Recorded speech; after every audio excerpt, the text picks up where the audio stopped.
Chapter 1223, Quiet Aftermath. Peacock Land was still very quiet. The day came and went with no one daring to enter. They were afraid of the peacock tree's wrath and another terrible blood refinement. Wuxia also enjoyed the calm and peace during this period of time. In fact, many people had shifted their attention to the wars for territories and resources. The majority of the sects and kingdoms were busy waging battles in the teeming fish's marine regions.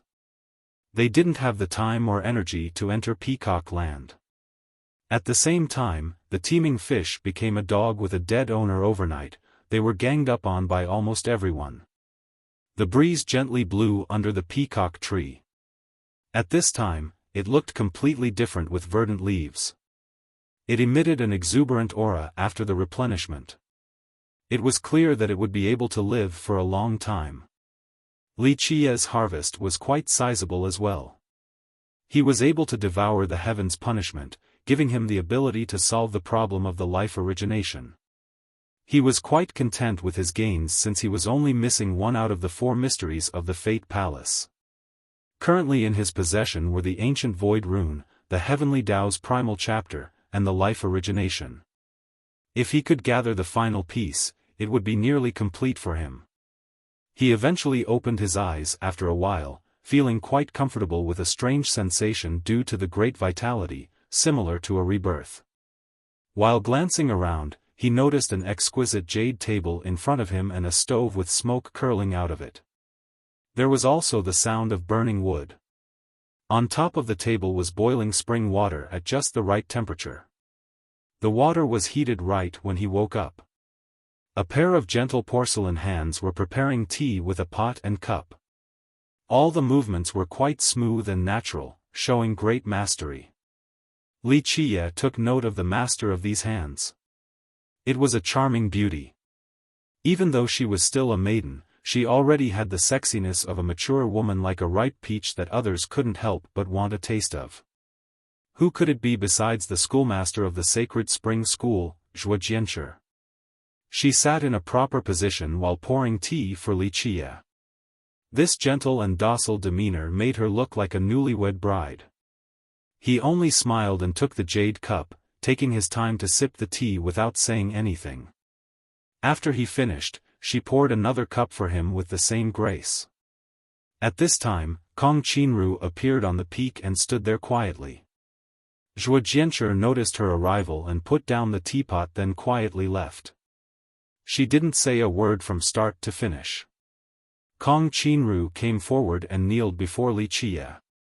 Being the Valley Lord didn't diminish the respect she showed him.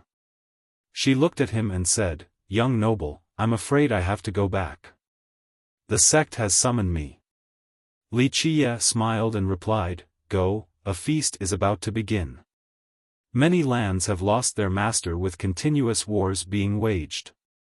The exquisite valley requires you to preside over these matters, so of course you will have to leave." She added, "If there is more news about the person you are trying to find, the valley will let you know right away." He only nodded without saying anything else. Eventually, she asked, "When will we meet again?" She knew that he was only passing through the heaven spirit world. There was nothing here that could make him feel sentimental. "We will meet again if it is meant to be." He smiled. "You have a great ambition, a drive for change. Keep on trying, one can only be successful through perseverance. Dreams alone will not accomplish anything." She responded in all seriousness, "I will engrave your guidance in my heart." He nodded again and continued to drink his tea. The steam coming out from the cup seemed to be covering his face, causing Kong Qinru to stare at him in a daze. It was as if he was hiding in the mist. No one could see through his unfathomable self. Eventually, he looked at her and asked, "Anything else?" She hesitated for a moment before answering, "Schoolmaster Zhuo is quite exceptional. The Sacred Spring School was initially in a marriage pact with our exquisite valley. The schoolmaster's fiancé was my first brother. Unfortunately, he died from misfortune before the two of them could marry. Schoolmaster Zhuo has been living as a widow for his sake. This can only be praised as having great loyalty and virtue. What are you doing? Li Qiye couldn't help but laugh before shaking his head. Are you trying to find a wife or a concubine for me? Or perhaps a bed-warming maid? I wouldn't dare. She said in a serious manner, I was only afraid that you might have misunderstood. Li Qiye gently waved his sleeve and said, Don't worry, nothing can elude my gaze or trick my mind. She took a deep breath and respectfully bade farewell. Young noble, I hope that we can meet again. I will not let you down in the future. With that, she drifted away and disappeared. Li Qiye looked down to continue drinking his tea. After a good while, Zhuo Jianshi eventually returned to the side. She poured more tea for him in the same natural manner. Inside the tea's mist, he looked at her and leisurely smiled. Is this your own will, or is it the hope of the old geezers from your 3 schools? She only quietly sat there. It seemed that she would always be incredibly elegant and mature. This kind of noble grace made her even more attractive. If I can follow young noble, it will be our 3 schools' honor. Her soft voice was especially pleasant. He smiled and said, What do you want? Or rather, what does your sacred spring school want? A whale rider or an imperial seed? She pondered for a bit before softly answering, Young noble, what are you willing to give us? He leisurely responded, I don't need to leave behind anything for your 3 schools. In fact, I don't owe you anything, it is the other way around. The truth was that Li Qiye simply didn't want to care about these matters in this generation. Even though he was friends with immortal Emperor Wu Go, he didn't need to protect the void imperfect 3 schools and definitely didn't need to leave anything behind for them. After hearing this, she gently sighed with a slight frown on her beautiful face. Even this expression had its own charm. Others couldn't help but want to make her happy again. Li Qiye continued to sip on his tea. In his eyes, all of this was as ephemeral as the wind and clouds. Eventually, he suggested, If, say, I want you to warm my bed since the only thing I want from your school is you, will you agree? She contemplated for a bit before looking straight at him while giving a sincere response, Young noble, if you fancy me, it would be my honor. Li Qiye laughed and shook his head, I am not someone who likes to force others. She might be unwilling, but I'm not. A coquettish voice came about at this time, I want to follow you and stay by your side, young noble. This voice was particularly enchanting and could steal someone's soul away. Just by hearing it, one would imagine that it was a very charming woman. A woman fluttered closer with the wind. Before even seeing her appearance, one would already be enraptured by her. Each of her steps was quite graceful, like a willow leaf amidst the breeze. Her ethereal bearing would draw countless uncontrollable gazes. She stood before Li Qiye while dressed in a black robe that couldn't hide her peerlessly beautiful posture. Her willow-like waist was apparent through the thin, silky cloth. Her bottom half had perfectly round buttocks that were accentuated even more by the black cotton yarn. A dark gossamer top hid her well-rounded breasts, very few brushes could capture their soul-stirring gorgeousness. It was indeed a difficult endeavor to describe them with words. In particular, they would sway in an astonishing manner with each of her steps. This was truly not for the faint of heart. She came before Li Qiye and deeply bowed, My name is Lu Ruyan, nice to meet you, young noble. She was very close to him. An intoxicatingly pleasant smell was carried by the wind. In this close proximity, one would suddenly have the illusion that they were embracing her while basking in her delightful fragrance. Chapter 12:24. The woman ahead had her face hidden behind a black veil.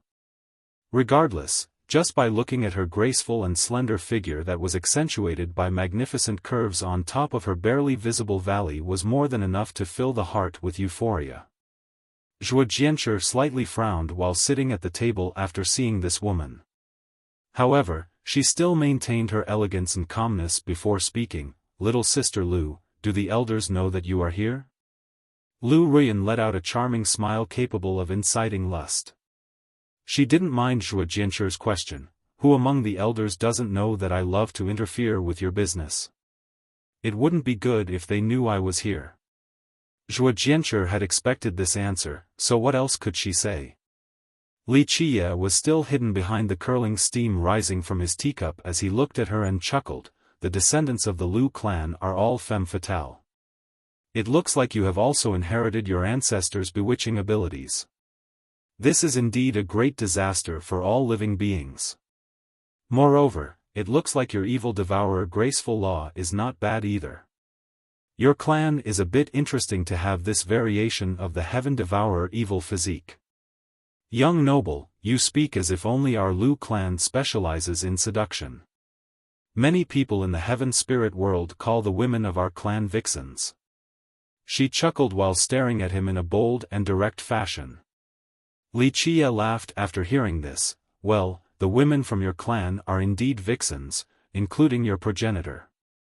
Even though people say that she was a grand completion immortal physique user, she couldn't complete the heaven devourer evil physique and instead ended up with this type of seductive physique. She was a beautiful temptress of the 9 worlds that drove countless men crazy. I am honored to hear such praise from you, young noble.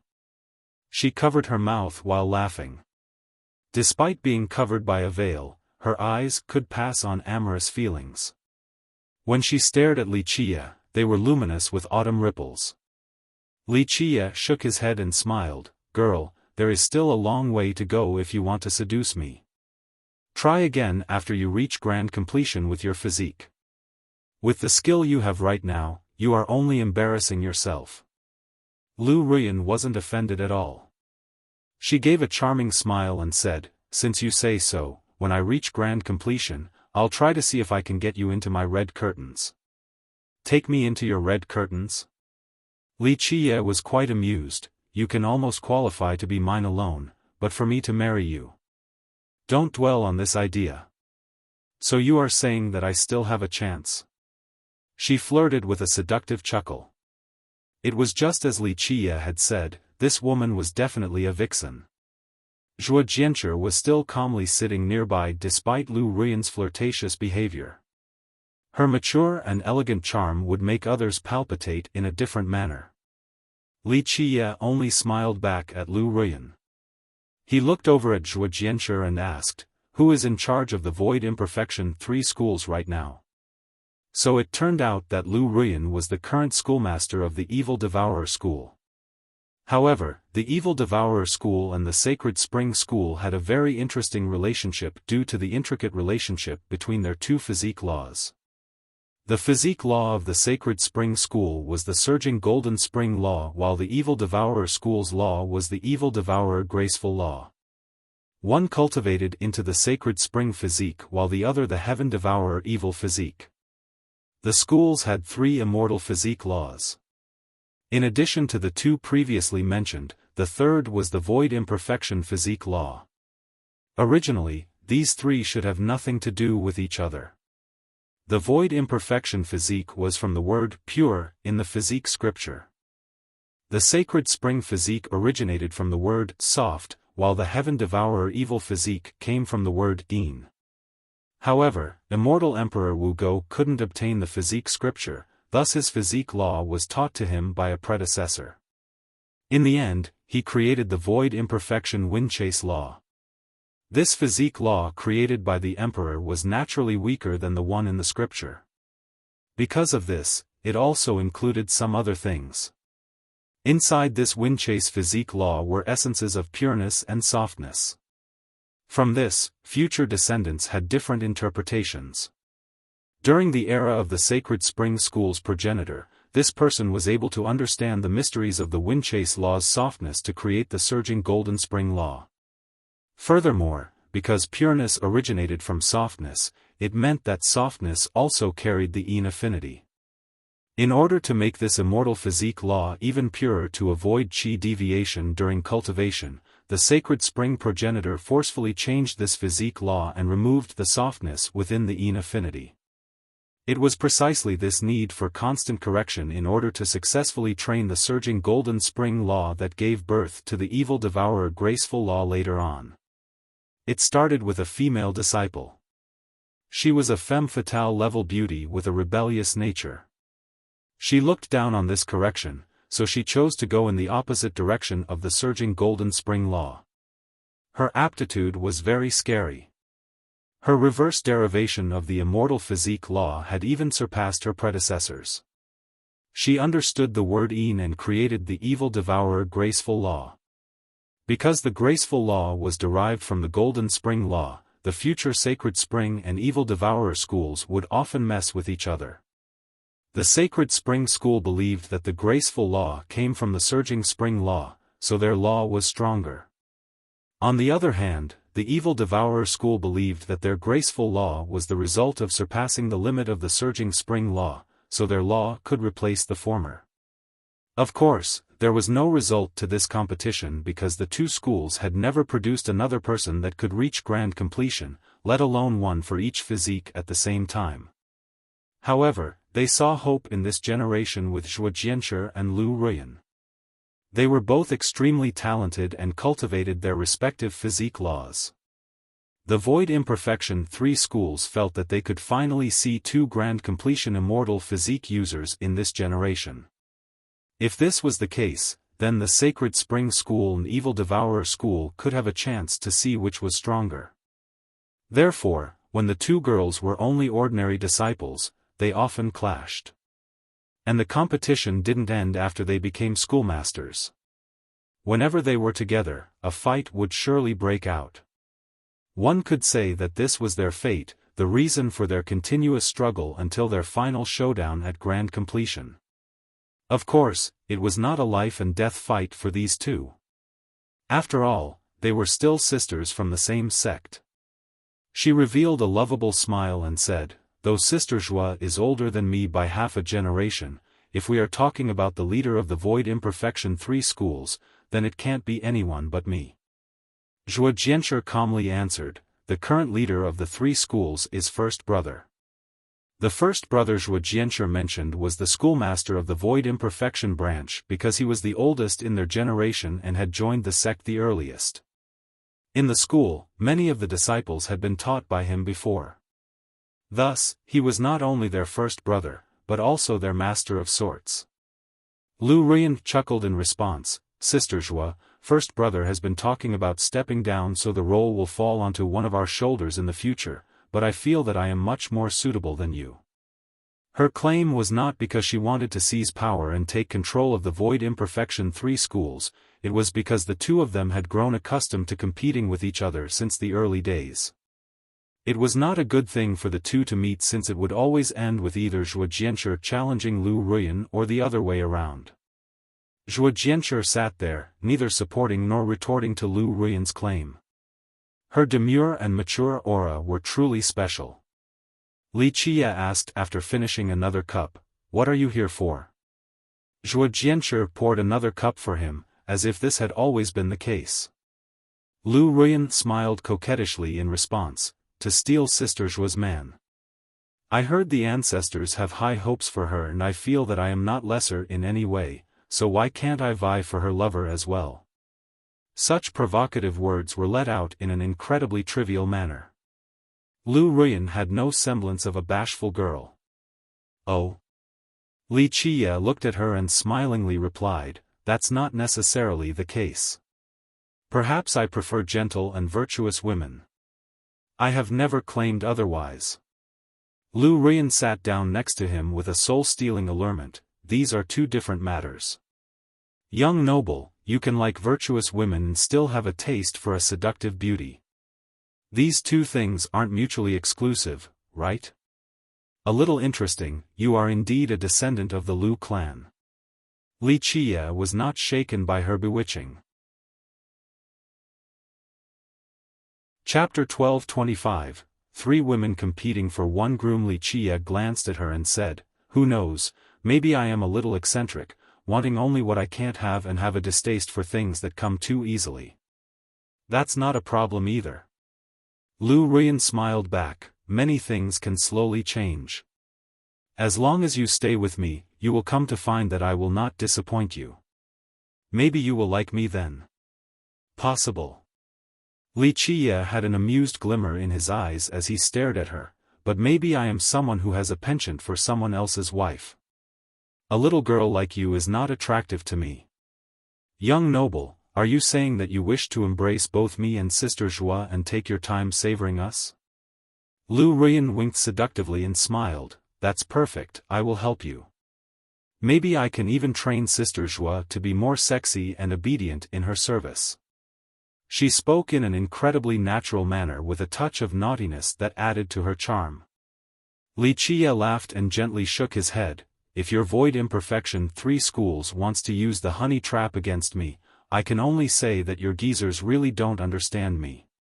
Lu Ruyan faintly smiled in response. I don't know whether the ancestors told Sister Zhua to tempt young noble or not, but I definitely didn't receive this order. Of course, if she wants you to stay at the Sacred Spring School, then I must win you over. Zhuo Jianshi frowned after hearing this. She replied, Sister Lu, this is not a personal issue between us two. If you want to invite young noble to the Evil Devourer School as a guest, then I wouldn't object and would even be excited for you. If he is willing to stay at our 3 schools because of you, then you would become a great contributor to our school. Sister Zhua, you are mistaken. Lu Ruyan shook her head. I don't care about becoming a great contributor, I simply want to steal your man. I still can't understand why you always listen to those old geezers' arrangements for the sake of the Void Imperfection 3 schools. Do you really think you can sacrifice everything for this goal? She continued on, for me, my path is below my feet.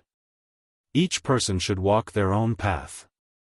If Sister wants to keep him behind out of your own volition, then I am fine with it, but if it is for the Void Imperfection 3 schools, then I will definitely take him from you. Meanwhile, Li Qiye continued to drink his tea in a carefree manner as if this had nothing to do with him. After saying her piece, she looked at Li Qiye and playfully winked. Are you not angry at what I said, young noble? Li Qiye only smiled and continued to drink his tea. Bah, 2 shameless vixens daring to seduce my husband? At this time, a fiery shout rang from the distance. A woman came from the sky. No, to be more accurate, it was a little girl with flowers blooming from each of her steps. She came barefoot on these fresh flowers like a descending goddess. Li Qiye looked over and smilingly shook his head after seeing the girl. Hey! Does your Void Imperfection 3 schools have no shame? You are schoolmasters yet you too are trying to seduce my husband, how shameful. Yi Xiaoxiao stepped under the peacock tree with both hands posturing on her thin waist, glaring at Lu Ruyan and Zhuo Jianshi. Oh! Little sister, you are too young to be this anxious for marriage. Lu Ruyan chuckled, trying to find a husband at this young age is a little shameful, don't you think? Yi Xiaoxiao maintained her powerful glare. Who is being shameless here? Humph, you are trying to seduce someone else's husband in broad daylight, you are the ones throwing your face away. Zhuo Jianshi shook her head after seeing the fierce girl and answered gracefully, Princess Yi, you are mistaken. You have yet to marry young noble Li, so you can't claim that he is your husband. I'm afraid this is your one-sided belief. That's true.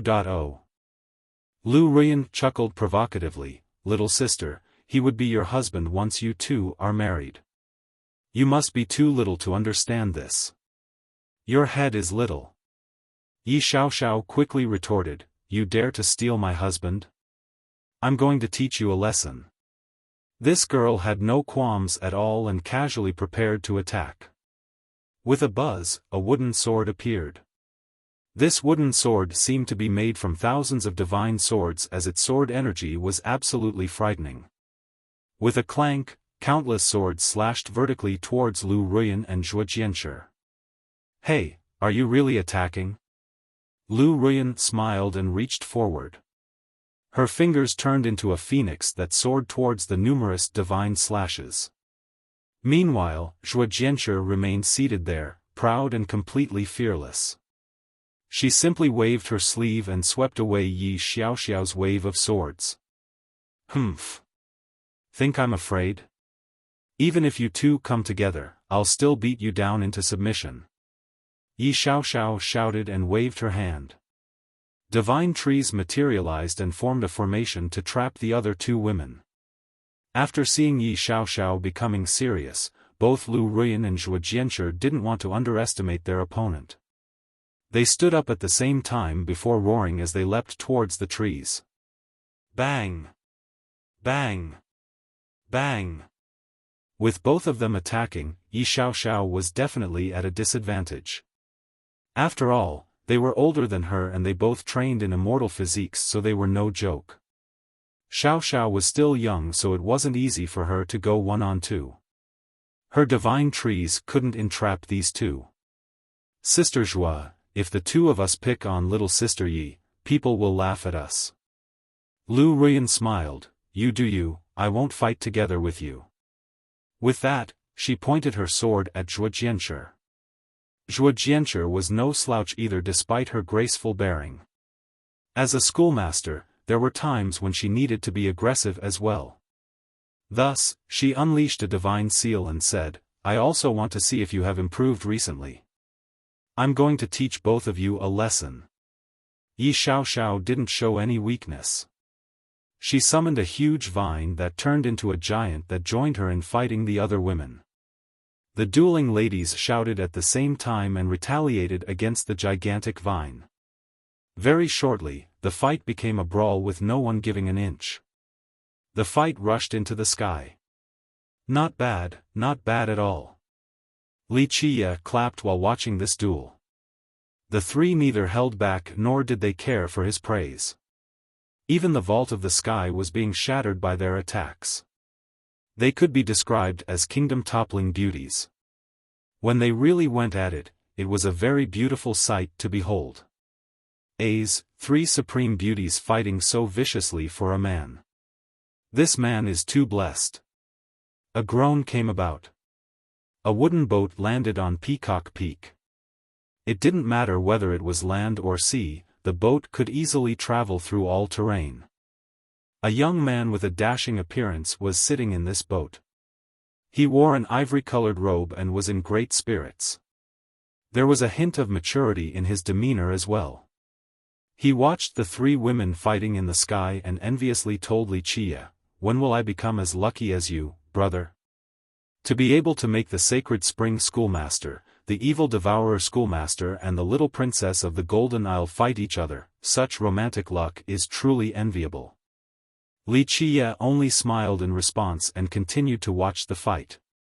This little brother is Buzhan Feng.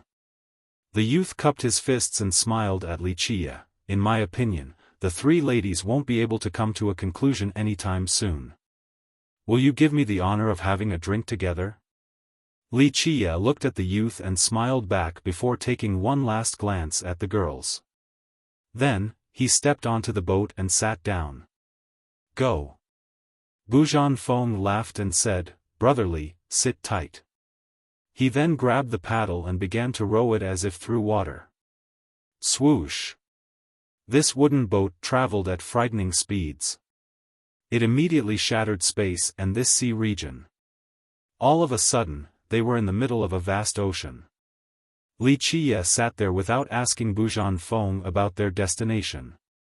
He simply enjoyed the scenic views along the way. Buzhan Feng was rowing his boat and looked at Li Qiya before sincerely stating, I am full of admiration for Brother Li's intelligence. It seems that nothing in this world can shake your Tao heart. You are not bad as well. Li Qiya lightly grinned. To be able to cultivate the Buzhan clan's martial arts to this level truly demonstrates your firm Tao heart. Chapter 1226, Buzhan Feng sighed after Li Qiya revealed his identity. Brother Li is indeed a tree controller, you were able to see through me right away. For millions of years, those who have earned the favor of the ancestral trees have always been part of the most magnificent crowd. Today, you are no lesser than any of the old sages. So it turned out that Buzhan Feng was from the Buzhan clan, the descendants of immortal Emperor Buzhan.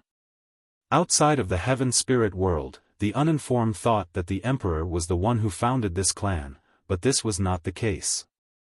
So, if you two stay together for a bit, maybe you will be attracted to each other and become something more. He was trying his best to sell his sister. Wuxia leisurely drank the wine and chuckled. This is our first meeting, yet you are introducing your sister to me already. Are you not afraid of pushing your sister into a fire pit? I'm not worried at all.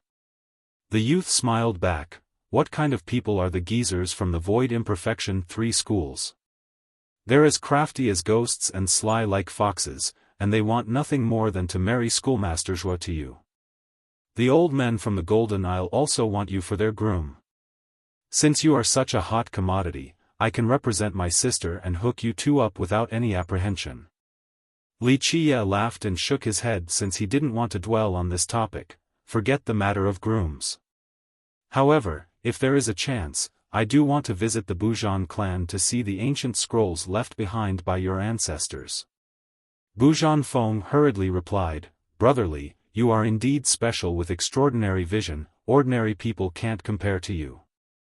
They only want to see treasures and technique manuals at our clan, but you want to read the ancient books. He smiled and continued, It is no big deal if you want to read our books, just marry my big sis, then we'll be family. With my sis asking the ancestors asking in your stead, it will be very simple. You probably don't know, but my big sis is their favorite. The ancestors dote on her more than me, the successor. Wuxia helplessly waved his sleeve at Buzhan Feng, who was not giving up on trying to sell his sister. Don't mention this again. I have zero interest. Okay. Buzhan Feng had to drop it and smiled, then I won't bring it up again, but I'm still confident that there is a lot of time left. There is still a chance for the two of you. Wuxia had to smile back since he understood that the charming spirit race had always been interested in the procreation of their race and stallions.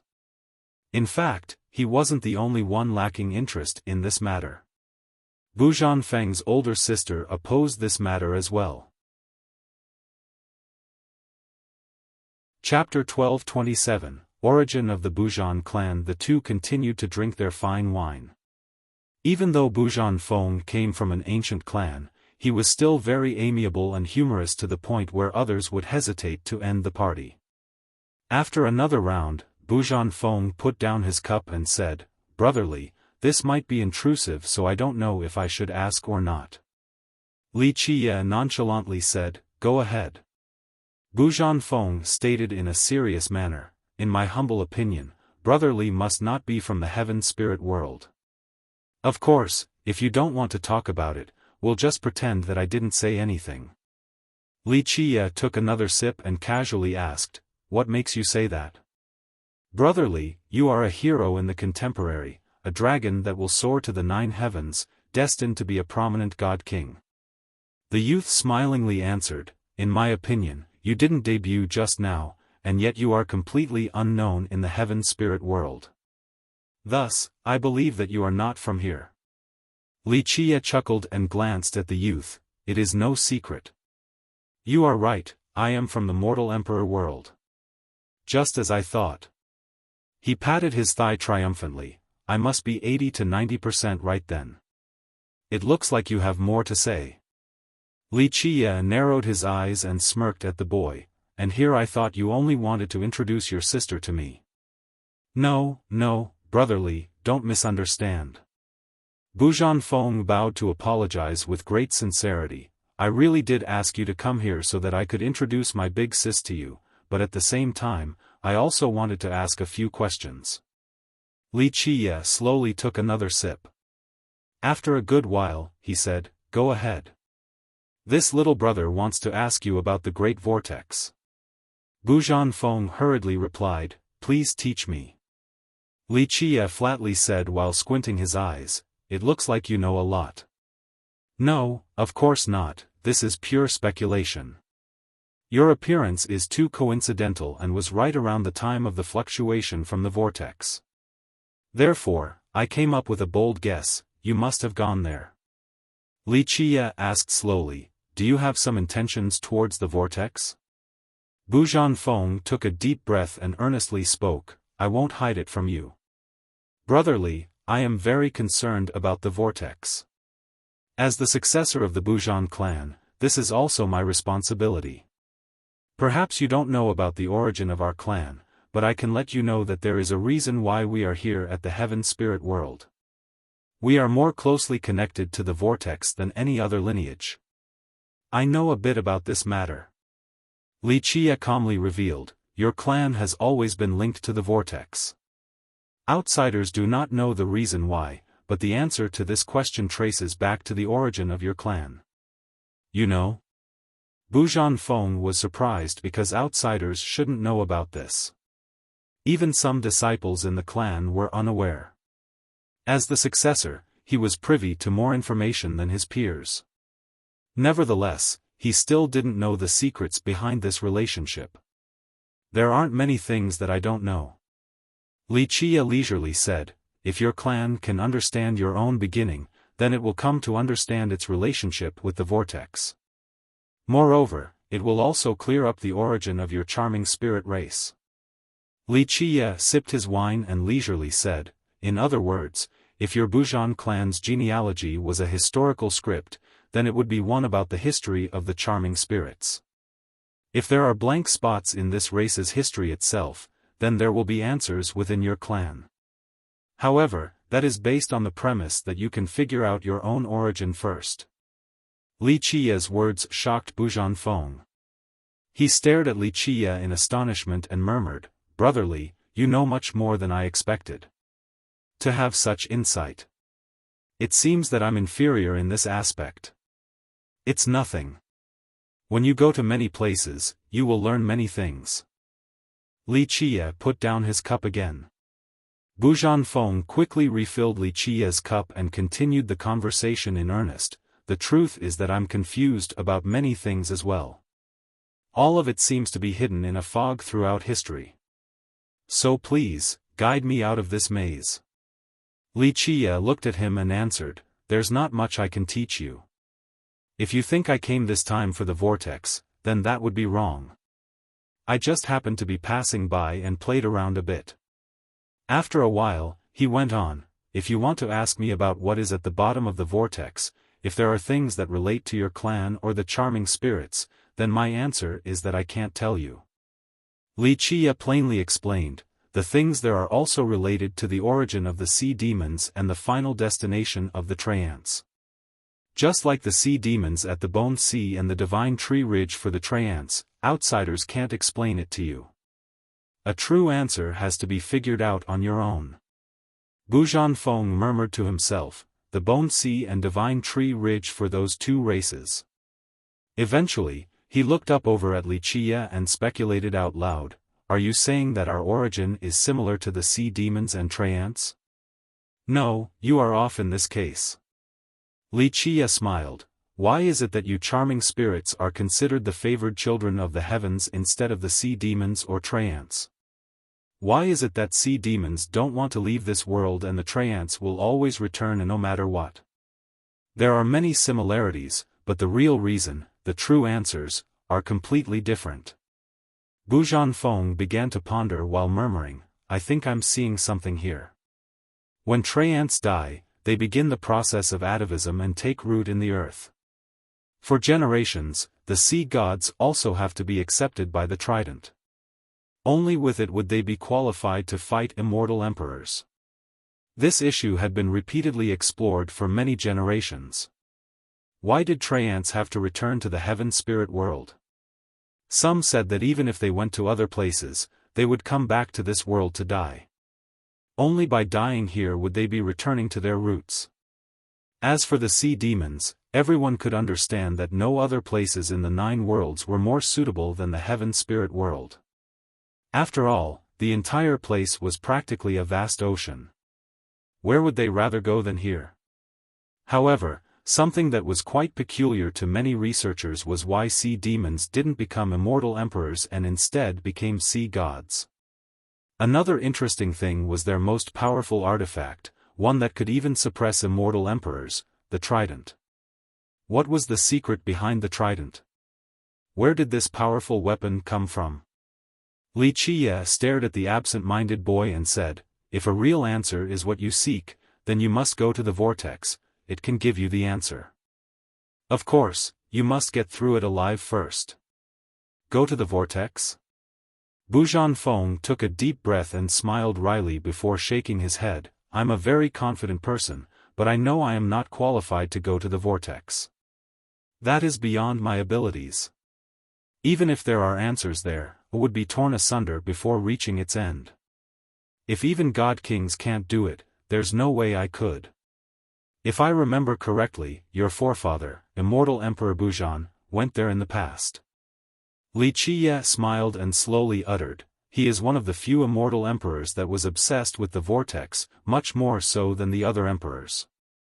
Bu Zhanfeng was silent for a bit before eventually answering, I heard the ancestors say that our forefather really did go in there. According to legend, he actually made it to the bottom. Here, the youth helplessly shrugged before continuing, but when his venerableness came back from the vortex, he rarely talked about this matter. Nothing was said about what he saw down there, so our clan doesn't know much about the bottom of the vortex. It's not exactly difficult to find out more. Li Qiye drank another cup. If I am not mistaken, your emperor left behind 2 top-secret imperial edicts. Open the second one and perhaps you can get some answers. How do you know that? Bu Zhanfeng was frightened after hearing Li Qiye. Like I said, there are very few things that I don't know. Li Qiye nonchalantly stated, normally, immortal emperors would leave behind 1 imperial edict. If an emperor leaves behind 2, then the second one would entail a heaven-shattering matter relating to an eternal secret. It is not something the world should find out so easily, only real experts that have reached a certain level are qualified to learn it. Chapter 1228, Imperial Edict, How do you know so much? Bu Zhanfeng became more and more frightened throughout this conversation. He was jolted into standing up and stared at Li Qiye in disbelief. There were several types of imperial edicts. Some acted as proclamations to the world, others were orders given to the emperor's generals, and another type was meant to be kept in secrecy. These secret edicts were normally left for the emperor's descendants. Moreover, they were not to be opened unless the requirements were met. Otherwise, not even the children of the emperors could open them. Only talents that satisfied all the requirements would be able to open these secret edicts. Moreover, they would never disclose the contents to anyone, not even their closest friends and family. Li Qiye ignored the apparent shock in the youth's expression. He sat there calmly and enjoyed the wine before speaking. Didn't I tell you already? There's not much that I don't know.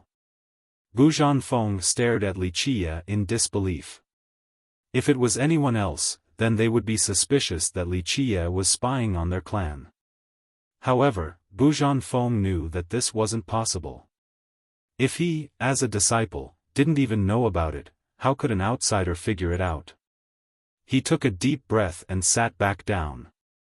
While staring at Li Qiye, he smiled wryly and shook his head. If brotherly knows so many secrets already, you should also know that I'm not qualified to open the secret edict.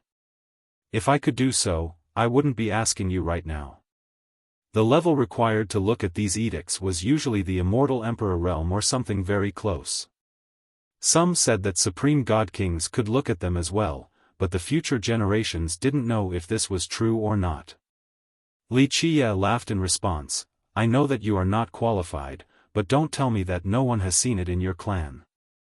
This might fool others, but not me. Bu Zhanfeng quietly pondered for a moment. There was indeed someone in the clan who was qualified to do so. However, they wouldn't necessarily disclose the contents to him. He revealed, we do indeed have someone qualified to read it, but this is not the right time. At the very least, this was the case for that ancestor. Li Qiye gently shook his head, if your clan won't assist you in this matter, then I can't help you either. There are some things that you need to work for and, when necessary, you will need to break the rules. Bu Zhanfeng gently sighed. After a brief pause, he looked at Li Qiye and said in a serious manner, I know a little bit about the legends regarding the vortex and our charming spirit race, but I do have some questions. With that, his attitude became very respectful and sincere. Wuxia slowly sipped another mouthful of wine and said, "Go ahead. Since I have drank your wine, I will think about answering if possible." Xiaofan began, "As I speculated, Brotherly has gone to the vortex. You also know that we have always been watching it. When one goes there, screams and roars seem to come from its depths. The world quakes before them, is this right?" The boy was very careful with his words lest Wuxia became unhappy. Wuxia looked at the boy and said, "I know what you want to ask. You are afraid of the beginning of some unwanted matters." Xiaofan nodded in response, "I am indeed very worried about this. This is our clan's mission. There have been rumors that one day, the inevitable shall come and it will bring about a disaster to us charming spirits. It does exist." Wuxia said, "However, this is a needless anxiety for you right now. You don't know that the charming spirits in this world have left certain things behind. This disaster won't be able to descend on a whim." With that, he stared at the youth and continued, "In the heaven spirit world, the true power of the charming spirit race is beyond your imagination. And also, if your forefather, immortal Emperor Bujan, was able to make his way down there, surely he would have left some precautionary measures behind. And here is the final statement." Wuxia raised his cup, "I'll be borrowing an old saying, one might be able to survive an act of God, but no one can survive a self-brought calamity. One might be able to survive an act of God, but no one can survive a self-brought calamity." The youth carefully thought over this line from Wuxia. "Okay, I have said all that needs to be said, drink up." Wuxia laughed and took another gulp. The youth calmed down and quickly poured another cup for him. Since Xiaofan insisted on him staying, Wuxia remained on the island. In these last few days, the youth came to ask Wuxia many questions. Whether he answered or not depended on his mood and the nature of the question. Xiaofan could be said to be a very studious person, someone who had no shame in asking and learning from even his own subordinates. His questions for Wuxia had nothing to do with cultivation or merit laws. The majority of them were interesting anecdotes. A person like him was quite rare. The Bujan clan had an exceedingly high position in the heaven spirit world, so he, as the successor, had great authority. However, he had no visible arrogance or contempt for others. The majority of disciples from the great powers had some pride in them. Even if they didn't bully others, they wouldn't try to learn from those they deemed inferior. However, Xiaofan didn't feel that his intelligence was superior to others. He acted as a junior before Wuxia in his inquisitive quest for knowledge. It was precisely due to his commendable personality that Wuxia decided to teach him a thing or two. If it was another successor from a great power, Wuxia would have ignored him completely. The youth didn't give up on trying to set up his big sis with Wuxia, but regardless of his efforts, there was not the slightest sign of progress. His sister had no interest in this type of marriage or the bloodlines from stallions. She was even against it, so no matter how much Xiaofan tried to persuade her about how great Wuxia was, she remained aloof. Wuxia was even more tired of this matter and was too lazy to go see his sister. In the end, Xiaofan had no choice but to give up. He helplessly said, "Sigh, Brotherly, I really do want you to be my brother-in-law. Then, we can be even closer, right?" Wuxia didn't want to be rude and only smiled at the boy's wish to connect the two. "Really, Brotherly, everything about my big sis is great, it's just that she doesn't like to talk about marriage. She views interclan marriage as a type of transaction, but we do think that if you two stay together, you will be able to win her over with your charm. Trust me, girls will swoon over your charisma." The youth persuaded, "Let me arrange it so you two can have a talk under the moonlight." Wuxia gently shook his head, "People will meet if it is meant to be. If not, then it shouldn't be forced." Xiaofan sighed as another attempt at matchmaking failed. After several more days at the island, Xiaofan came and told Wuxia some news. "Brotherly, you said you wanted to go to the Dragon Demon Sea? There is news that I'm sure will interest you. Wuxia asked, what news?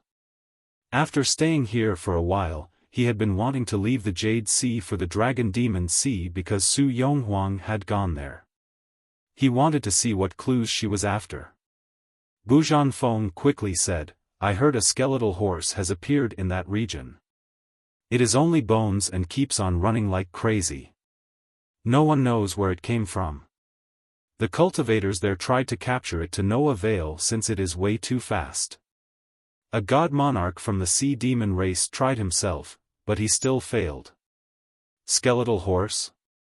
Wuxia's eyes narrowed after hearing this. So you are interested? Bu Zhanfeng smiled after seeing Wuxia's demeanor. I heard it appeared in the southwest area, but before he could finish, Wuxia pointed in front of him. With a buzz, he opened a portal and disappeared inside. His sudden departure left Bu Zhanfeng speechless since he couldn't even say goodbye. At this time, a woman with a supreme appearance appeared by the door. This was a beauty that would cause others to be lost in admiration. Bu Zhanfeng asked after seeing the woman, Sis, you are finally here, are you not angry anymore? He is a guest, after all. It would be very rude if I don't receive him at all after several days. Her voice was very pleasant. Bu Zhanfeng shrugged and said, You're one step too late, sis. Brother Li has left already. Chapter 1229, Skeletal Horse. The Dragon Demon Sea was one of the three great oceans of the heaven spirit world. As for why it had this name, this remained a mystery for future generations. However, one particular legend was very popular.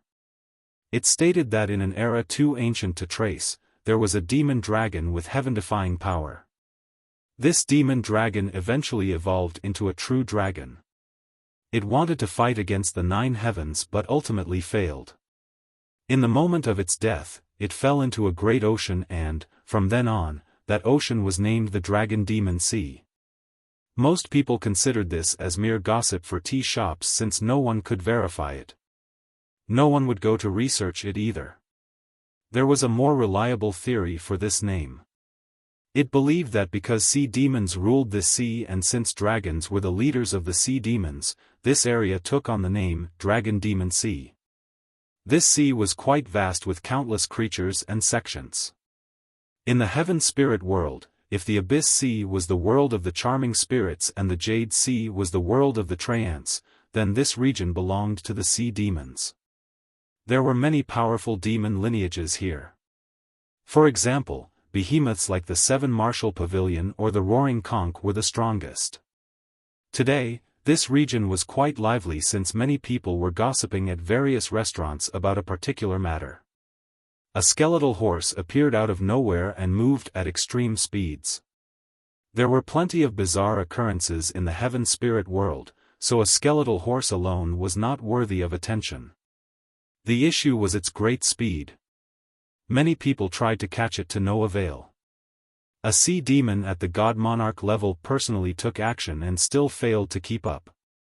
Thus, the excitement built up as more and more were unable to catch the horse. The cultivators couldn't help but talk about it. Some believed that it had escaped from the Bone Sea. In their eyes, only that place would be able to produce such a steed. However, there were those who had a different opinion about it.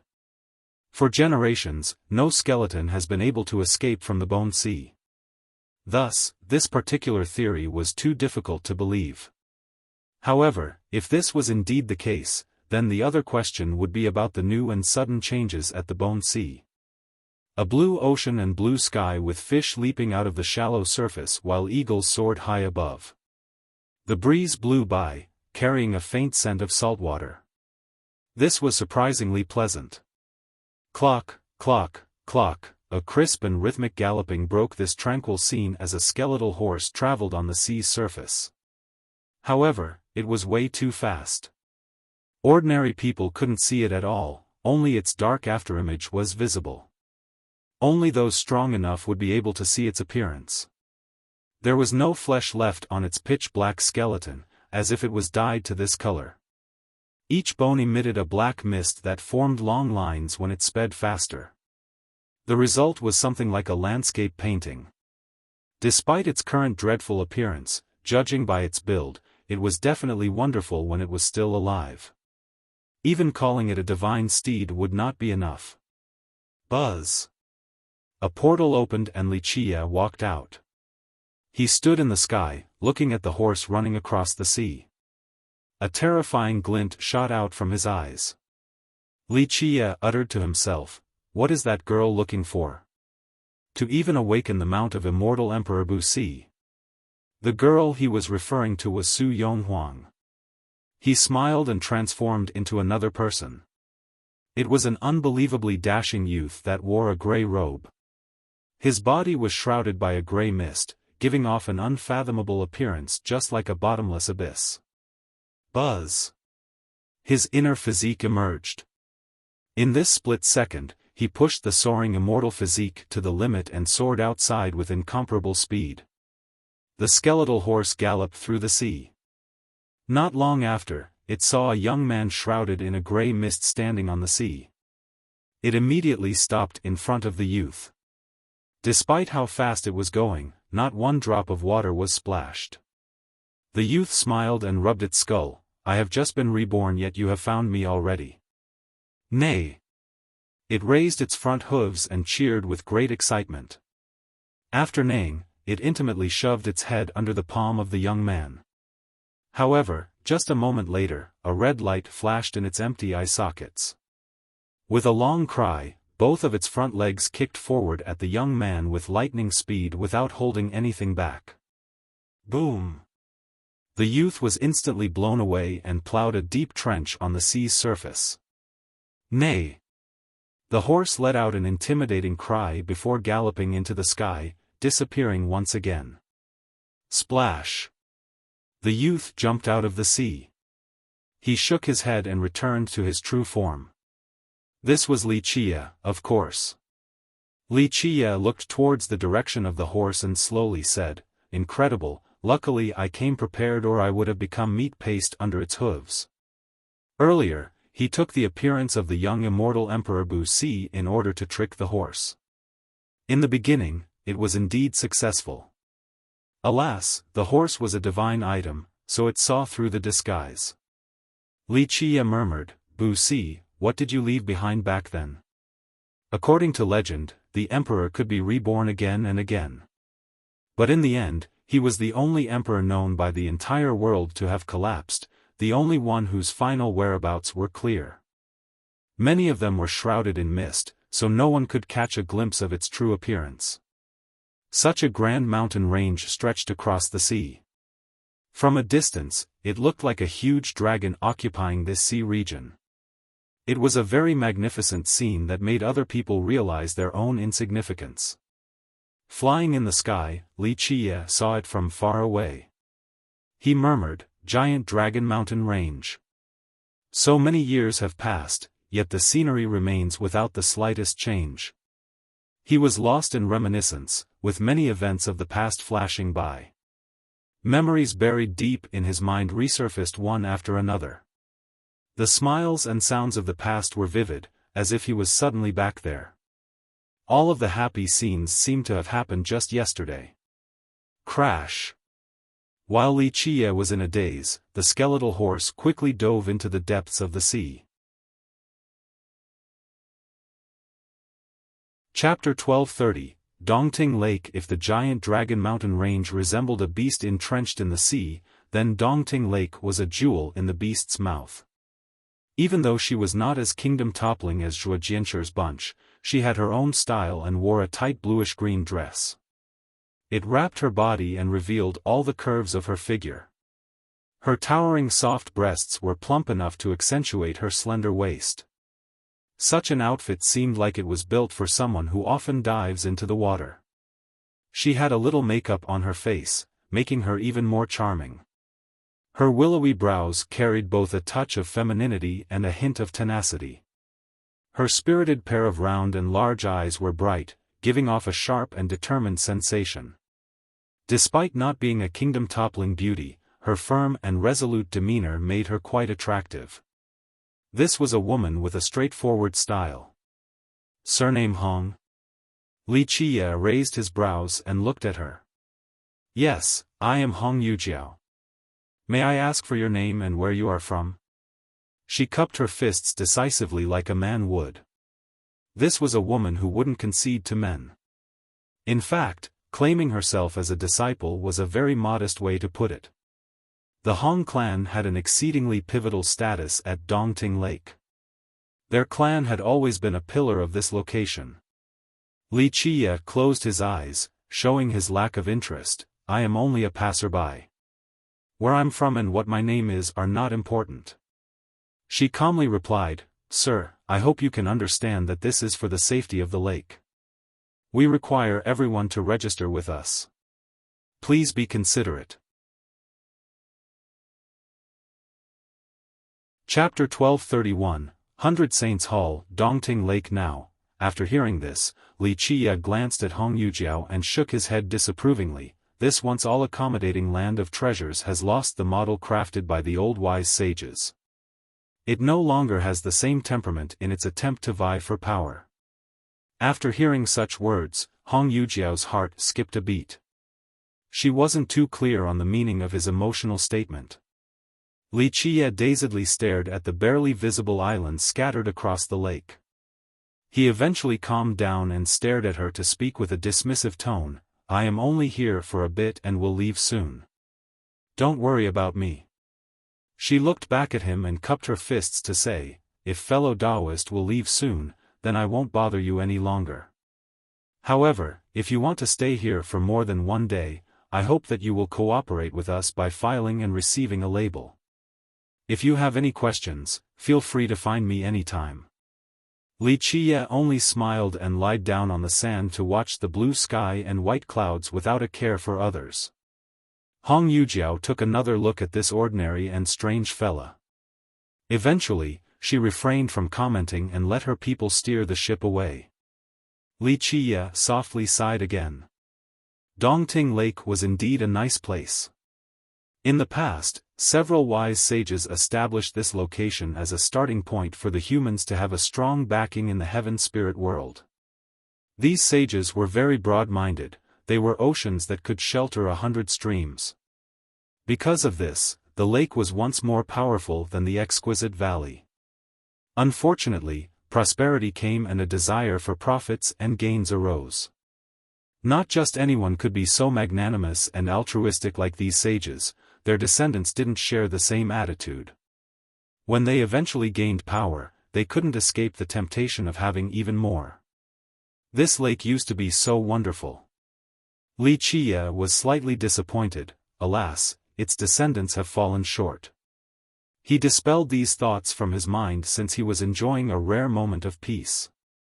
Time continued to pass like the quiet white clouds gently drifting in the sky, something that nobody would pay attention to. No one knows how long he had been lying on the sand for. Suddenly, his mind shifted after feeling a summons and immediately opened his eyes. In a split second, he leaped into the sky and rushed out of the lake. The giant Dragon Mountain Range was more than just a ring of mountains surrounding Dongting Lake. Many islets were right outside, and the majority of them already had owners. These islets scattered outside the lake were like thrown-out pearls. One of these islets in particular was quite large. Many old pavilions and buildings were built on it, though most had collapsed and were invaded by thickets of weeds. It was a desolate location. Only a few buildings at the very top of the island remained intact. These buildings were built around an ancient temple. The temple was very old. The whole structure seemed to have stemmed from one solid piece. The gray walls appeared to have been carved out of a single gigantic stone. An old plaque was hung above the old temple. It appeared to be made out of bronze yet wasn't bronze, iron but not iron, wood but not wood. Who knows what it was made from? The plaque had been through many years and looked like time had polished away all traces of what was written on this plaque. Nevertheless, one could still see 3 faintly visible words engraved on it: 100 Saints Hall. These words were etched with an archaic style, so only the knowledgeable would be able to recognize them. The 3 words had suffered the battering of time for too long, so they became quite blurred. One could almost see stars lingering around them, as if they contained a portion of a vast universe. If someone with good insight took an even more careful look, they would find something else. It looked like there was indeed a celestial system and a universe around them. Within this universe was a great army, an invincible cavalry that was stationed here. However, they were too tiny, especially for those with weaker vision. Everything was placed around these 3 words. There was also a figure. Upon careful examination, one would find a crow carved above these 3 words. When it spread its wings, the crow shielded the words as if it was granting them its protection. Bang! Bang! Bang! At this time, sounds of violence could be heard. A young man holding a giant hammer was fiercely smashing the doors to the ancient temple. Alas, it didn't matter how hard he slammed down, he couldn't break open the doors even though they were made out of wood. An old man that looked nearly 50 shouted, "Stop!" He wore gray clothing and had distinct facial features, but his body was thin and feeble. One could see that he was a cultivator, but his blood energy was incredibly weak, indicating his shallow cultivation. The old man shouted to stop the young man, but before he could do anything, 5 other burly men stopped and immobilized him. Bang! The youth mercilessly smashed the door, but it still wouldn't open. He had a pair of hawk-like eyes while his back was covered with armored fish scales. The 5 men holding down the old men had the same scales. This was a big race in the heaven spirit world. The scales were the defining characteristic of the Iron Scale School, a fish tribe among the sea demons. They barely meet the qualifications to be considered a big race, with their nest being around 1,000 miles away from the giant Dragon Mountain range. The ideal nests for them were deep in trenches. The youth was the young lord of the Iron Scale School, Yu. He wanted to establish a stronghold outside of his school and had chosen this island. Unfortunately, the only descendant of the 100 Saints Hall was this old man. He didn't want to sell the island, leading to this conflict. "Old geezer, didn't you say your hall was protected by the sacred sages of the 9 heavens and 10 earths? Where are they now?" Yu looked at the captured old man and laughed boisterously. It was a pity that the old man's cultivation was too weak. He simply was not a match for the muscular men. He struggled but was pushed down again. Alas, he was unyielding and lifted up his head to declare, "I will not sell off the 100 Saints Hall even if it means my death. If you don't want to sell it, then I might as well smash it apart." Yu turned cruel and glared at the ancient temple. Bang! Bang! Bang! More explosions could be heard, but he still couldn't break open the temple no matter how hard he tried. He mustered all of his strength like a baby drinking its mother's milk, but it was all for naught. He became quite angry and decided to take it out on this old man by mercilessly stomping on him. "Old geezer, I have plenty of time. Today, I'll torture you to death and my school will take its time breaking down this place. Don't worry, I won't kill you quickly, not until I flatten this land. I want to see the despair in your eyes." With that, he unleashed a flurry of punches and kicks on the old man. The youth was livid. He originally wanted to break this temple down first before forcing the sale. However, he simply couldn't destroy this building at all. This only provoked his greed to possess this place. He believed that there was definitely an incredible treasure on this island, perhaps inside the temple. He became even more determined to occupy this island before others caught wind of it. The old man was quite stubborn. Despite vomiting blood from Yu's barrage, he still kept his head high without letting out a single groan. "Old geezer, your bones are quite hard, yeah?" Yu sneered and stomped on him again. A crisp crack made it apparent that a bone snapped. The old man finally grunted. He was clearly in deep pain, but he didn't let out a full scream. "Heh, geezer Zhang, no matter how hard your bones are, I can still kill you as easily as killing an ant. Beg for your saints to come and save you. Where are they now?" The old man still didn't utter a word and spent all of his energy on keeping his head high. His unyielding attitude only further enraged Lei Yu. Lei Yu stomped on the old man's face and sneered, "Ha ha ha, tell these saints protecting your temple to appear already so that I can see what these so-called saints of the 9 heavens and 10 earths look like. Is that so?" A chilling voice sounded at this time. "Do you really wish to see the saints of the 9 heavens and 10 earths?" Wuxia landed in front of the temple with a frigid demeanor and glared at Lei Yu's group. Chapter 1232, Zhang Baitu. Lei Yu and his robust followers couldn't contain their laughter after seeing an ordinary human like Wuxia. Lei Yu mocked, "Boy, what now? You want to stand up for your fellow race? But before doing that, you need to weigh yourself." Boom. But before he could finish his spiel, his 5 followers were rendered into pulp, their blood staining the stone slabs on the ground. These men didn't even know how or why they died. They couldn't even react before being crushed completely. Meanwhile, Lei Yu started seeing stars. Wuxia had 1 foot on his body, so he couldn't move at all. The previously captured old man was also frightened out of his mind. He stared at Wuxia in disbelief since he couldn't even see part of the process. His followers being annihilated as well as his lack of ability to retaliate while being trampled upon made Lei Yu's soul leave his body. Wuxia chillingly spoke, "No one is allowed to defile the 100 Saints' Hall." Lei Yu shouted, little boy, do you know who I am? I am the young lord of the Iron Scale School and my father is the schoolmaster. If you dare to hurt me, my father will not only kill you, he'll annihilate the entire hall as well." He was quite afraid, so he had to bring up his father. Crack! Bones were broken, causing him to scream. Wuxia had crushed his face with a stomp. Flesh and blood went flying as Lei Yu writhed in agony. Wuxia emotionlessly declared, "I am sparing your dog life so that you can tell your father to personally cut off your head and bring it here as an apology. His failure in teaching you will also result in his decapitation as well.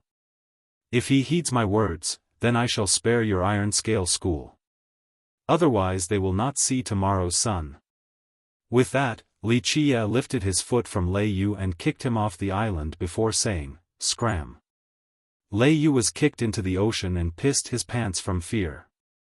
He immediately dived down and escaped out of sight. The old man was still in shock and couldn't stand up from the ground.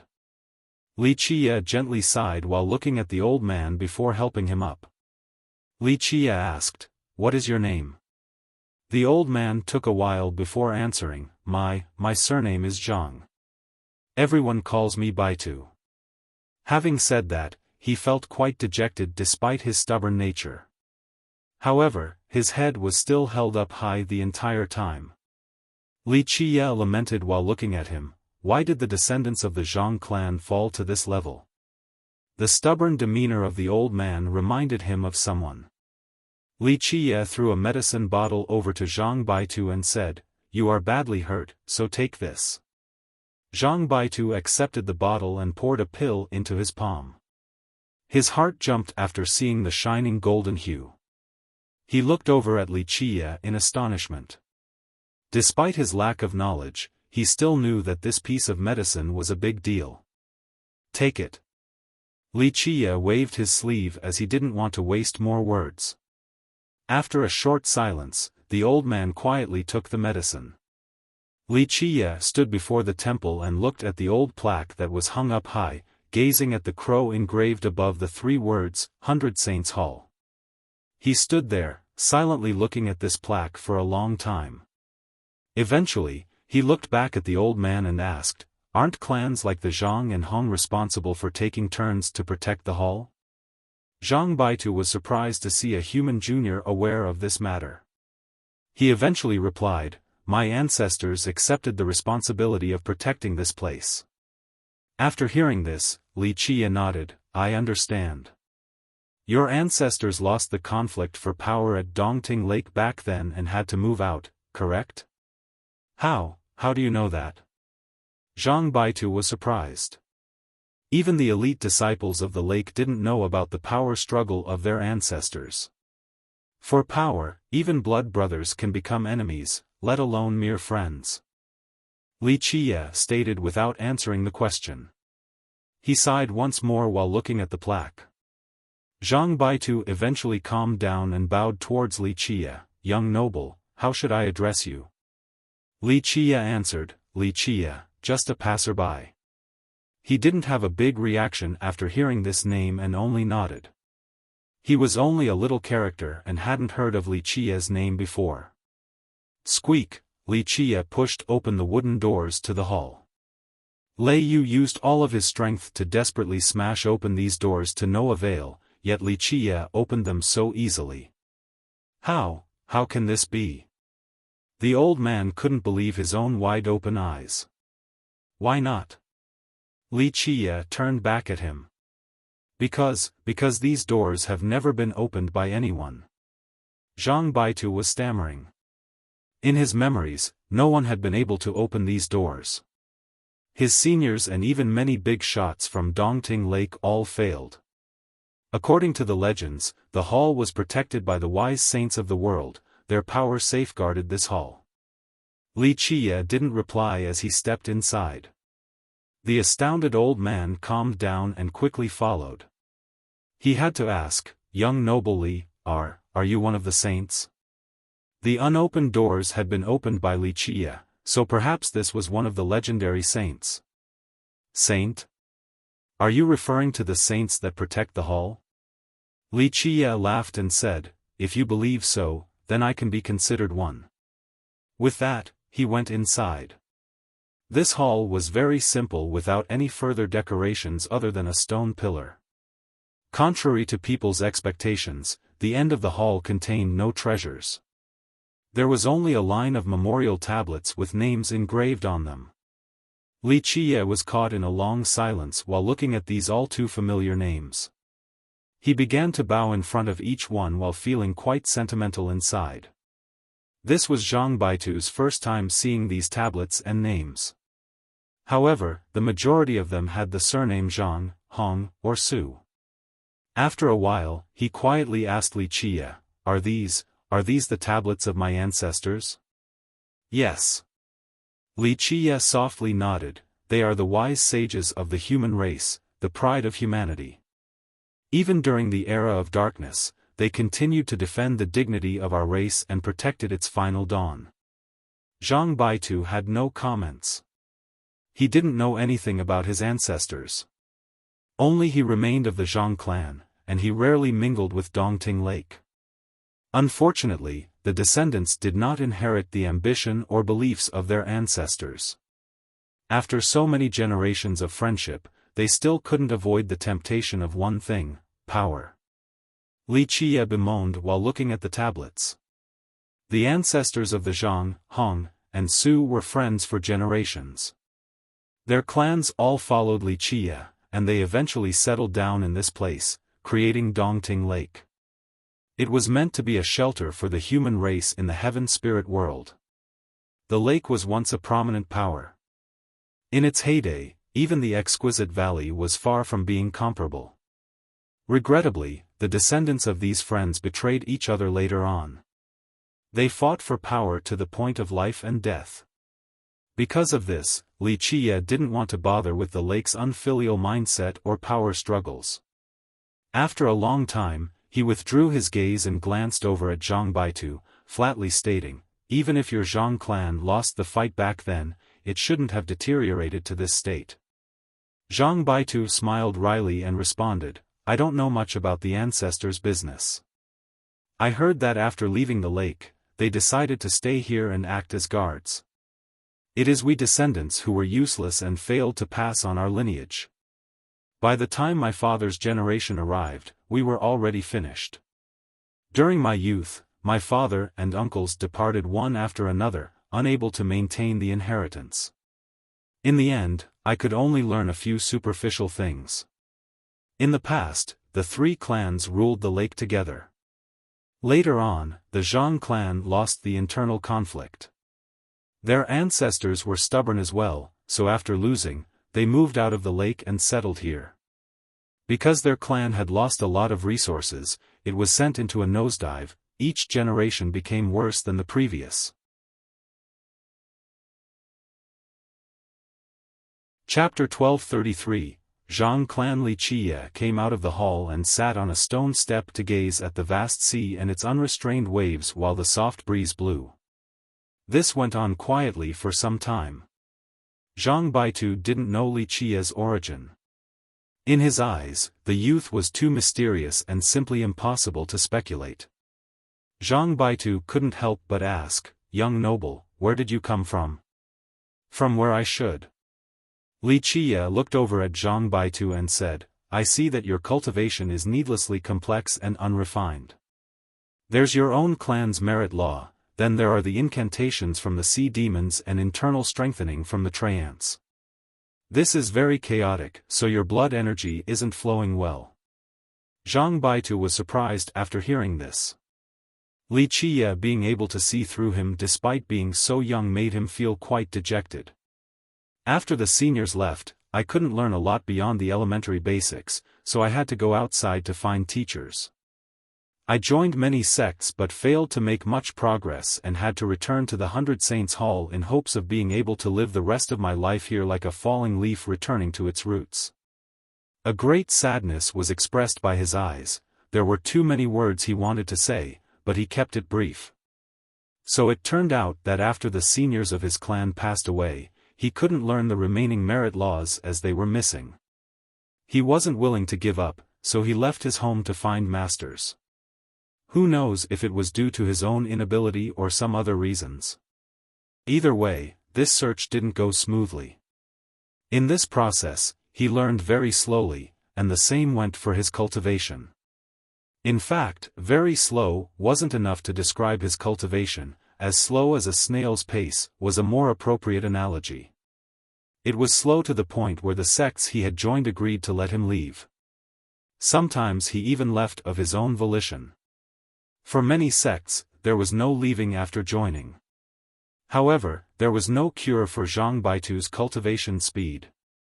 To put it bluntly, even if he didn't want to leave, they would want him to leave eventually. Having such a disciple was simply losing face. Just like this, he joined one sect after another but amounted to nothing. He eventually joined too many sects in the Dragon Demon Sea and became quite well known. Everyone called him Zhang Baitu. It referred to him being the disciple of too many sections. No one even remembered his real name. The Zhang clan was one of the founding families, so this feeling of indignation is unavoidable. "I don't know." Zhang Baitu spoke, "Dongting Lake has no ill will towards me, as far as my generation is concerned. I don't know much about the conflicts back then, only that after leaving, my ancestors didn't want to return to the lake. They settled here instead, and this has been our home ever since. 1,000 years of anger, it is time to let it go." Li Qie only grinned. He didn't know much about the power grab between these descendants since he couldn't bother finding out about this rotten business. Nevertheless, he still hoped that these descendants could come together someday. These clans used to coexist and not one piece could be missing. Only through unity would the lake be able to survive in the future. When I was younger, this resentment was more or less already there.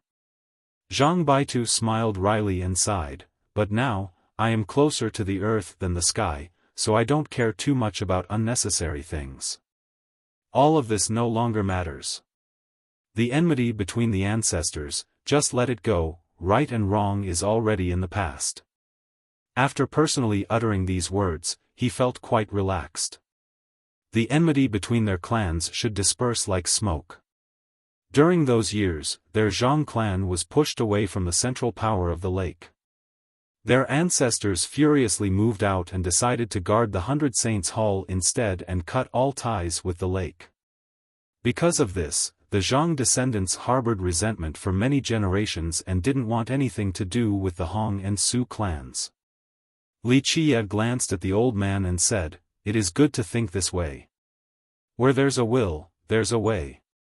One day, you will be able to laugh while thinking of these old grudges." Crash! At this time, the water started to splash violently as more than 100 iron-scale cultivators rode the waves to come closer. Not good, the iron-scale schoolmaster is here in person. Zhang Baitu's expression quickly changed after seeing these wave-riding experts. He didn't think that the school would come so fast. Moreover, the schoolmaster and the elders came in person. Chapter 1234, Old Plaque. More than 100 experts from the Iron Scale School, as mighty as tigers and wolves, were riding the waves forward. In the blink of an eye, they climbed up to the 100 Saints' Hall. Their leader was an old man whose back had an armor suffused with a golden glow. This was a special characteristic of the Iron Scale tribe after they reached a certain power level. This leader turned out to be the Iron Scale schoolmaster, Lei Yu's father. Zhang Baitu turned pale after seeing so many experts from this school. Even though he was a seasoned man who had seen a lot of the world, he still shuddered in fear before such powerful enemies. Zhang Baitu calmed down and hurriedly told Li Qie, "Young noble, leave quickly. 2 hands cannot win against 4 fists. As long as the verdant hills remain, there is no fear of lacking firewood." Despite his shallow cultivation, he could still tell that Li Qie was powerful. However, the school had more than 100 experts. Li Qie alone would find it difficult to oppose them. "Don't worry." Li Qie sat on the stone steps and smiled. "The unrepentant must pay a huge price." The Iron Scale schoolmaster and his fellow experts came before the temple. They saw Li Qie sitting on top of a stone step without a care. Lei Yu's expression became twisted as he pointed at Li Qie and yelled, "Are you the one who killed my disciples and harmed my son?" Li Qie glanced at him and smiled, "That's right. Are you going to cut off your son's head as well as your own to beg for forgiveness before the 100 Saints' Hall now? A fool knows no fear. Still daring to boast? My Iron Scale school will tear you into pieces. And as for you, old man, this is on your head as well." Lei Yu screamed with eyes spewing a fiery fury. As a descendant of a big sect, he had never been humiliated like this before. Beg for forgiveness towards the hall? The schoolmaster couldn't help but laugh. "What the hell is this place that justifies my school begging for forgiveness? You have already committed an unforgivable sin. I shall take your head and offer it to my disciples so that they can watch from the heavens. As for you, old Zhang." The schoolmaster's eyes turned cold as he spoke imposingly. "You sold this island to my school and took our money, yet you dare to renege on it? A crime worthy of death. Today, I will take this island in accordance to the agreement and crush the 100 Saints' Hall." "Liar!" Zhang Baitu jumped out after hearing this and pointed at the schoolmaster. Since when did I sell this island to your school? This is simply coercion. Is that right?" The schoolmaster sneered and took out a contract. "It is clearly written as such on this contract. I trust that in just a moment, your fingerprint will be on it on top of an oath with your true fate." Zhang Baitu trembled from anger. He knew what the school wanted to do, so he snapped, "Lei, don't even think about it. I would commit suicide before letting you succeed. This island will forever belong to my clan. You won't be able to take it." "Really now?" The schoolmaster smiled deviously. "I'm afraid your Zhang clan is about to meet its end. Do you still think the island will belong to the clan then?" Zhang Baitu was quivering with rage and could no longer speak. "To tell the truth, I'm a bit disappointed with you sea demons." Li Qie lazily stood up at this time. "It has been too long and you demons have such bad memories. Perhaps you all have forgotten who you can and cannot afford to provoke. It looks like I need to stain this place with blood as a reminder that this is the 100 Saints' Hall. its holiness is inviolable and protected by the sages of the 9 heavens and 10 earths. Violators shall be killed without mercy. With that, his eyes shot out a chilling murderous intent. Oh. Ha ha ha, protected by the sages. Lei Yu couldn't help but laugh with a cruel grimace. Where are they now? Are you one of them? Ha, a junior like you dares to call yourself a sage? Ha ha ha, inviolable holiness? Our iron scale school will trample this place and build another branch here. After Lei Yu finished speaking, Li Qiye suddenly appeared in front of him and spread out his palm to grab Lei Yu's head. What are you doing? Lei Yu was stunned from shock and wanted to run towards his father. However, it was too late. Rip! His head and his spine were instantly pulled out by Li Qiye as blood spattered everywhere. No! His head was still moving as he screamed before his imminent death. Little beast! The schoolmaster couldn't save his son in time and had to watch the process play out. He vomited blood from anger and cried in a furor, "Kill him! Tear him into pieces!" He himself took out a saber and rushed forward. "Junior, accept your death." At this time, the elders and the other experts shouted aggressively. All of them wanted to kill Li Qiye with their numerical advantage. Bang! Bang! Bang! Bursts of impacts resounded, followed by the sound of bones shattering. Next came the sounds of objects falling to the ground. The schoolmaster and all of the experts fell to the ground at the same time like a flower in full bloom. Blood quietly flowed from their bodies and soaked the ground and stone pavement. All of this happened in complete silence. The schoolmaster's eyes were wide open. Not even in death did he know how he died. Li Qiye was too fast, they didn't even have the opportunity to react. What? Zhang Baitu struggled to calm down.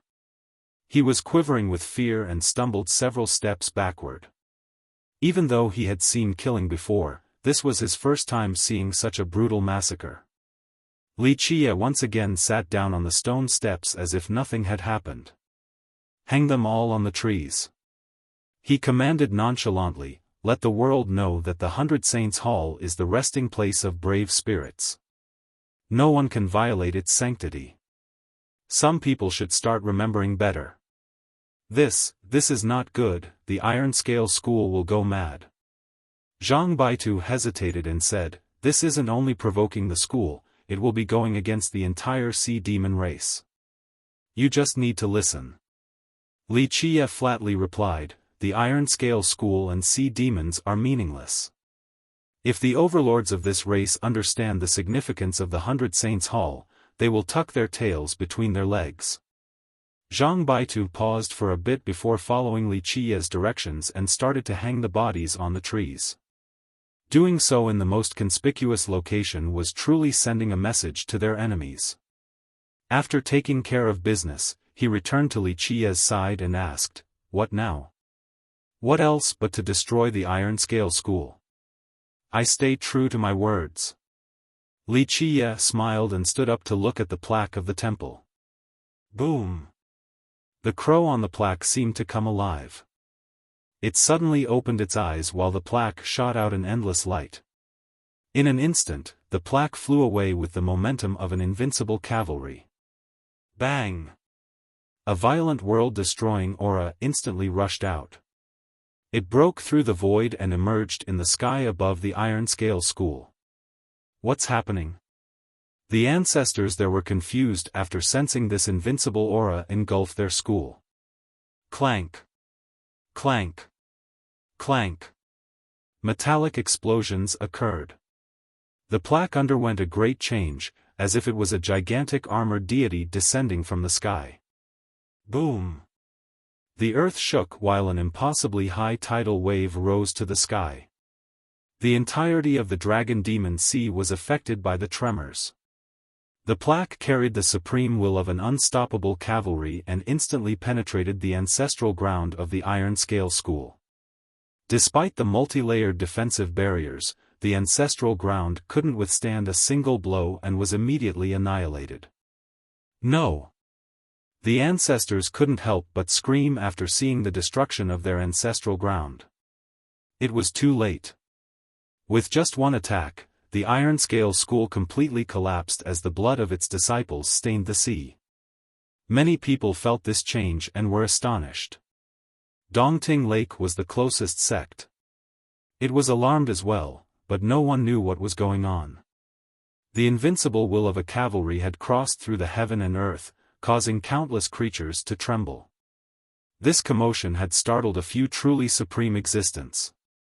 In the highest location of Rainbow City, one person among the clouds suddenly stood up in shock. Their eyes illuminated the world.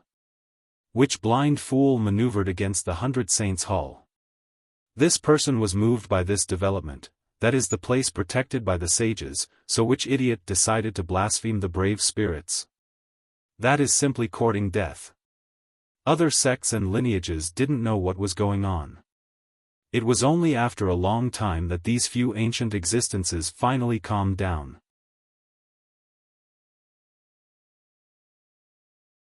Chapter 1235, Minor Zen School. After a long time, an ancient existence who actually knew about what happened movingly spoke. The 100 Saints Hall is the untouchable resting place of heroes. A few fools do not know and only think of it and Dongting Lake as a treasure land worth coveting.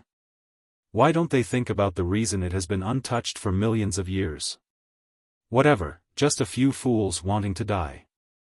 My old bones do not want to join such muddy waters. After commenting, this existence went back to sleep and ignored this matter completely. Back on the island, the plaque returned to the top of the temple. It was still incomparably old like before. Zhang Baitu had fallen to his knees from the pressure emanating from the invincible aura. It took him a long time to calm down. Nevertheless, he was still stunned.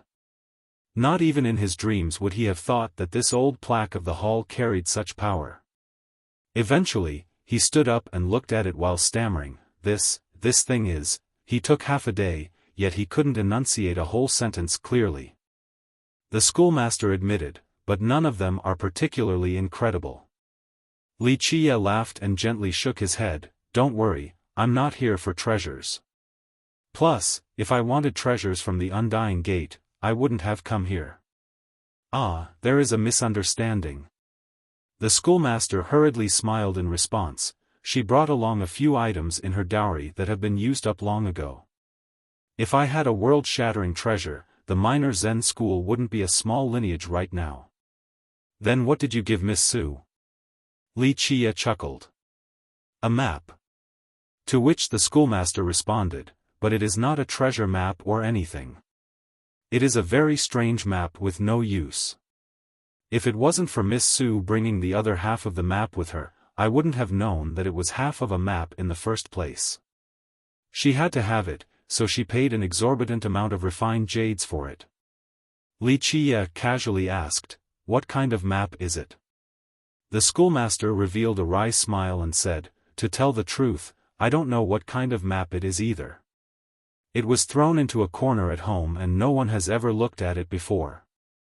After Miss Su brought the other half here, I finally remembered it.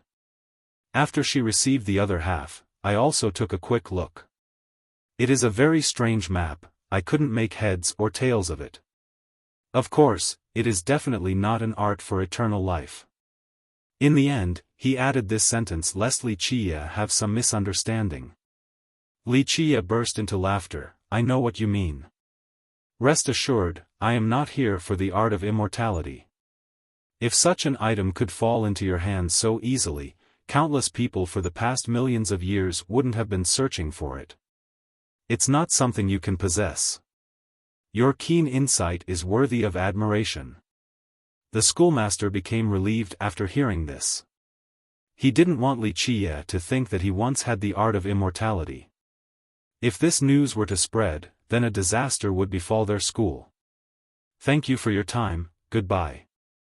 After his inquiries, he understood that the schoolmaster had limited knowledge, so there was no need to pry further. In fact, he was not in a rush to find Su Yonghuang. As long as she wasn't in any danger, he was fine with it.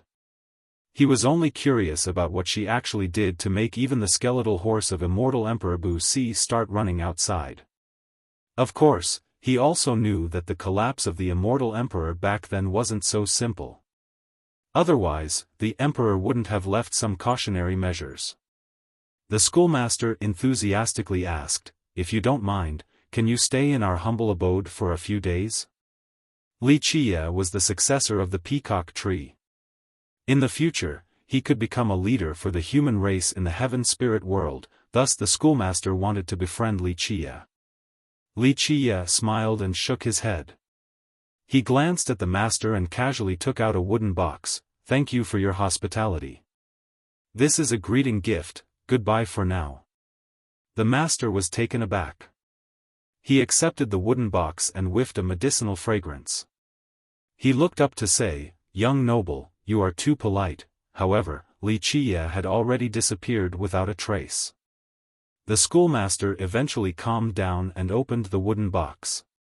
He was astounded and stumbled several steps backward while unable to believe his eyes. 1,000,000-year-old blood ginseng. This truly frightened him because it was just a greeting gift. How extravagant was this? It wasn't an item he would even dare to think about. Wuxia gave it to him due to his honesty. If he wasn't someone who took pride in being a schoolmaster, Wuxia wouldn't have given him the gift. After the schoolmaster calmed down, he quickly put it away. Such an item could bring about a sect-ending disaster for them if others were to find out.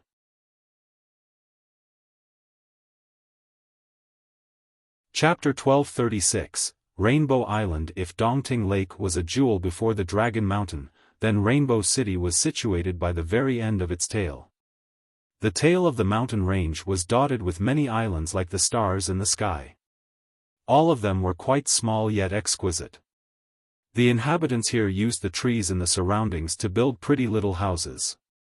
At the mountain range and Rainbow City, people usually brought up another lineage, one that was very mysterious in the heaven spirit world, the giant dragon kingdom. Some believed that it indeed existed while others denied this claim. Who knows the truth in this matter? According to the legends, the ancestor of the kingdom was the giant dragon god.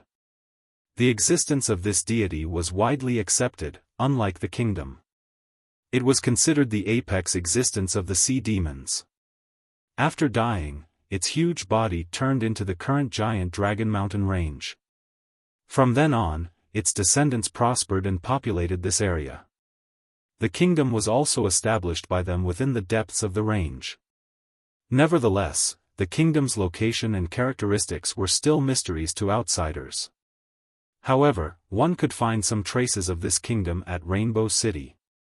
Some said that this city was a window of the giant dragon kingdom. It was purposely established as an outreach towards the secular world. Meanwhile, the Rainbow Islands were only the beginning of the city itself.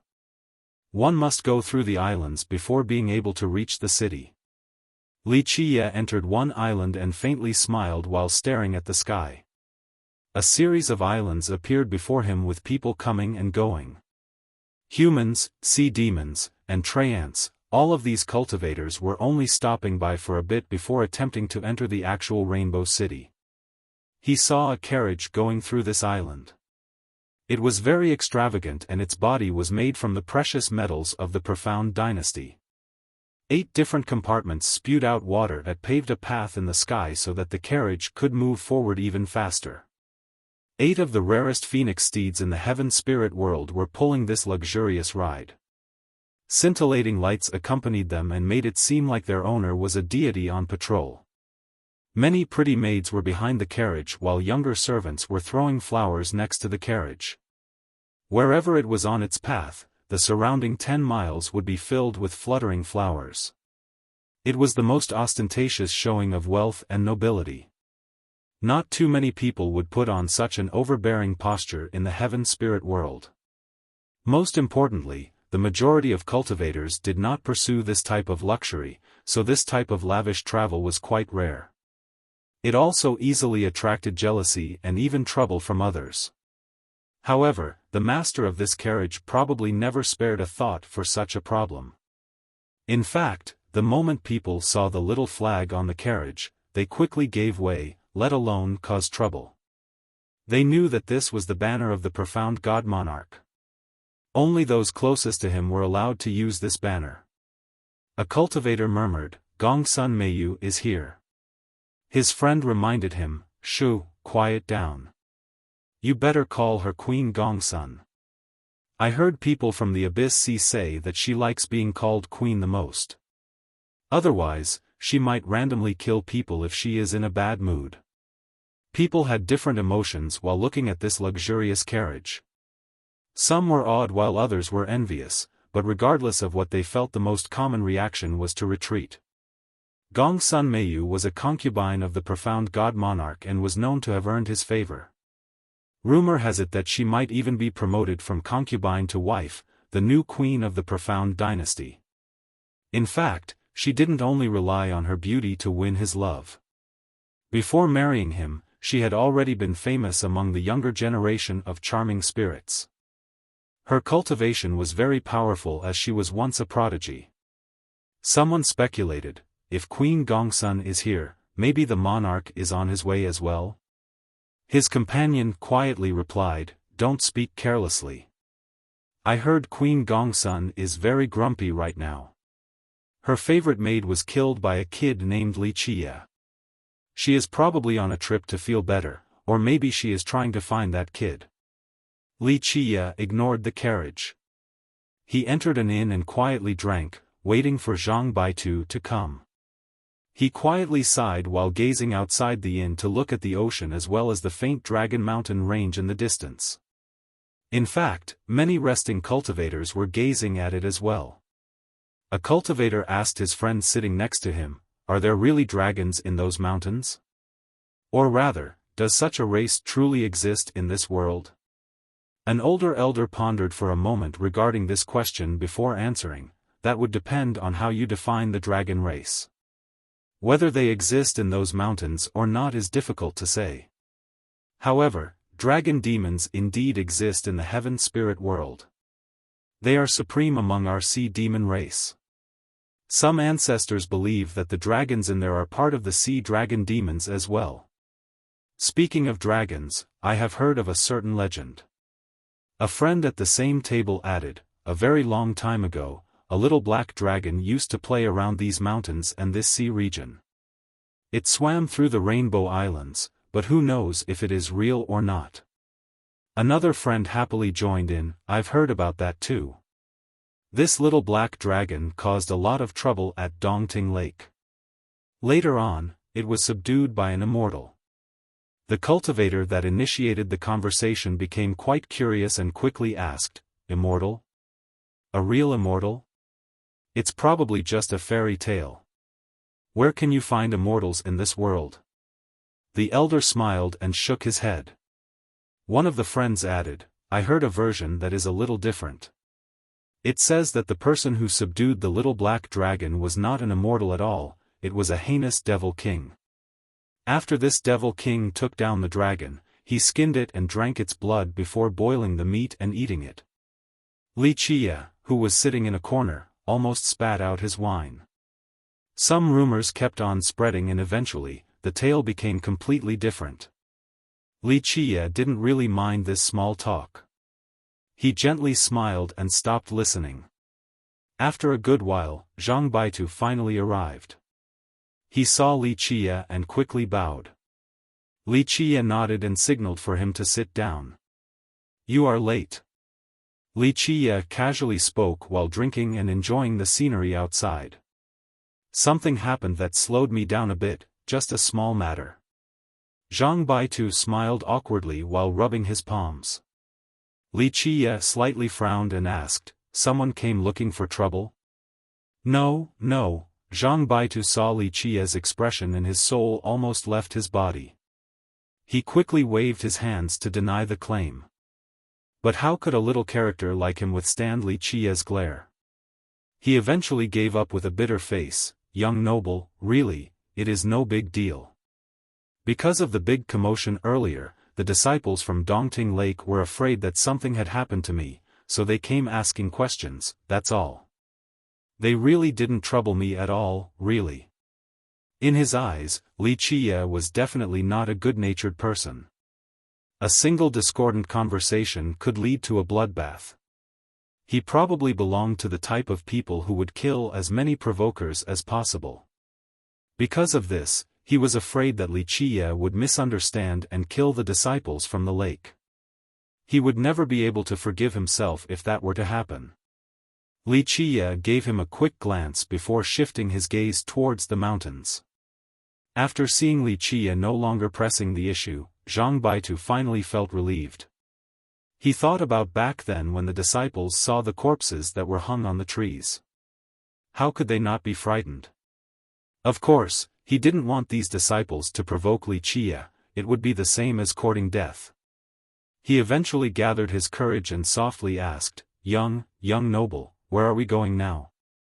Wuxia withdrew his gaze and replied, to Rainbow City to grab a few things for you. We have to prepare certain things in order to destroy your Dao Foundation and start over. Destroy my Dao Foundation? The old man was startled after hearing this. Even though his foundation was very shallow, it was still the fruit of several dozen hard-fought years. He couldn't accept this so quickly. Wuxia looked at him with one eye and said, there is nothing to feel lost about. I'm not trying to belittle you, but your Dao Foundation is as good as not having anything at all, it's completely dispensable. Destroy to rebuild from the beginning, this is the way to go. Zhang Baitu had to admit that his foundation was indeed lacking and dispensable. He asked with some concern, but I'm not young anymore, can I handle it? He was quite old already. Destroying the foundation at his age could easily lead to exhaustion, he'd croak for sure. Wuxia casually replied, don't worry. With me here, it would be difficult for you to die even if you wanted to. Then we'll do as you say, young noble. He made a decision after a moment of hesitation. In his eyes, Wuxia had no need to harm him. If he did, just one finger was enough to take care of him, there was no need to go through so much trouble. Chapter 1237, Hong Yujiao. Wuxia gave a nod and continued to look at the hazy mountain range in silence. This giant dragon mountain range stretched for 10 million miles like a dragon lying on the ocean. It was completely engulfed in mist and fog, a dragon with a visible head yet indiscernible tail. This made the whole area even more mysterious. Unlike your ancestors who protected the vitality of the human race, you're now just a bunch of cowards hiding in the city. All of their glory has been thrown away by your generation. Today, you have even forgotten about the souls of your ancestors as well as your spiritual totem. I'm curious, how many years has it been since the last time your lake went to worship the 100 Saints Hall? Has it been 50 or 100 generations? I'm afraid that your lake has even forgotten who the ones enshrined in the hall are. With that, he sighed and didn't want to look at her anymore. She couldn't answer due to lacking knowledge about this matter. She only knew that some ancestors from the lake speculated at the 100 Saints Hall might be storing some treasures. We descendants are not qualified to comment on the matter of our ancestors. Eventually, she answered, I just want to ask you, did you kill the Iron Scale Schoolmasters group? This was the thing she was most concerned about. After all, the schoolmaster and elders of a sea demon lineage had died very close to Dongting Lake, and even their sect was destroyed.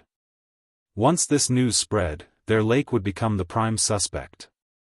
Of course, she understood that Zhang Baitu couldn't kill that group, so the only possibility was this person sitting in front of her. I understand your lake's intention. Wuxia smiled, it needs to find a murderer in order to wash away this suspicion.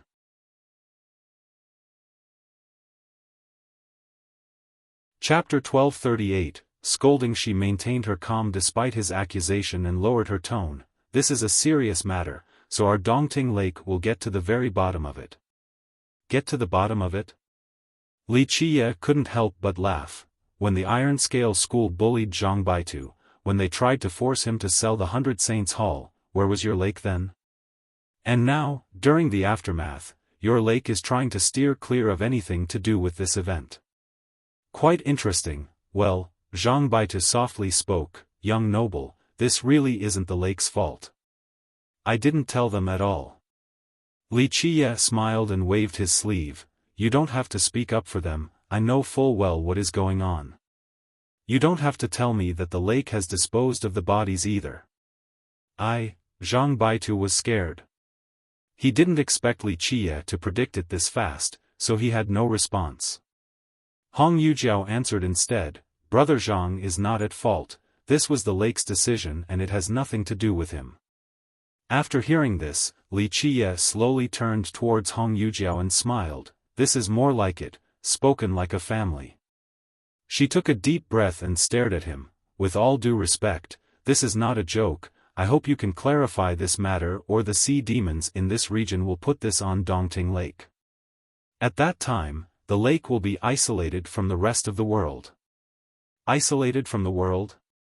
Li Qiye laughed, this kind of thing will never happen. Kill 30 to 50 of someone's men and they will swear to never share this sky with you again. But if you kill 1 billion of them, they will obediently tuck their tails between their legs. Those who are unconvinced will have their bones litter the ground. His eyes turned cold at this point. I am not someone who agrees with using force to bully the weak, and I will not condone any immoral acts from my followers. However, those who dare to provoke me or harm my followers, regardless of whether they are strong or weak, will be killed before talking about who was right and wrong. Only when you use blood to talk will others understand where your bottom line is.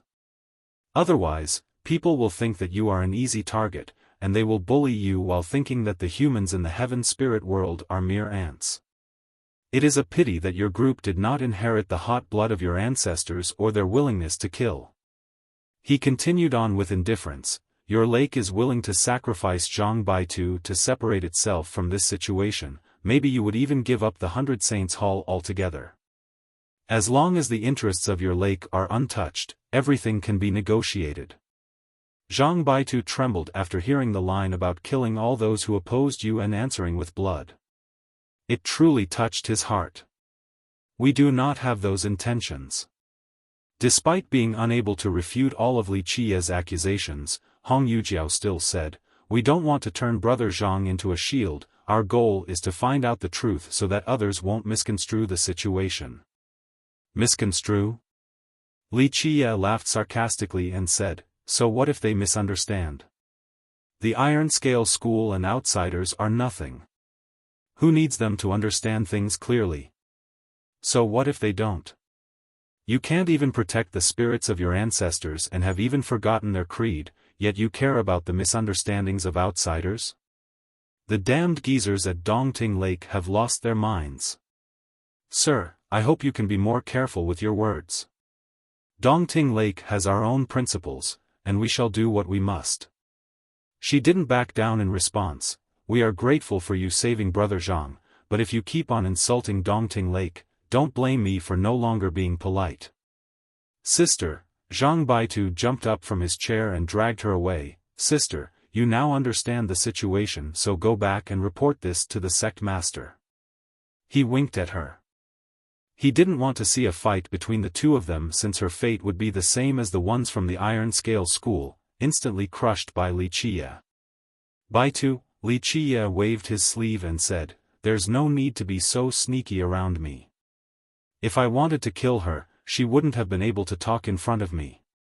The same goes for Dongting Lake, if I wanted to trouble them, I wouldn't be sitting here right now. Zhang Baitu awkwardly let go of her and wryly smiled, young noble, she isn't trying to annoy you. She is only nervous about protecting Dongting Lake. If I was annoyed with her, I wouldn't have let her speak. Li Qiye glared at him. The old man coughed and didn't say anything else. Li Qiye shifted his attention towards the girl and said, I'm the killer, your lake can go ahead and reveal it if you want to be rid of suspicion. Tell those brainless geezers to stop being short-sighted all day long and fixated on trivial matters. They have forgotten who their ancestors are and their own surnames for a few benefits. You, she glared at him. After all, he was directly scolding her elders. No one could swallow such anger. "Sister, go already, the master is waiting for your news." Zhang Baitu dragged her away and motioned for her to quickly leave. She managed to restrain herself and coldly looked at Li Qie. "I won't interfere with your disrespectful behavior, but if you insult Dongting Lake again, I will definitely deal with you." Li Qie ignored her and focused on his drinks. She eventually left, brewing with indignation. If it wasn't for Zhang Baitu pulling her back, she would have definitely fought this arrogant person. Zhang Baitu was in a difficult position after she left. He rubbed his palms and smiled. "Young noble, Sister Hong is a very good person. The only thing is that she can be very straightforward at times." Even though their ancestors had grievances, this generation got along with each other. This was especially true for Hong Yujiao and himself. They were quite close, so he couldn't watch her go to her death. Li Qie only smiled and didn't say anything. After a long time, Li Qie looked at the faint mountain range one last time and decided to pay the bill. He looked over at Zhang Baitu and said, "Come, we'll go to Rainbow City." The two of them left the inn to go to the ferry.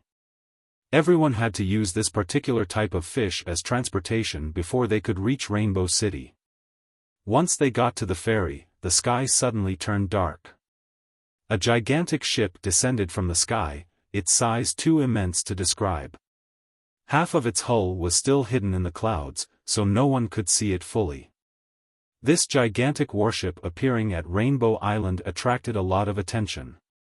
Many people saw the conch insignia on the warship and became quite surprised. Someone asked, "Is that the roaring conch?" An old man slowly answered, "No, this isn't it. It might be the ship of a big character from there though." Another person speculated after seeing the ship, "Is it the Sea Shield Prince then?" The insignia of the roaring conch left many spectators shocked. This was a famous lineage throughout the entire heaven spirit world, not just limited to the dragon demon sea. They had two sea gods that possessed the trident for a very long time. According to the tales, the moment their conch blared, all of the sea demons in the world would answer its call. A smaller ship flew out of the big warship. In fact, this smaller vessel was still quite sizable. It just seemed tiny in comparison to its huge friend. The warship didn't stop after the second one came out. It slowly rose to the sky and disappeared towards the horizon, towards an unknown destination. The smaller one landed. Many saw a woman standing at the bow. She basked in the wind with her hair fluttering about. Her pretty eyes and nose were more than enough to describe her as beautiful. Her fair white skin had a hint of rouge. Such a beauty would command attention wherever she went. Her waist was especially slender, it was as if a gust of wind could make it dance. Despite her delicate appearance, she exuded a terrifying aura befitting of a god monarch. Halos emerged from her body. Each of them seemed to be part of their own world while carrying infinite power. Many were frightened to see this force. After all, she was an incredibly young god monarch. Wow, a god monarch! Zhang Baitu was in awe and felt quite envious after seeing the god monarch's halos. He had cultivated for a lifetime, yet his cultivation was completely negligible. However, this young lady ahead was already a horrifying god monarch. How could people not be stunned into admiration before this scene?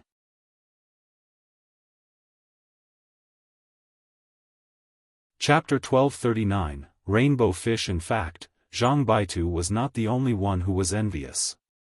Many people had the same stunned expression while looking at her.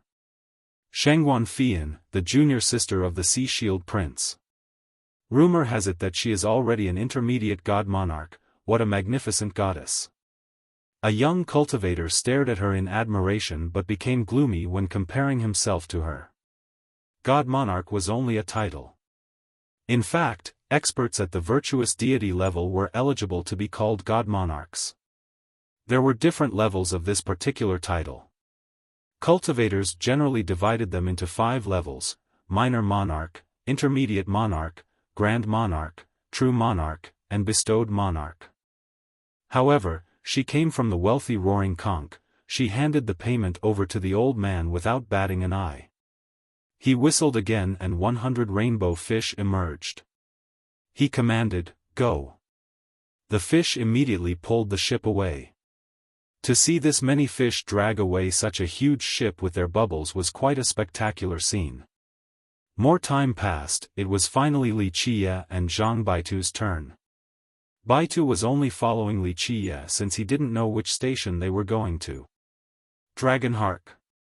Li Qie smiled while looking at the old man. "You?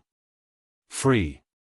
The old man looked at Zhang Baitu and then turned to look at Li Qie. "And as for you, 30 virtuous paragon jades. We're together." Zhang Baitu was anxious for Li Qie after hearing the price. In his eyes, 30 virtuous paragon jades was an astronomical figure. He wouldn't be able to gather this much in his entire life. 30, the old man didn't care at all. It was as if he didn't hear Zhang Baitu. Li Qie only smiled and handed a black pouch over to the old man. The old man didn't bother looking at it before putting it away in his chest pocket. Then he whistled for 2 fish. The 2 jumped on the fish as they blew their bubbles and disappeared. By the time the bubbles disappeared, allowing the 2 to see again, they had already fallen into a huge ancient city. This was their destination, Dragonhark. Dragonhark was the first stop of Rainbow City. In fact, Rainbow City was only a general term. It didn't mean that it only consisted of one city. On the contrary, it was the general designation for everything here, including these cities and stops. Many believe that Rainbow City gained its name because all of these stops required the riding of the rainbow fish's bubbles to reach them. Rumor has it that Dragonhark City was named after Dragonhark Valley. The validity of this claim remains unknown. Dragonhark City was enormous. While standing on the city walls to look outside, people would see blossoming white clouds. This city seemed to be built in the sky. While looking down, one would only see a vast expanse with no end. Even while inside the city, people didn't know where it was located. This has always been a hot topic with great discussions and studies. However, the answer remains a mystery. There were stories of people jumping down from the wall in order to locate where Dragonhark actually was, but there would be no return after jumping down. From then on, no one from future generations dared to jump down the wall unless they were tired of living. Li Qie and Zhang Baitu jumped off their fish, and the fish swam away with their tails flapping about.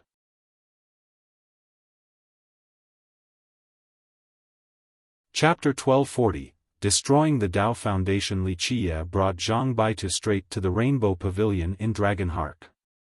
They reserved a small courtyard and settled down. The Rainbow Pavilion was the biggest inn at Dragonhark. In fact, it was the only one in Dragonhark and all of Rainbow City as well. No one knew why there was only one inn in the entire region. Some believed that the inn belonged to Rainbow City and that they didn't wish to share this business with outsiders. Others stated that behind the inn stood the Jian clan.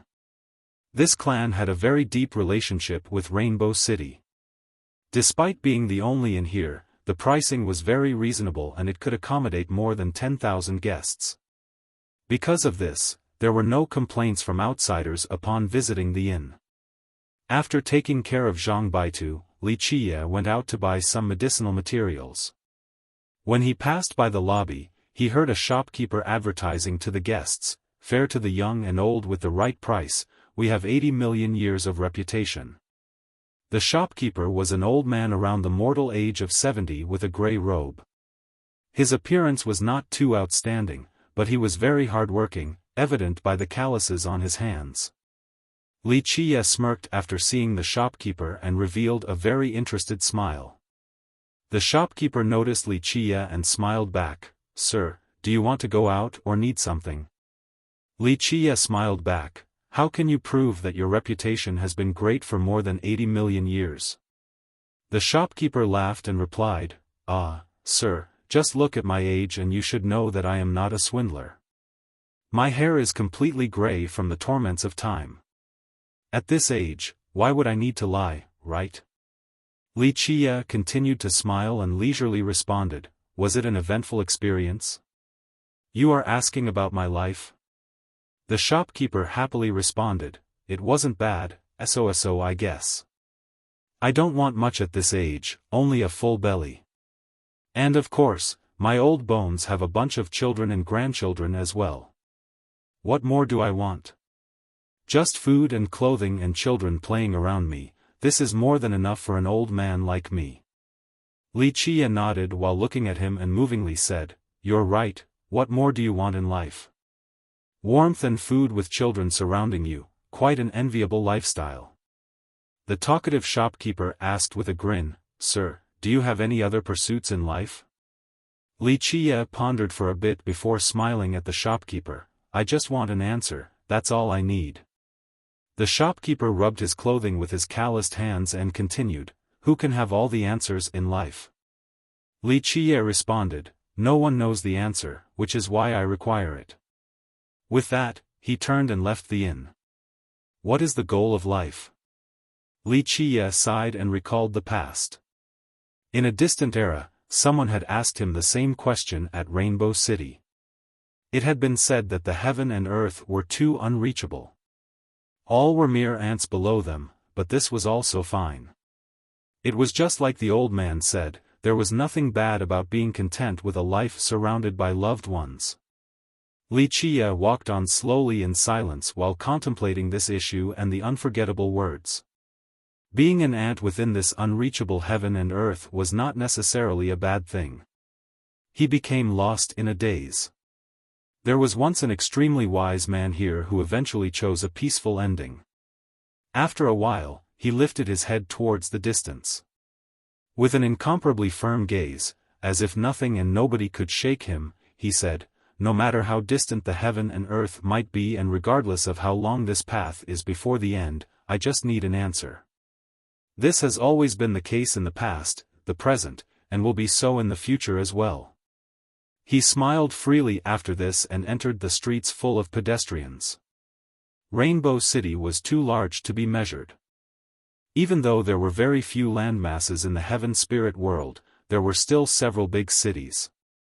The ones here weren't necessarily the biggest ones in this world, but they were definitely among the top 10. Dragonhark, as the first stopping point, was very lively. This was the biggest market in Rainbow City. It could even be considered the largest in all of Heaven Spirit. There were sea demons from this region, charming spirits from the Abyss Sea, and treants from the Jade Sea. In addition to the many shops, cultivators set up little stalls along the streets to sell their treasures and some were searching for alchemy ingredients. It was a scene that encompassed all sorts of images. Many cultivators came here due to the great reputation and size of this market at Dragonhark. There was a phrase used to describe this place, there is nothing one couldn't buy here for the right price. Wuxia bought a lot of materials for Zhang Baitu. They weren't that precious, which was why he just went outside to buy them. He was getting ready to destroy Baitu's cultivation in order to have him start over from the beginning. Because his cultivation was needlessly complex and convoluted, it was only harmful without any benefits. Of course, it would have been much easier for a young cultivator to destroy their cultivation, but it was different for Zhang Baitu. He was no longer young and his blood energy was quite feeble. Without being supplemented by pills, destroying his cultivation would only send him to see his maker. After preparing all the alchemy ingredients, he readied the cauldron to refine them. The flame ignited and melted all the ingredients. It burned away the dregs and left behind the essences. Eventually, the fire flowed like a pot of soup within.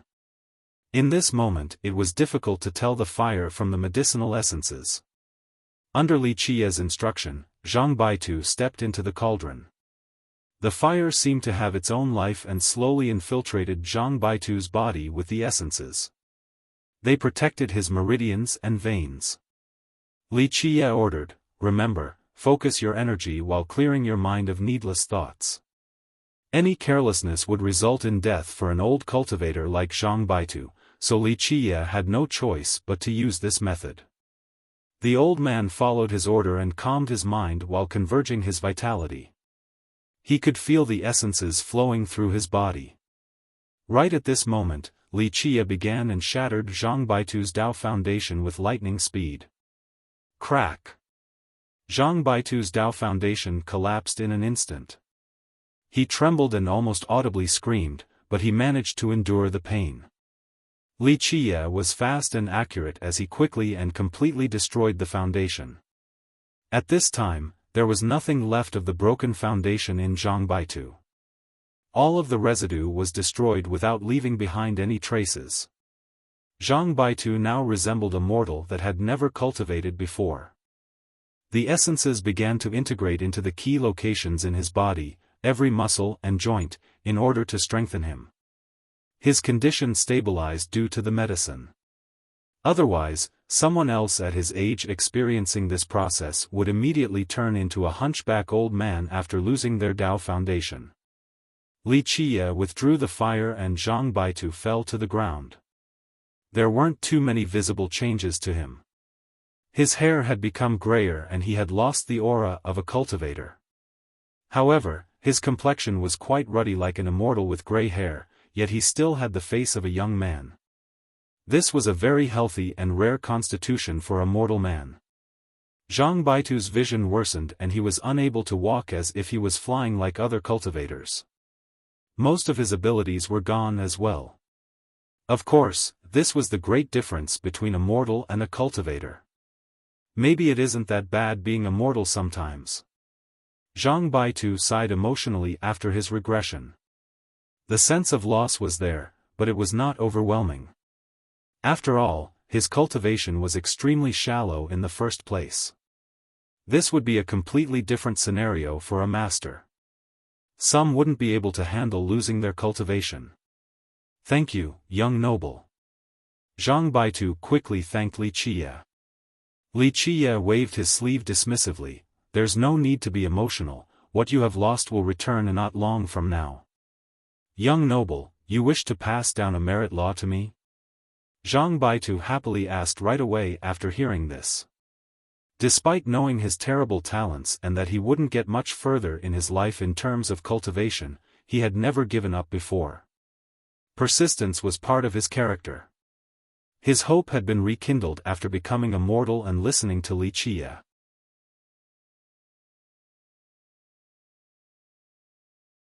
Chapter 1241, Dragonheart Valley. Wuxia gently shook his head in response. No, I don't have the right merit law to pass down to you. A member of the Zhang must cultivate the Zhang clan's law. But my clan's laws have been lost for a long time now. Zhang Baitu hesitated for a moment before speaking. Even Dongting Lake might not have our laws. None of the ancestors said anything about it. Wuxia flatly replied, your Zhang clan doesn't have them and the lake might not either, but Dragonheart Valley will. Dragonheart Valley? Zhang Baitu was surprised. Why would my clan's laws be at the valley? He didn't understand the connection between the two entities. To be more exact, those laws exist in this place. With that, Wuxia pointed at his head and said, if you are able to be enlightened at the valley, you will obtain your clan's merit laws once more. Zhang Baitu was dazed. Even though he was not good at cultivation, he was not a fool. With a slightly startled expression, he asked, young noble, are you saying that my clan's laws came from the valley itself? You can put it that way. Wuxia nonchalantly spoke, your forefather's bloodline is not the purest of human bloodlines, so your members can only cultivate the clan's laws. Through meditation and enlightenment at the valley, you will find what you desire. Zhang Baitu looked distracted. He knew far less than Wuxia about his own ancestors, but he didn't dare to ask why Wuxia was aware of this. Can I do it? He was lacking confidence after calming down. He couldn't be blamed for this since failure had haunted him for years. The failure of his first attempt at cultivation had already shattered his confidence completely, leaving him unsure of himself. Li Qiye stared at him and replied, "A calm heart is more important than anything else. During your meditation, stay calm and everything will flow naturally. You are the descendant of the Zhang clan. If you can't do it, who can? Remember, your Zhang bloodline flows through you. This makes you different from everyone else." After being encouraged by Li Qiye, Zhang Baitu could feel his blood beginning to stir. In this world, talent is not the most crucial thing, an unfaltering Tao heart is much more important. After so many years, countless geniuses have failed, it's not just you. Even invincible immortal emperors have failed many times during their youth. No one can be unstoppable throughout their entire life. Only through failure will one understand their own lackings. Lessons and experiences can be gained from failure. Li Qiye took his time encouraging and waking up Zhang Baitu. The old man's eyes lit up. In a short period of time, he could feel the blood of the Zhang clan channeling even faster. He was full of hope at this moment. Eventually, he kneeled on the ground and gratefully said, "I will engrave your wise words into my mind and never forget them." Li Qiye ordered, "Very good. Let us go to Dragonheart Valley then." Zhang Baitu nodded. At this time, he was full of energy and felt that he was suddenly young again, just like the past when he began his arduous search for the first time. Dragonheart Valley was located in the southern region of Dragonheart. The entire valley was huge with exquisite sceneries consisting of tall peaks, tranquil ravines, and many waterfalls. There were many legends about this valley. One stated that the old giant dragon back then was enlightened in this valley and left behind an indelible mark. Another stated that the demon dragon who went against the heavens and failed left its magical bones behind after dying. Some of these magical bones eventually turned into Dragonheart Valley. No one knows if these two rumors were real or not. However, many people came to the valley in search for the grand Tao from the legends, the legacy of a true dragon. Alas, despite their pursuit for the mysteries here, many left empty-handed. Nevertheless, some claimed to have heard a dragon's roar coming from the valley. After going back, they eventually comprehended more of the Tao. A few of them became experts and claimed that they had heard whispers of a true dragon granting them great wisdom. No one had heard of someone being able to obtain the legacy of this true dragon or the legendary magical bones. Nevertheless, there were indeed tangible benefits present at the valley. The two came to the entrance of the valley that resembled the gaping jaws of a dragon.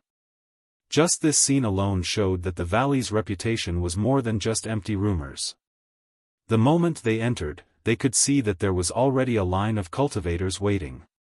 Some were sticking around to watch as well. "Get in line, hurry up." An old man dressed in a light blue robe with a pointed hat was guarding this entrance. 10 heavenly king jades, an extremely fair price. The old man collected money while yelling, "Come, come, do not miss the one and only Dragonheart Valley in this world. Inside are true dragon bones, immortal draconic runes. As long as you are lucky enough, you will be able to obtain these mythical artifacts. Think about it, just 10 heavenly king jades to trade for dragon bones and runes. What a generous trade."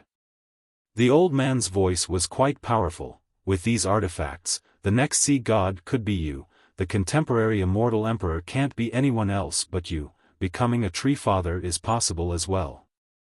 10 heavenly king jades to win a chance at becoming a sea god, proving your regal ascendance or transforming into a tree father. This is the best transaction you could ever have." The old man kept on shouting like a street peddler while collecting all the jades. "Are you serious?"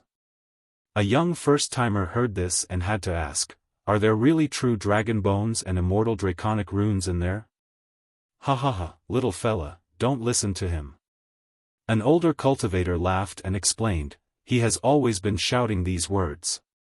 50 years ago when I last came, he was saying the same thing. You can't put it like that." The old man answered with a serious tone, "My reputation is as valuable as gold and is completely trustworthy. I guarantee in the name of my ancestors that there are indeed draconic bones and runes inside. Stop. You told me the same thing 50 years ago and tricked me to come several times while giving you everything I had. In the end, did I leave with anything but empty hands? The old cultivator retorted with disdain while feeling annoyed. The old man didn't become angry with his answer. I can't be blamed for this. It only shows that you did not research enough.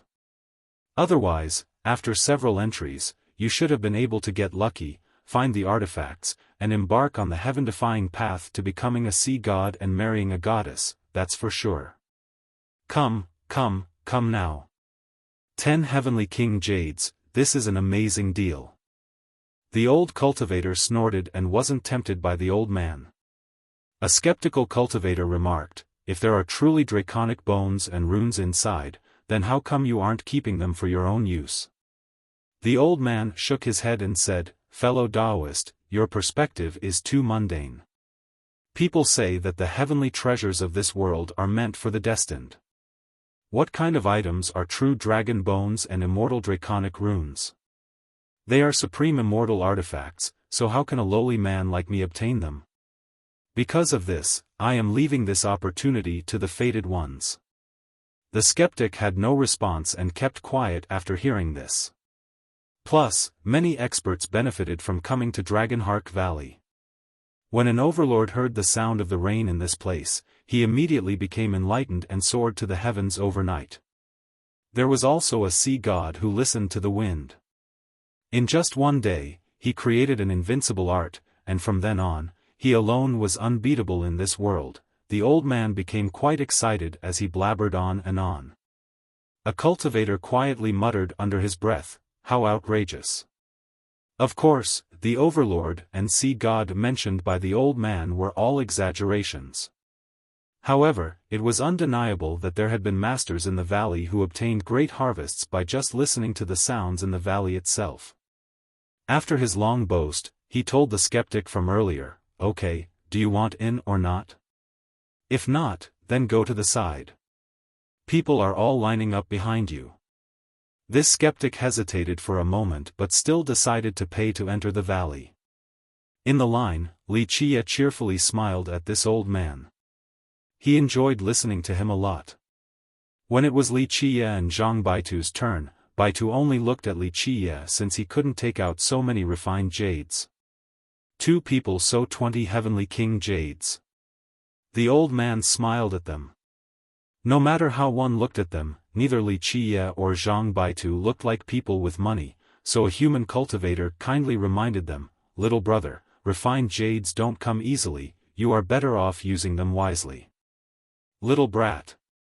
It's fine if you don't want to come in, but you want to ruin my business as well? Do you want me to throw you into the bone sea right now? The old man violently changed his tune right away after seeing this human wanting to interfere with his business.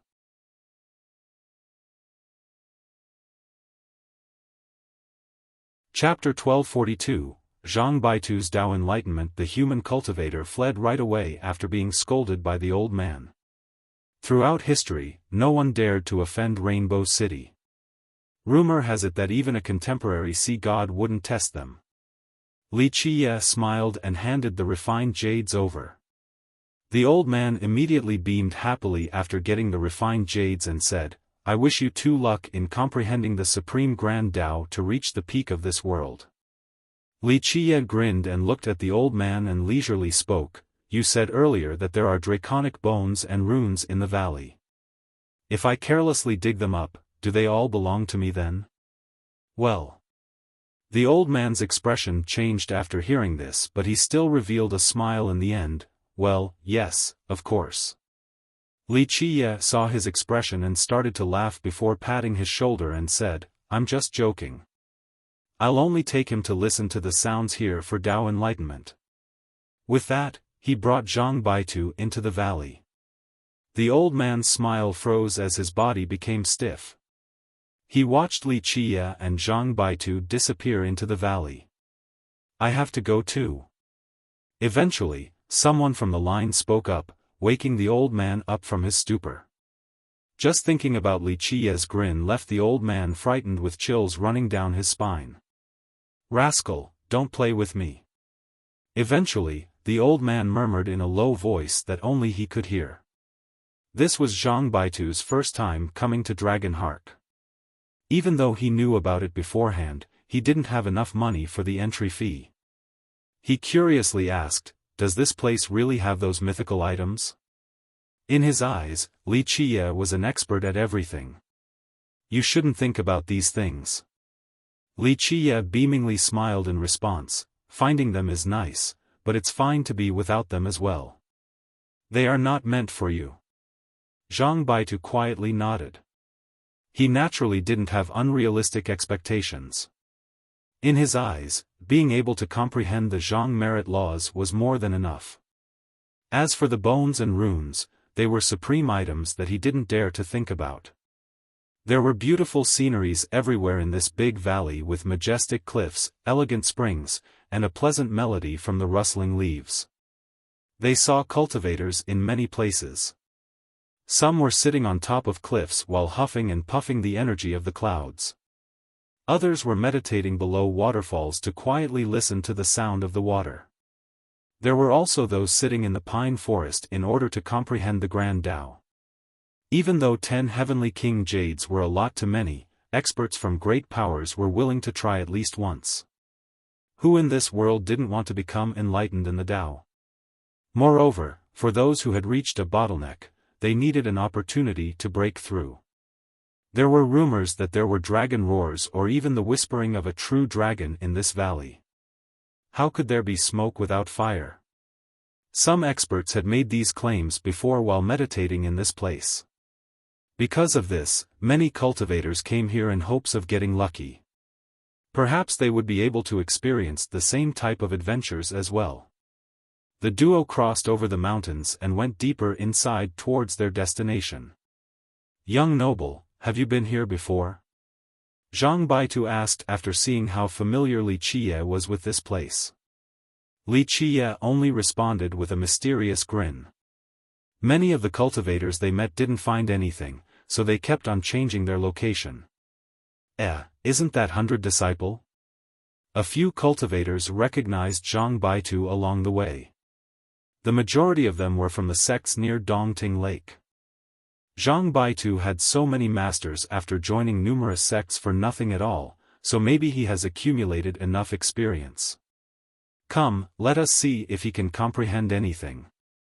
Although some cultivators were dismissive of him, others were irritated by their own lack of progress, so they wanted to tease him to get rid of their bad mood. In their eyes, Zhang Baitu was only a piece of trash. They could humiliate him however they want. "Don't cross the line." Li Qiye coldly spoke the moment these ill-willed cultivators approached his line. These cultivators stopped and one of them laughed, "Oh? You must be Zhang Baitu's disciple." "Ha, a foolish master can only produce an idiotic disciple. You think you can comprehend the Tao here as well?"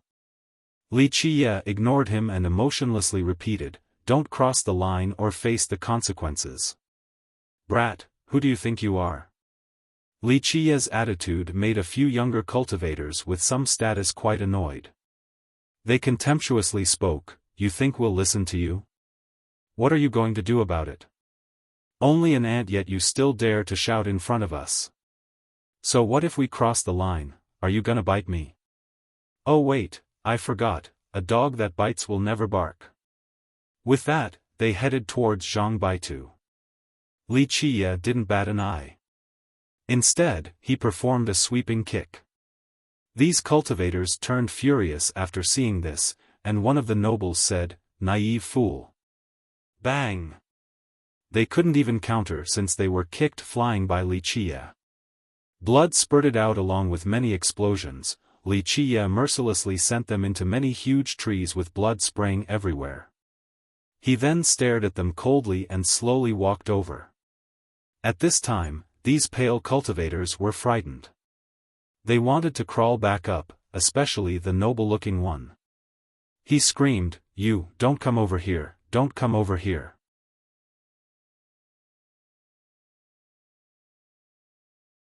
Chapter 1243, Dragon Sound. In a short period of time, screams resounded left and right in these woods along with a series of bone-breaking noises. At this time, Wuxia was stomping on the legs of these cultivators. Their legs were crushed completely as they howled like slaughtered pigs. These shrill screams echoed across the thicket. Who is so ruthless? The screams alarmed some of the nearby cultivators. They came with curiosity and saw Wuxia's leg-breaking fest. Their eyes darted at each other and wondered just who this human kid was and why he dared to be so vicious. Eventually, with a loud bang, Wuxia stomped on the noble-looking youth and coldly glared at him. The paled cultivator busily shouted, Don't do anything stupid. I am a disciple of the Wyvern country, a great power in the Dragon Demon Sea. If you dare to kill me, my country will not treat it lightly. His wrist was stomped by Wuxia. This Wyvern disciple and everyone else shut up. They knew that they had messed with the wrong guy. This fellow was too ruthless. Wuxia only wanted to teach them a lesson. If he wanted to kill them, it would have been easier than crushing an ant. Boom! Wuxia kicked this disciple from Wyvern flying through many trees while shouting, Scram, don't let me see you again. These cultivators pissed their pants from fear. After hearing this, it was like they had been pardoned. They quickly rolled on the ground to get up and run away. The disciple from Wyvern was from a great power and so couldn't swallow his anger. After he flew far enough, he exclaimed, Brat, leave your name if you dare. Wuxia gave him a side-eye and replied, Wuxia. After hearing this, the disciple faltered several steps backward in horror. He had just heard this name recently. Many cultivators who were watching for fun were startled as well, especially those who heard the news from the Jade Sea. They became completely pale. One of them said, He is the disciple of the peacock tree, the successor of that land. He helped the tree sacrifice 1 billion teeming fish, no wonder why he is so ruthless. News of the tree's blood refinement had reached the Dragon Demon Sea. Of course, many believed that this was the masterpiece of the peacock tree while Wuxia only acted as the tree controller. He became famous overnight due to the prestige that came with being an ancestral tree's disciple. A cultivator commented in horror, Damn! He helped the peacock tree annihilate an entire race. This ancestral tree is definitely a monster, so being its disciple, he can't be a kind person either, he's definitely a little monster as well. The massacre of the teeming race, the most populous tribe in Heaven Spirit, had shocked countless people. This added to Wuxia's notoriety despite everyone assuming that he was only the Treefather's accomplice. Just imagine, billions of lives were refined overnight. Anyone would quiver with weak knees after hearing this. As for the Wyvern disciple and his companions, needless to say, they turned and fled as far as they could. They didn't dare to think about taking revenge any longer. Wuxia's fierce reputation had shattered their courage. In a short period of time, the cultivators outside the thicket had ugly expressions. Many even chose to run away to avoid provoking this fierce person. Wuxia ignored them and leaned on a tree as he watched Zhang Baitu. A long time had passed, yet there was still no changes with Zhang Baitu. Nevertheless, Wuxia was confident in him because the Zhang had some ties with this place as well as Rainbow City. It was just that their descendants didn't know about these secrets. Minutes came and went, but Zhang Baitu remained motionless as if he didn't gain anything. Prior to this, very few would watch him meditate. After all, those who had heard of his name knew that his talents were completely insufficient since he was still a failure after joining so many sections. They thought that this was simply a waste of time. However, after being aware of Wuxia's great name, some became curious. Even though they didn't know why this fierce man was hanging around Zhang Baitu, they wanted to see if the old man could harvest anything. One thing was for certain: as the clock ticked down, Zhang Baitu had reached a state of total calmness. A while later, a crisp voice resounded next to Li Qie. Will Brother Zhang be able to do it? No one knows when Hong Yujiao appeared beside Li Qie. She was quite worried while watching Zhang Baitu under the tree. Li Qie flatly said, all of you know nothing about what kind of people your ancestors were and what they experienced. This is because you have no interest in them at all. Hong Yujiao couldn't refute because she was indeed ignorant of them. Hong Yujiao eventually spoke, you are the successor of Peacock Land, a tree controller. After returning, she uncovered all of his information and understood his identity. Li Qie didn't answer and continued his watch. I misunderstood you before. She spoke after a moment of silence. The Peacock Tree Father has always been protecting the human race and is adored by many. You are its disciple, so I'm sure you weren't scheming against Dongting Lake.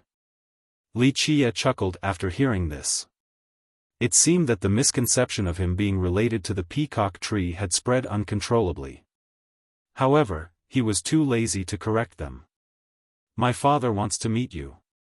She eventually revealed her goal. Li Qie laughed and replied, what does he want to talk about? The 100 Saints Hall or what happened with the Iron Scale School?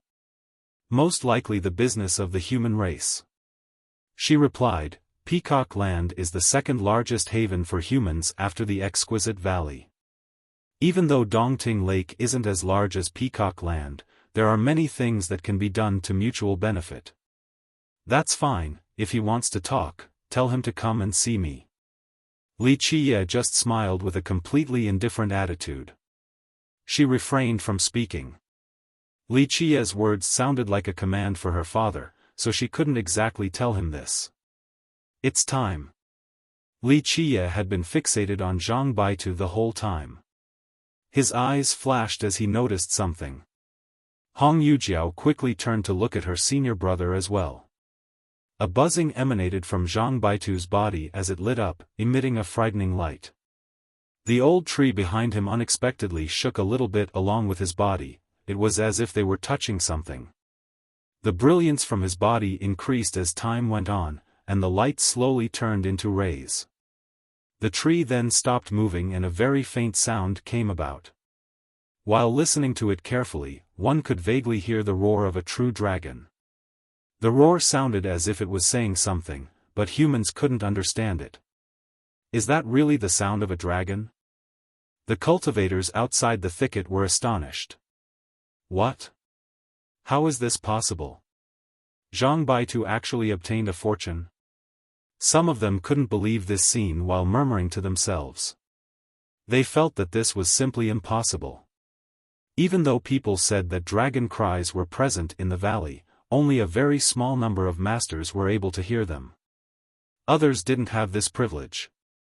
Thus, it was even more impossible for Zhang Baitu, who was known to have rubbish talent.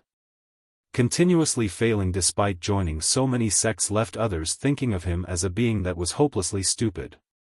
It would be daydreaming for someone like him to think about gaining enlightenment in Dragonheart Valley. However, a strange visual phenomenon was occurring around him. The impossible was unraveling before the crowd. That's a dragon's cry. Hong Yujiao became absent-minded as well. She didn't have much hope in Zhang Baitu either. It was not because she looked down on him, but because he indeed possessed some flaws in terms of cultivation. I think so. The cultivators outside were jolted. They quickly sat down and focused in order to listen. They wanted to understand what the dragon was saying to obtain this fortune. Hong Yujiao attentively listened as well in order to comprehend the faint cries of the dragon.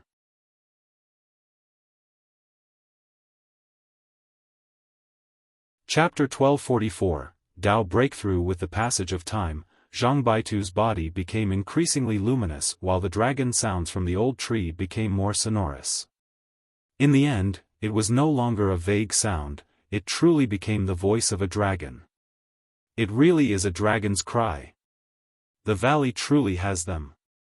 The voice of the dragon had alarmed many people. More and more came and were jolted by this sound. Despite the rumors of its existence, few people had heard it before. Many had failed and given up in the past, but now, they were both ecstatic and somewhat afraid after hearing it. In a short period of time, many cultivators began meditating right outside of this thicket and carefully listened to the profundities encompassed within these draconic sounds. By successfully doing so, perhaps they could understand the great mysteries of the Supreme Grand Tao. From that, it might lead them to the path where the true dragon bones and immortal draconic runes awaited. However, despite their best efforts, they couldn't understand it. Even Hong Yujiao was no exception. As time passed, the light from Zhang Baitu's body gradually dimmed and the dragon's voice from the old tree became fainter until it disappeared completely. Many listeners returned to the present after it disappeared. They received nothing out of it since they couldn't understand what it was saying or the mysteries within. They, instead, stared at Zhang Baitu in disbelief, especially those who knew about him beforehand. This was an incredibly cruel joke. He stood up before the crowd with a delighted expression. Without a doubt, he had quite a harvest. He walked to the front of Li Qie and immediately prostrated to express his gratitude. "Thank you for guiding me from my past mistakes. This lowly one will never forget your kindness for the rest of my life." Li Qie nodded his head and accepted the grand gesture. "Congratulations, senior brother. With today's enlightenment, your future potential is limitless." Hong Yujiao was happy for Zhang Baitu. By finally being able to take this step, he would surely have many amazing accomplishments later on. "Sister, you are too kind. I only learned a little bit and can't be shameless enough to accept the praise of having limitless potential." Zhang Baitu was very modest in his response. Nevertheless, he was still very excited because, in his eyes, only geniuses would be able to explore the Grand Tao. Ordinary cultivators wouldn't reach this level, let alone a stupid person like himself. He couldn't even train regular merit laws, so he didn't dare to think about the impossibility that was exploring the Grand Tao. However, he felt as if his mind had been cleared. With his newfound wisdom, a Grand Tao was appearing right before him. People stared at him in disbelief due to his past reputation of being an incurable fool. It was simply inconceivable that such a guy could have become enlightened from listening to the voice of a dragon. "Let's go," Li Qie told Zhang Baitu and turned to walk away. The brother and sister quickly followed him out of the thicket. Of course, this valley didn't only have dragon cries. It also contained other supreme immortal items, but Li Qie naturally wouldn't search for them. After they left, a bunch of cultivators immediately jumped into the thicket and competed for the spot below the old tree. The first cultivator that got to the tree said, "I was here first, let me try to meditate." "Why do you get to go first? Everyone here has paid, so if you want to meditate, the rest of us should be able to as well." Another immediately voiced his displeasure. Very quickly, the scene became chaotic. Everyone wanted to sit under this old tree to meditate. They felt that if a fool like Zhang Baitu could hear a dragon's voice under the tree, then the rest of them would be able to gain much more than him. The news of Zhang Baitu's enlightenment spread across the valley. Many people had thought that it was not worth spending money to enter the valley, but they were now tempted and immediately handed their jades over to jump inside. They didn't want to be one step slower than the others. When Li Qie got outside of the valley, he looked at the old man and leisurely smiled. "I heard that there is a treasure trove at Dragon Well, is that true?" The old man's expression changed after hearing this. Li Qie laughed in response, "Don't worry, I'm just messing with you. As for the treasure trove and dragon bones, they should be left for the destined ones." With that, he turned and left. "I'll give you an 80% discount next time." The old man cheerfully smiled at Li Qie who was walking away. Li Qie chuckled and didn't turn around to answer. After they walked for a while, Hong Yujiao curiously asked, "Does Dragonheart really have dragon bones and runes?" Li Qie continued on while lightly answering, "Their existence isn't important since they are not destined to be yours. However, if you must know, just keep in mind that your Dongting Lake and Rainbow City have deep ties. The same goes for the giant dragon kingdom. I hope that as the lake's descendants, you too won't forget about your ancestors and roots. One day, you might need to rely on Rainbow City. We have deep ties with Rainbow City and the giant dragon kingdom? Hong Yujiao was surprised. Zhang Baitu felt the same way. He had never heard about this before and spoke with disbelief. I heard that the giant dragon kingdom doesn't actually exist since it is only part of the legends. No one has been there before. Li Qie stopped and turned to look at the two. It looks like you descendants are becoming worse and worse since you don't even know your own roots. Just keep my words in mind. Aim higher than other people while maintaining your ambition and courage. Your clans chose to fight each other for power, but in the eyes of others, this is only a competition between ants. No one will care about the past glory of your ancestors. The duo exchanged glances. They didn't completely understand what Li Qie was referring to. Rely on each other during times of turmoil while maintaining great magnanimity towards all as well as your ancestors' great moral values. One day, you too will understand your roots, and at that time, those existences up in the clouds will finally take note of you. That will be the day when you find out just how glorious your clans used to be. He gently sighed and left one final remark while looking at them. This is all I can do. The future relies on juniors like the two of you to build. Li Qie didn't want to bother with Dongting Lake's power struggle back then, but right now, out of consideration for the ancestors from the Hong, Zhang and Su clans, Li Qie couldn't help but ultimately guide them. Whether they would be able to figure it out and take the next step would be up to themselves. They must be the ones to grasp their own destinies. Others could only show them the way. The duo carefully contemplated Li Qie's words. Even though they didn't understand them completely, they certainly memorized them. They didn't go too far after leaving the valley when a young man came before them. He had an extraordinary presence and a bright glow. There was a pair of translucent jade-like horns that made him look quite fierce. He grew happy the moment he saw Hong Yujiao and quickly walked forward to enthusiastically greet them. Young sister, we meet again. Young noble Shengwan, long time no see. Hong Yujiao nodded her head in a polite manner that wasn't overly welcoming yet not too distant at the same time. The youth enthusiastically asked Hong Yujiao, I heard that you wanted to go to Rainbow City. That's great, how about we go together to Dragonheart Valley? She gently shook her head in response, thank you, but I was summoned by my seniors and must return to the sect. The youth became disappointed after hearing this. His eyes then darted over towards Li Qie.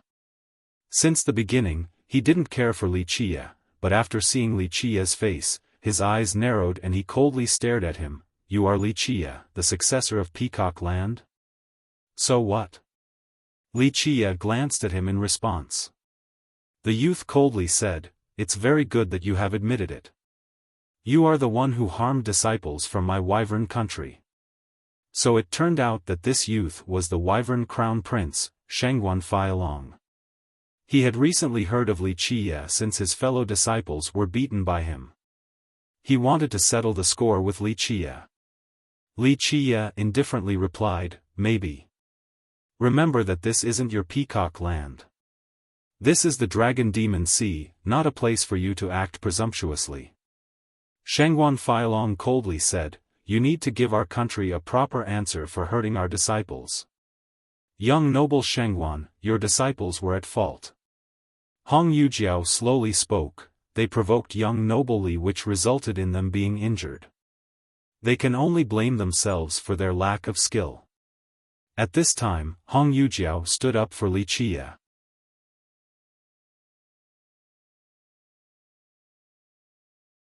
Chapter 1245, Dragonwell City. After hearing Hong Yujiao, Shengwan Feilong darted his eyes at Li Qie. Despite being unwilling, he still scowled and said, our disciples were incapable, and out of consideration for young sister Hong, I won't pursue this any further. But Li, you better control yourself, this is the territory of us sea demons. Without a doubt, this was a direct threat towards Li Qie. Li Qiye only smiled and didn't really care. He had no intention of taking action against cultivators of Feilong's level unless they were asking to die. Feilong glared at Li Qiye one last time before cupping his fists at Hong Yujiao. "Young sis, I have met my big sister. She says that she also wants to see uncle. Wait for us after the birthday celebration of the Jian ancestor, we will visit your house and see uncle then." Hong Yujiao chose to be quiet instead of answering. After Feilong left, Zhang Baitu worriedly looked at her and said, "Junior sister, it looks like his big sister is coming to ask for an engagement. He must be feeling quite confident this time."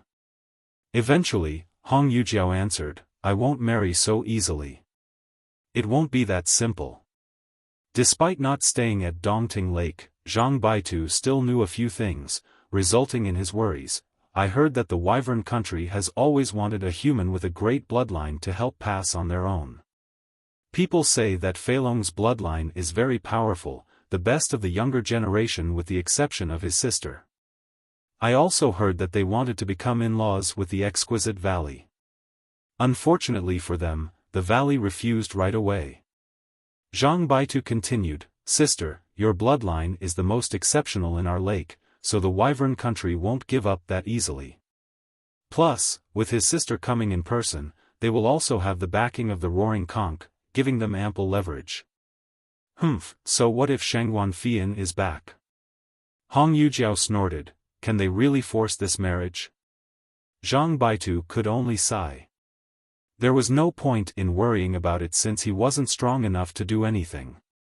Regardless of her tough posturing, she still reminded Li Qiye, "Young noble Li, there's no need to worry about this Shangguan Feilong. However, his sister, Shuangguan Fian, warrants some caution.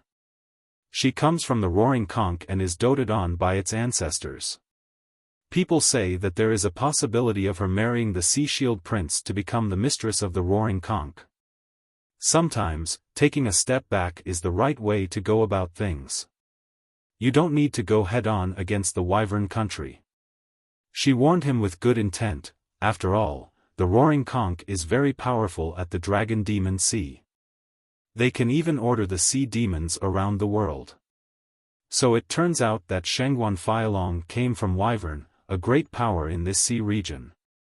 Of course, the thing they were most proud about was not the true dragon bloodline coursing through their veins, it was Shangguan Fian who was able to join the Roaring Conch and become one of the youngest god monarchs. Li Qiye responded to these warnings with a smile. Hong Yujiao sighed because she understood that her words went in one ear and out the other. After leaving the valley, she also wanted to return to Dongting Lake in order to report to her father. Before leaving, she respectfully said her goodbyes. "I'll go report to my father about this. Hopefully, you will meet him at least once." Li Qiye insipidly responded, "Tell him to come meet me at Dragon Well." After she left, Li Qiye told Zhang Baitu, "Go back and clean up your belongings, we'll be going to Dragon Well." Zhang Baitu nodded. At this time, he would obey any command from Li Qiye. After packing his stuff, he followed Li Qiye to Dragon Well. This was the second stop of Rainbow City. There was only one way to go from Dragonhark to Dragon Well, and that was to ride the rainbow fish. Just like Dragonhark, no one knew where Dragon Well was located, they only knew that these fish were the only method of transportation linking all the cities together. At the very least, no one had heard of someone being able to go from one city to another using a different method. The duo arrived at the ferry again and found that there was already a long line. It was still an ordinary old man collecting money at the entrance. He had a light blue robe with an indifferent expression. He stared at the cultivators as if all of them owed him money. When it was Li Qiye's turn, Li Qiye said, "To Dragon Well." The old man glanced at the two and pointed at Zhang Baitu, "You, one provisional palace jade." Zhang Baitu was surprised and stammered, It has always been free for me at Rainbow City. Rainbow Island to Dragonhark was free for me just earlier." Zhang Baitu didn't really know why it had always been free for him. Maybe that particular old man knew that he didn't have enough money to pay. Nevertheless, always paying no fee left him a bit embarrassed since he wasn't the type who relished taking advantage of others. 1 provisional palace jade. The old man ignored him, then reached out his hand towards Wuxia and coldly demanded, "You, 1,000 virtuous paragon jades. That's outrageous." Zhang Baitu was scared silly. "It didn't cost us that much to come here from Rainbow Island. Pay if you want to go. If not, then scram already." The old man angrily shouted, leaving no room for negotiation. Zhang Baitu glanced at Wuxia. This old man clearly wanted to play them, especially Wuxia. Wuxia only smiled with a carefree attitude as he handed a black pouch over to the old man. The old man put the pouch away without looking at the contents before whistling for 2 rainbow fish. "How much will you charge me to go to the city in the clouds?" Wuxia smiled at the old man. The old man didn't bat an eye as he replied with the same emotionless expression, "Who knows? Money is not a problem." Wuxia leisurely pressed on, "I will have to go up there eventually, so take out your abacus to calculate how much it will cost." The cold old man didn't want to answer, so he didn't make a single sound. After sitting on the fish, Wuxia added in a serious tone, "Since I have to visit it either way, I hope the rainbow fish will take me there at that time, okay?" The old man remained quiet. At this time, the fish were spewing bubbles. They floated along the bubbles and disappeared right away. When Wuxia and Zhang Baitu regained their vision, they were in a different city. This was the second stop of Rainbow City, Dragon Well. According to the legends, Dragon Well hid unparalleled treasures that remained veiled from the public eye. After they disembarked the fish, Zhang Baitu curiously asked, "Young noble, what kind of city is above the clouds?" He knew that Rainbow City consisted of Dragon Hark, Dragon Well, and Dragon Spring, but he had never heard of a city above the clouds. People never mentioned it. "You don't need to know, so don't ask." Wuxia gently shook his head. "If, one day, the people up there notice you, then you will naturally learn about them. Just keep trying, the future is still full of opportunities." Zhang Baitu didn't ask again. He breathed deeply and nodded. "Stay at the Rainbow Pavilion branch." Wuxia casually handed some jades to Zhang Baitu before leaving. Zhang Baitu watched him leave without asking where he wanted to go and headed for the inn right afterward. Wuxia walked along the long street with his heart slightly jumping. Something seemed to be affecting him as unwanted memories resurfaced in his mind. He took his time walking to the end of the street. An old mansion appeared before him. Its age didn't affect its majestic aura, as if there was an overlord presiding over the estate. A wooden plaque with the word Jian could be found hanging at the entrance. It was written in an archaic style that contained infinite prestige. The Jian clan of Rainbow City was a legendary existence. Despite its low profile, people still viewed it with awe and respect. Rumor has it that the Jian clan were the only outsiders who were allowed to stay long-term at Rainbow City. This was the only stopping place for humans in the entire city. Rainbow City was vast. Many powerful lineages, such as the Seven Martial Pavilion and the Roaring Conch, wanted to establish their own strongholds or divisions in this place. However, regardless of how strong they were, even when their sea gods were still alive, they couldn't get into Rainbow City.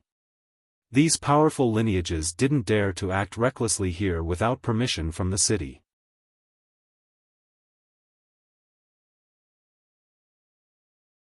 Chapter 1246, Jian Clan. The Jian clan had established their lineage in Rainbow City a very long time ago. They had a pivotal position in this place, similar to their position in the Dragon Demon Sea and all of Heaven Spirit. They were even more significant for the human race. As the only human lineage capable of staying in Rainbow City, the clan had done many favors for the human race. Even though the disciples from this clan rarely showed themselves outside of the city, they had always been very reasonable. No one has ever looked down on the Jian clan, whether they be the charming spirits for branches or the Trent's golden isle, as well as the sea demons roaring conch and seven martial pavilion. Whenever their ancestors visited Dragon Well, they would go visit the Jian clan as well. In the heaven spirit world, whenever the Jian clan got involved, the parties would always show them some consideration. The origin of the Jian clan remained unknown. Outsiders didn't know what kind of lineage they were. The only thing known was that they were humans that were closely related to Rainbow City. This was not only a low-key clan but also one shrouded in mysteries. Many of the great powers, especially the behemoths, had traceable backgrounds. Their ancestors were either sea gods, tree fathers, or immortal emperors. The weakest among their ancestors would be unstoppable god-kings, and tales of their ancestors would be sung in the contemporary. This was not the case for the Jian ancestors. The clan was just as mysterious as the giant Dragon Mountain range. It seemed that the clan suddenly appeared overnight. What was even stranger was that they established a stronghold in Rainbow City very quickly. While standing on the street and looking into the Jian clan that was just inches away, Li Qiye felt an indescribable emotion. For him, the Jian clan was also a home.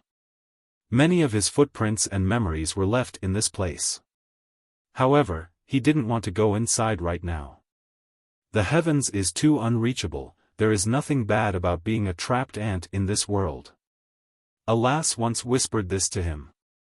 Whenever he stood before these gates, these words would echo in his mind. There was nothing in this world that could hinder his path or make him stop. Alas, this sentence haunted his mind and made him feel quite uncomfortable. Resting was impossible for him, at least not in this lifetime. For many, starting a family and having children was not difficult, but this was a life unattainable for Li Qiye. He sighed in disappointment and murmured, "I can't do that. I will never be an ant that submits to the world. I am the blood-stained hand that will slay to the very end. Death is my companion and blood makes up my bed." Through the ages, some wished that he would continue on while others hoped that he could rest. Alas, these people eventually left the world. No one could persevere with him on this endless fight. There was a little shop along the path. It sold snacks and lighter dishes with only a few tables. It wasn't early in the day anymore, but the old stove in the shop still let off curling steam and smoke. His heart slightly jolted after seeing the shop. He didn't enter the Jian clan and instead quietly sat down at a table. There was only one gray-haired old man working as both the waiter and the cook. His apron looked dated, it had been exposed to smoke for an incredible amount of time, yet it was still clean. The old man quickly came and asked after Li Qiye sat down, "Sir, what would you like?" Li Qiye blurted out without thinking, "1 bowl of boiled tofu." This was an all too familiar answer. He gently sighed again when his mind returned. "Okay, coming right up." The old man was very agile and immediately cooked some for him. Boiled tofu. Li Qiye smiled wryly. Back then, he had tasted this dish countless times at this very shop. This was a style that originated from the mortal emperor world and was next to impossible to forget. At that time, there were 2 little girls who also enjoyed eating here. In the faint steam, these 2 were always at odds. Who would have thought that one of them would eventually become an invincible empress? It didn't take long before the old man presented the bowl before Li Qiye. Its warmth thawed his cold heart. He began eating each piece of slippery and tender tofu as the familiar taste melted in his mouth. This boiled tofu is a delicacy in this world. No one will ever get tired of eating it. Li Qiye had to comment. The old man revealed a simple smile and responded, "Sir, please don't laugh, but this dish in my shop is a peerless recipe that originated from the mortal emperor world. It has been passed down in my home from one generation to another without fail." Li Qiye faintly smiled and continued to take his time eating. Of course, he knew where this craft came from more than anyone else.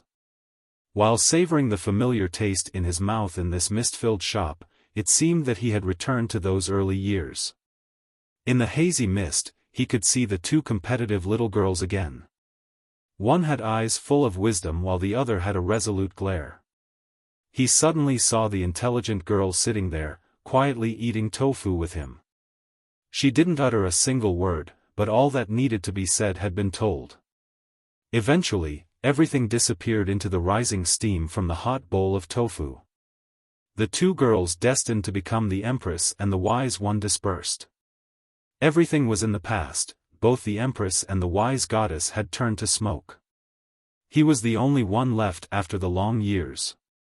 A while later, he looked up and noticed the Jian clan was decorated with lanterns and flowers. He asked the old man with an indifferent tone, "Is there a celebration at the Jian clan?" "Sir, haven't you heard?" The old man answered, "The 8,000th birthday of the Jian grandfather is coming up, everyone from all over the seas are coming to wish him happy birthday." The old man looked at Wuxia in astonishment but refrained from commenting. Jian Longwei was a name full of clout in Heaven Spirit. He was the current master of the Jian clan and had been in charge for several thousand years. His status was equal to a supreme god king. His 8,000th birthday was almost here. At that time, many big shots from all over the world would come to Dragonwell to give him their blessings. Of course, there was another meaning to his name. Just like Li Chia said, it wasn't a name that could be bestowed upon birth. While Li Chia continued to eat his tofu, a youth came out of the Jian clan and sat down in the shop as well. This youth was very handsome in his violet robe. One could see his bulging muscles underneath them as they exuded a robust feel. However, his strength was not that of a brute but rather a refined type of power. The youth spoke with a smile, "Uncle, boiled tofu again. I love this dish of yours." "Okay, coming up." The old man smiled and got busy again. He then brought a bowl for the youth. The fella wasn't reserved at all and dug in right away. It only took him 3 to 5 bites to finish the entire bowl. After heaving a satisfying belch, he finally noticed Li Chia inside the shop.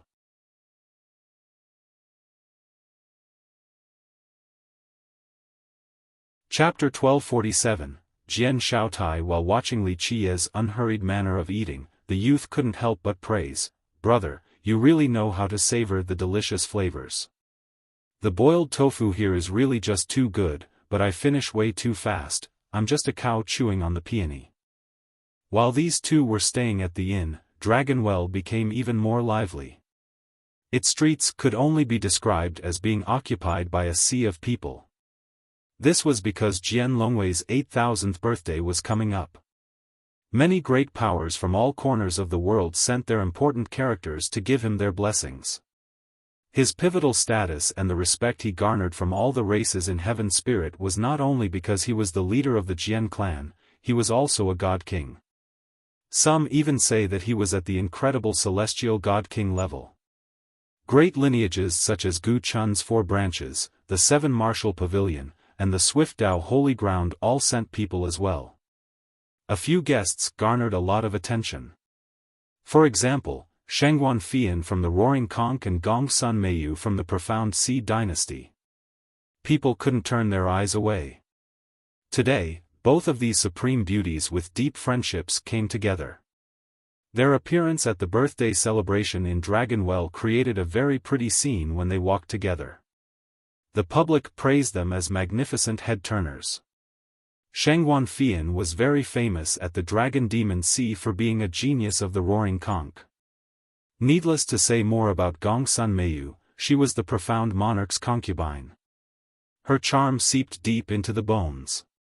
The crowd started cheering when they presented their gifts. Miss Shengguan represents the Roaring Conch in gifting a phoenix conch in honor of the grandfather. A disciple responsible for accepting gifts accepted the item and recorded it down. Miss Gongsun represents the god monarch in gifting a longevity sea deer in honor of the grandfather. After hearing the announcement from this disciple, many in the audience marveled. The phoenix conch and longevity sea deer are both exceedingly rare treasures. Some were quite envious of the two gifts. They felt that only behemoths like the Roaring Conch and Profound Sea dynasty would be able to afford such gifts. Thank you for the generous presents. Jian Shaotai personally received the two girls.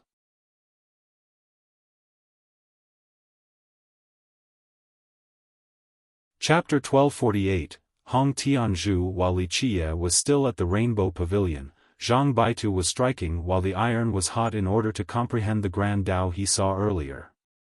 Of course, Li Qie was not in a rush to attend the birthday celebration. It was not his main purpose for coming here. Hong Yujiao came as well. Her father was with her, along with some disciples from the lake. He was the current master of the lake, Hong Tianzhu. Hong Tianzhu rose from his seat and lowered his voice. Young nobly, your words are too condescending. My lake will take care of our own business. If you do not wish to befriend us, then forget it. Goodbye. Sit down. The glint in Li Qie's eyes bloomed. An oppressive atmosphere came from his eyes, it was as if they could annihilate eternity itself. Hong Tianzhu seemed to be imprisoned by gods from the glare. He involuntarily sat back down with a bang as if a hand of God had directly pushed him down. You still don't understand. Li Qie continued his scolding. Do you really think the phrase, protected by the wise sages of the 100 Saints Hall, is merely empty words? When was the last time you all visited and worshipped the souls of your ancestors? The wise sages of the 100 Saints Hall? He couldn't come up with an answer right away, but he knew of this particular phrase. Forget it. Li Qie gently sighed, I am too lazy to care about you all. If you want to work together with Peacock Land, I will show you the way by writing a letter to Kong Qinru of the Exquisite Valley. She will make the necessary arrangements for you. The Exquisite Valley Lord? Hong Tianzhu was taken aback. He didn't know the relationship between Li Qie and Kong Qinru. In theory, Li Qie was the successor of Peacock Land, so he should be in charge of this business. Go, Qinru will assist you. Li Qie gently waved his sleeve. He was tired of this problem with Dongting Lake. Only his love for their ancestors kept him involved.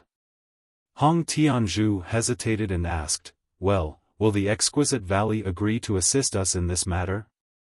He felt that he by himself was not enough to deal with the valley.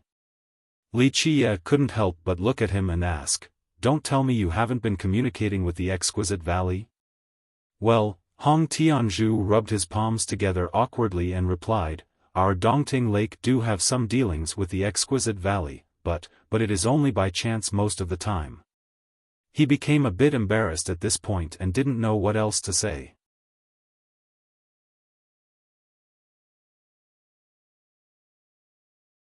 Chapter 1249, Contract. Li Qie noticed Hong Tianzhu's awkward demeanor and flatly said, I understand now. You no longer have the contract from back then. It was written by the ancestors from the Zhang clan, so their withdrawal cut off the alliance between you and the Exquisite Valley. How do you know that? Hong Tianzhu was shocked to hear this. This was a story so ancient that even their lake had almost forgotten about it. Hong Tianzhu wouldn't have recalled this matter if Li Qie didn't bring up working together with the Exquisite Valley. Even juniors from the lake didn't know about this contract, let alone outsiders. Li Qie didn't answer his question directly. After severing this contract, your lake's descendants didn't have the ability to form another one. In the end, the valley stopped caring about your lake. Hong Tianzhu's old face became a bit hot. He coughed and said, I won't deny that. Dongting Lake is indeed inferior compared to the past.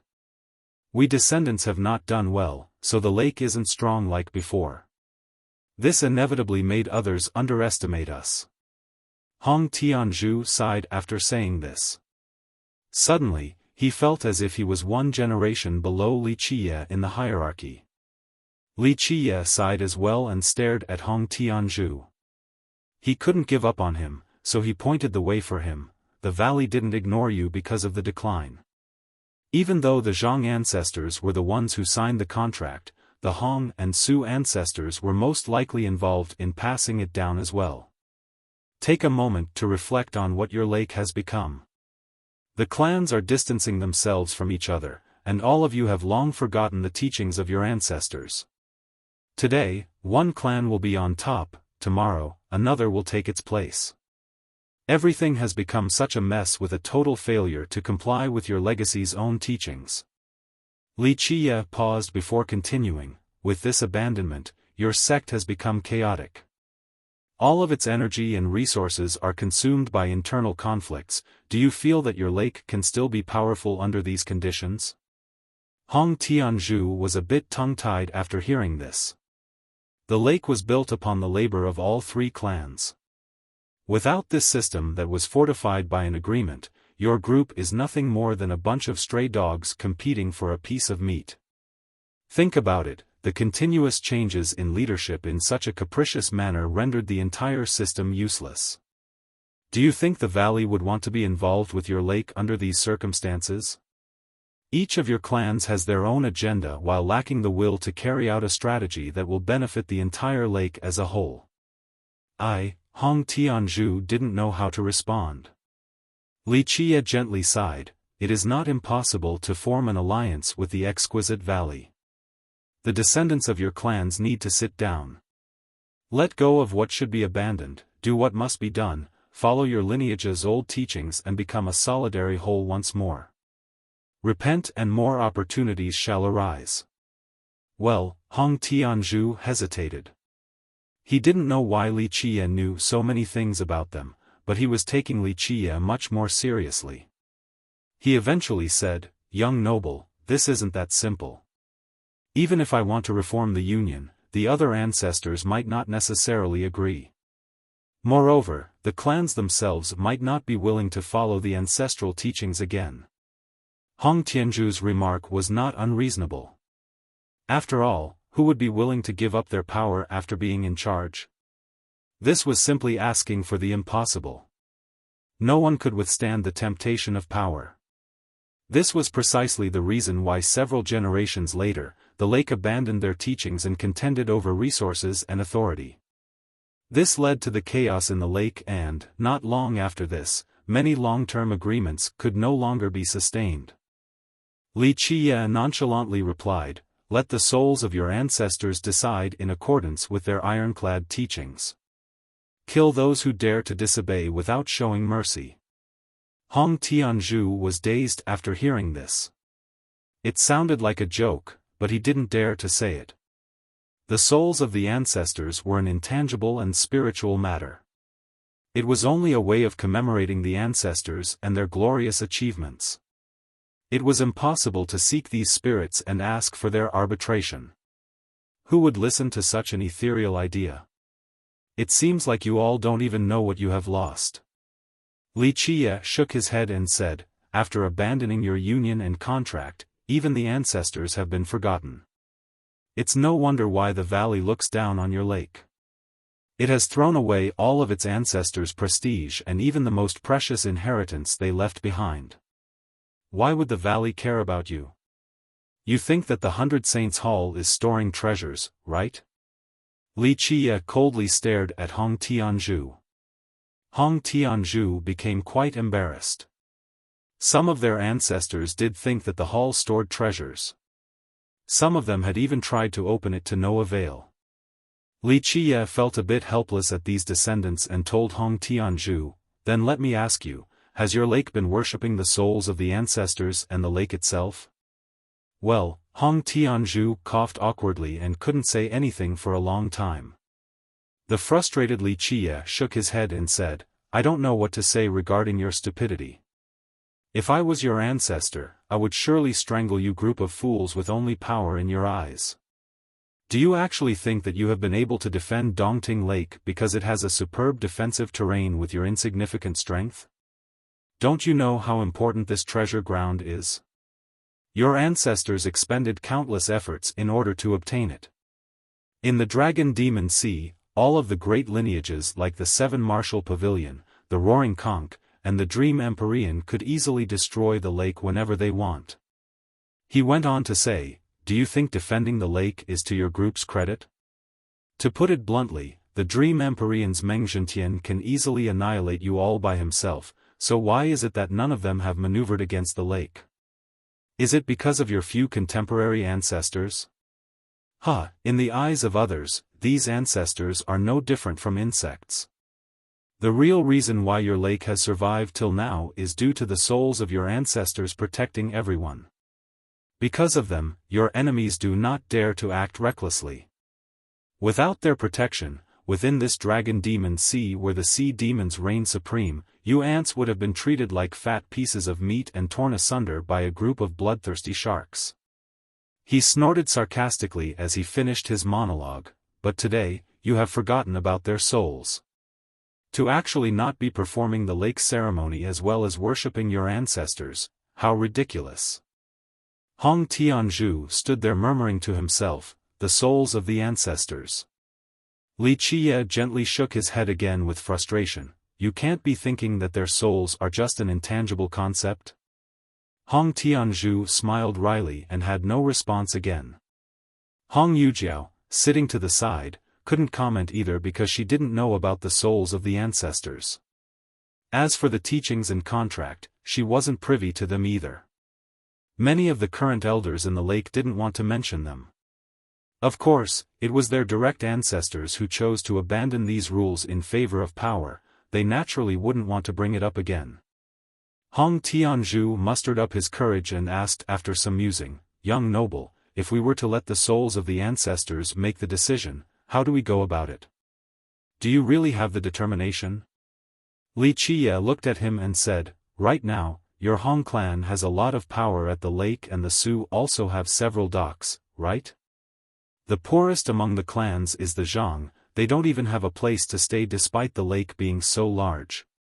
Hong Tianzhu didn't know too much about the power struggle back then either, but he had heard a few things about it. Even though the Zhang ancestors lost, they still had one dock remaining out of the 18. However, these ancestors were furious at that time and chose to leave Dongting Lake. The rest of them then divided the Zhang clan's assets. This wasn't a proud event at all. Li Qiye nonchalantly looked at him and said, will your Hong clan be willing to give up your power and resources? Hong Tianzhu eventually answered, I don't know what the ancestors will say, but you are right, our lake is indeed in disarray due to the power struggles. We only do what we want, so many of our covenants and pacts with others can't be implemented.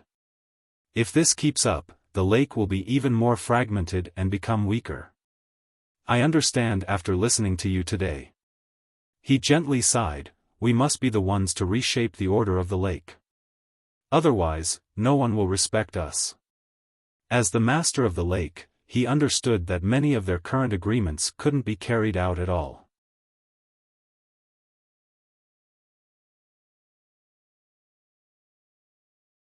Chapter 1250, Marriage Proposal. Li Qiye watched over Hong Tianzhu for a bit before speaking, very well, if you are truly sincere, then it will be for the best. I will give your lake one last chance. If you can't seize it, then you are on your own in the future. Hong Tianzhu became excited and quickly bowed, thank you, young noble. Even though he knew neither what Li Qiye was capable of or about the souls of the ancestors, his intuition was telling him that this was a once-in-million-years opportunity for their lake. If they were to miss it, then they would truly be on the verge of a real decline. Hong Yujiao was also confused at this moment. They didn't know who this man was, but she felt an unfathomable aura from him. When he sat there, it seemed as if he was the master of all.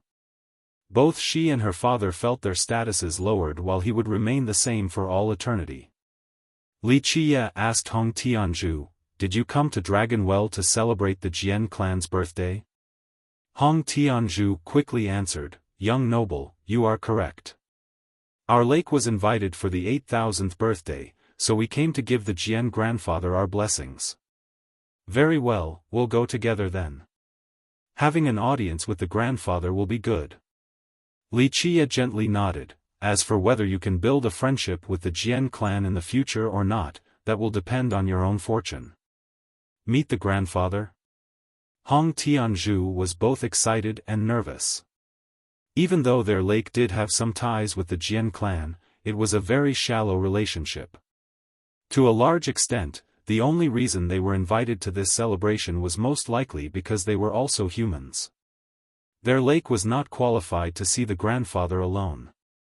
This was something left to behemoths like the Seven Martial Pavilion and Roaring Conch. How could he not be shocked by this development? It was truly a good opportunity for Dongting Lake. "Your Highness, please stop, our master is in a meeting." The voice of a disciple from the lake came from outside.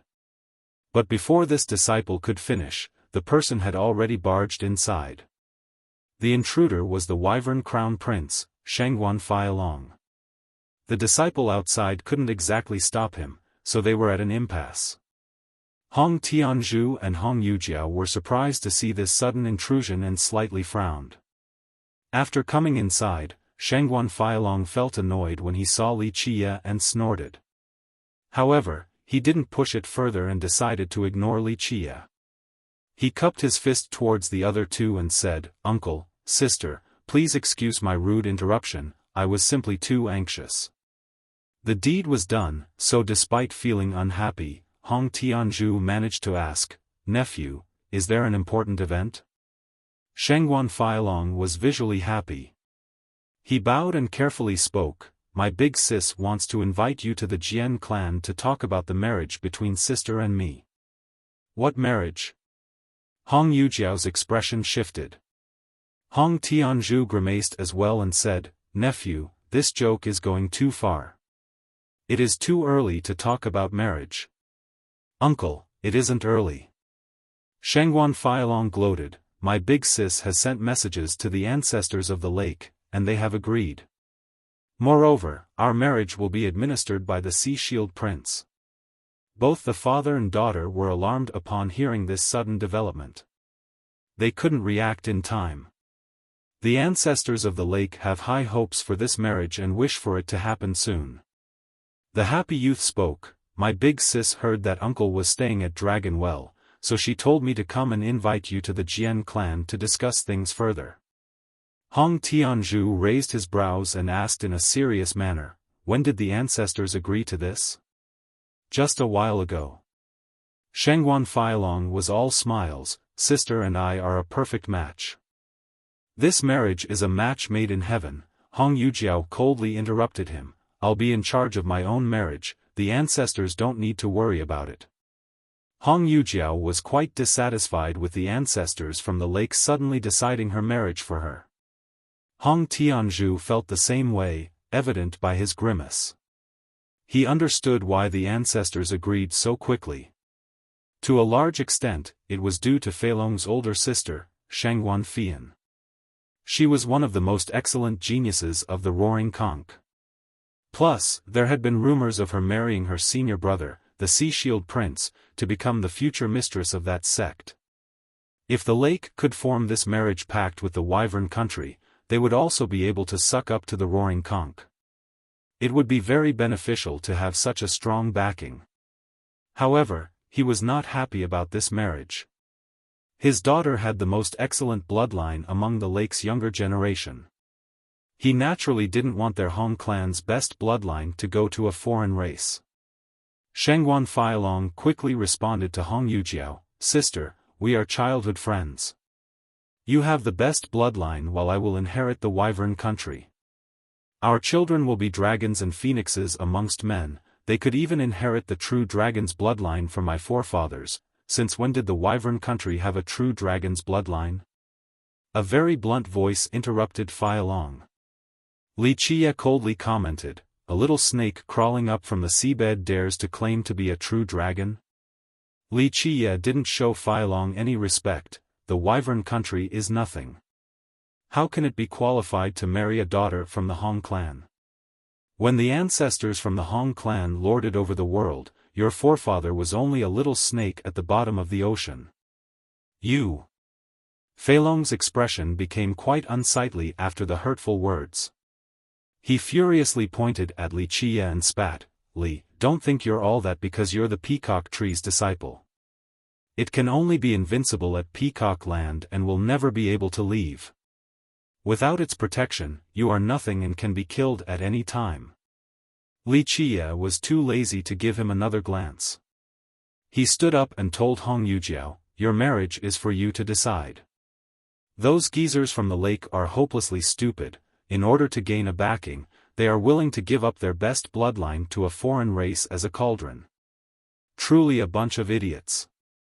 If you want to marry, then do it. If you don't, then you don't have to worry about anyone forcing you. Just let me know and I shall deal with them. These other races are not qualified to marry the excellent bloodline of the Hong clan." Having said that, he walked towards the door. Feilong was enraged by Wuxia and shouted, "Motherfucker, I dare you to say that again." Wuxia ignored him and left the lobby. Hong Tianzhu quickly consoled him, "Nephew, a marriage is a happy event, but it is also very important. Wait until I come back and talk to the ancestors to figure things out, then I'll meet your sister. Of course, I'll probably see her at the birthday celebration anyway. Uncle, after this feast, my sister will be going back to the Roaring Conch. She wants to arrange the marriage before leaving." Feilong had to ignore Wuxia and replied to Hong Tianzhu, "If this can be done, she can also invite the Sea Shield Prince to preside over our wedding. I understand your eagerness as well as Miss Shengguan's line of thought." Hong Tianzhu was conflicted. The ancestors didn't bother talking to him before deciding his daughter's marriage. He continued to appease Feilong, "Don't worry, I will give your sister a definite answer before she leaves." It took a while before Tianzhu managed to calm Feilong down and send him away. The ancestors are too unreasonable. How can they make a decision about my marriage like this? Hong Yujiao expressed her dissatisfaction after Feilong's departure. Hong Tianzhu sighed and insipidly said, "Do you still not see it? There is only one reason why the ancestors from our Hong and Su clans could reach an agreement in such a short amount of time. Even though we have a lot of power in the lake right now, several of our Hong ancestors are near the end of their lifespans. If they die, then the Su clan will have a chance to close the gap. The Roaring Conch is the most powerful lineage right now with a great amount of divine medicine. If I'm not mistaken, the ancestors must have reached an agreement with Shengguan Fian. They want to use this marriage to trade for some medicine." He sighed helplessly after coming to this conclusion.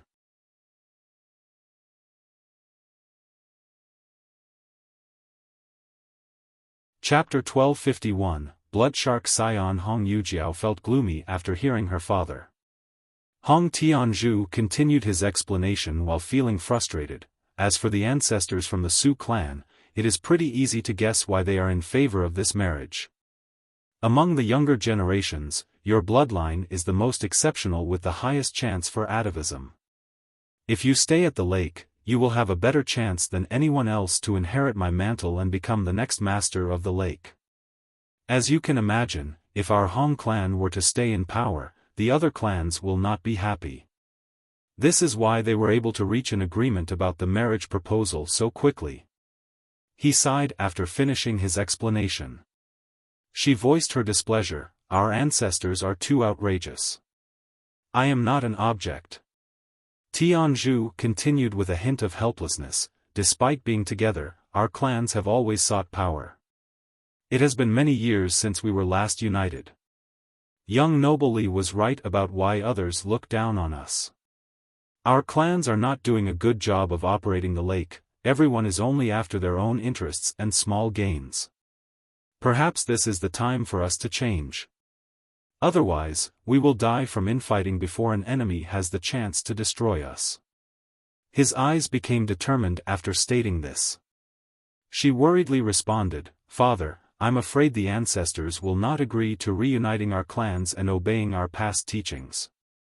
Even our own ancestors won't allow you to do so." "I know." Tianzhu gently sighed, "But what else can we do?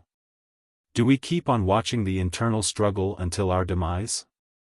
He lowered his tone here, "As for the marriage, I will personally discuss it with them.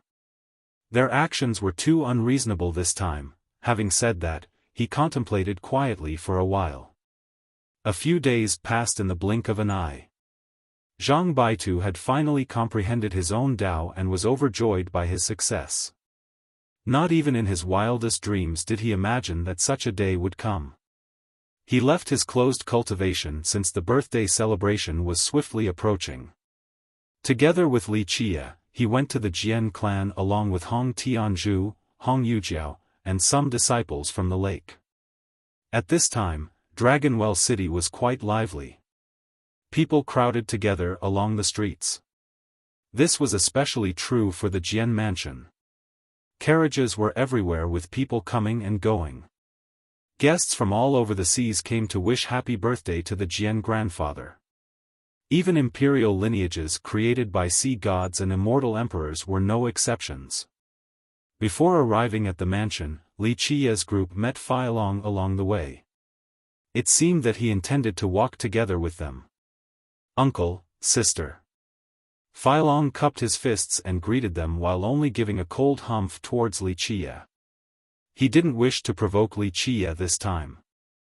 It wasn't that he was afraid of Li Qia even though Li Qia was the disciple of the peacock tree. After all, his big sis was the genius of the roaring conch, so his backing was quite amazing as well. This time, he was accompanied by another young man. This young man had a stout stature with a sharp pair of eyes. There seemed to be an ethereal bloody mist hovering around him. Feilong introduced him. "Uncle, this is the blood shark Xian, you probably recognize him." Hong Yujiao and the rest of the lake's disciples trembled a bit. The blood shark village was very famous in the heaven spirit world. Moreover, it was right next to the wyvern country. Most importantly, it was more powerful than wyvern. Wyvern was relatively milder in their conduct while this village was notorious for its cruelty. They often attacked smaller factions. Furthermore, one of its ancestors was the blood shark sovereign, a very terrifying existence. Rumor has it that in his youth, he was once recognized by the trident. However, for some unknown reason, the trident abandoned him so he ultimately couldn't become a sea god. Nevertheless, his status at the Dragon Demon Sea was still untouchable. Other great powers had no desire to provoke him. "Sect Master Hong, nice to meet you. In the future, we will be in-laws. Your lake's problems will be my blood shark village's problems." This scion was even more arrogant than Feilong as he cupped his fists and smiled. "In-laws? Why do you say that?" Hong Tianzhu furrowed his brows. It seemed like many interesting events were happening all at once. Feilong was the one who answered, "Uncle, you haven't heard yet, but the Lin clan has betrothed their golden daughter to him." Hong Tianzhu's expression sank after hearing this. He was left in the dark despite being the sect master. It looked like the Lin clan didn't want to let the other clans know about it. He also understood that they did this in order to oppose the Hong clan. If, say, his daughter was to actually marry Shangguan Feilong, then it wouldn't only be a marriage with wyvern, they would also gain the favor of the roaring conch. This marriage was a source of worry for the other clans at Dongting Lake. Because of this, the Lin clan, a sect relatively close to the lake, was the first to have a marriage alliance with the blood shark village. He secretly lamented after realizing this. Many clans didn't even hesitate to cooperate with outsiders for power. At this time, the scion's eyes fell upon a female disciple. Even though she couldn't be described as kingdom-toppling, she still grew up to be quite beautiful with a graceful bearing like an orchid in a valley. His eyes lit up right away as he stared in an overbearing and rude manner. "You must be Sister Lin. We shall be a great couple after getting married." The scion laughed and said, "You have a holy bloodline while I have a sea god's bloodline. Our marriage will be a perfect matrimony." This scion was proving to be even more arrogant and overbearing than Shangguan Feilong. For this trip, Hong Tianzhu brought along the most excellent disciples among the younger generation. He wanted them to get to know the youths from the Jian clan. This miss with the surname Lin was a brilliant disciple. At this time, the scion's stare caused her discomfort. She couldn't help but hide behind Hong Yujiao. The scion's words were quite imposing. He spoke as if she was already his incubator, angering the other disciples. Alas, they didn't dare to speak up. The scion ignored the glares from these disciples and remained haughty as he dismissively said, "This marriage is very beneficial to your Dongting Lake. This is the lake's honor." Hong Tianzhu snorted at this comment, but he remained calm. Meanwhile, Li Qiye, who was watching indifferently on the sideline, couldn't help but shake his head. These foolish ancestors from the clans back at Dongting Lake were incurable. They didn't mind working together with outsiders to grab power. This was the same as inviting wolves to their own home. Such a hungry wolf was standing before them, evidenced by his invasive gaze at the young lady from the Lin clan. The blood shark scion smiled and said, "After the celebration, you should come with me to the blood shark village. I'll take you to see our customs." The young girl was still hiding behind Hong Yujiao while feeling disgusted by the scion's eyes that resembled those of a hungry wolf. She felt both angry and helpless because her own ancestors had betrothed her to the village. At this time, Li Qiye began again with an insipid tone, "Blood shark village? Only a lowly race that enjoys feasting on rotten corpses. It took you forever to be able to come out of the water, yet you are here acting all pompous? Your lowly race is not qualified to marry one of my people. Scram to the side." Despite his initial stance of not caring for Dongting Lake, he couldn't bear to watch any longer. He had decided to personally rectify the problems those foolish ancestors had caused Dongting Lake. His comment came to Miss Lin's rescue. Many disciples felt quite pleased to hear it because they couldn't speak out against the order of their ancestors. The blood shark scion became heated right away. He turned around and coldly exclaimed, "You are that brat, the disciple of the peacock tree? It isn't here right now, so don't think you cannot be offended. Anyone can kill you right now." A chilling glint flashed across his eyes after issuing the threat. Li Qiye suddenly smiled back. This was a smile that made Hong Tianzhu's heart skip a beat. He suddenly felt an ominous foreboding because he had heard of the blood ceremony that Li Qiye and the Tree Father carried out. "Let us go to the Jian mansion," he quickly interjected in order to remind both the scion and Li Qiye.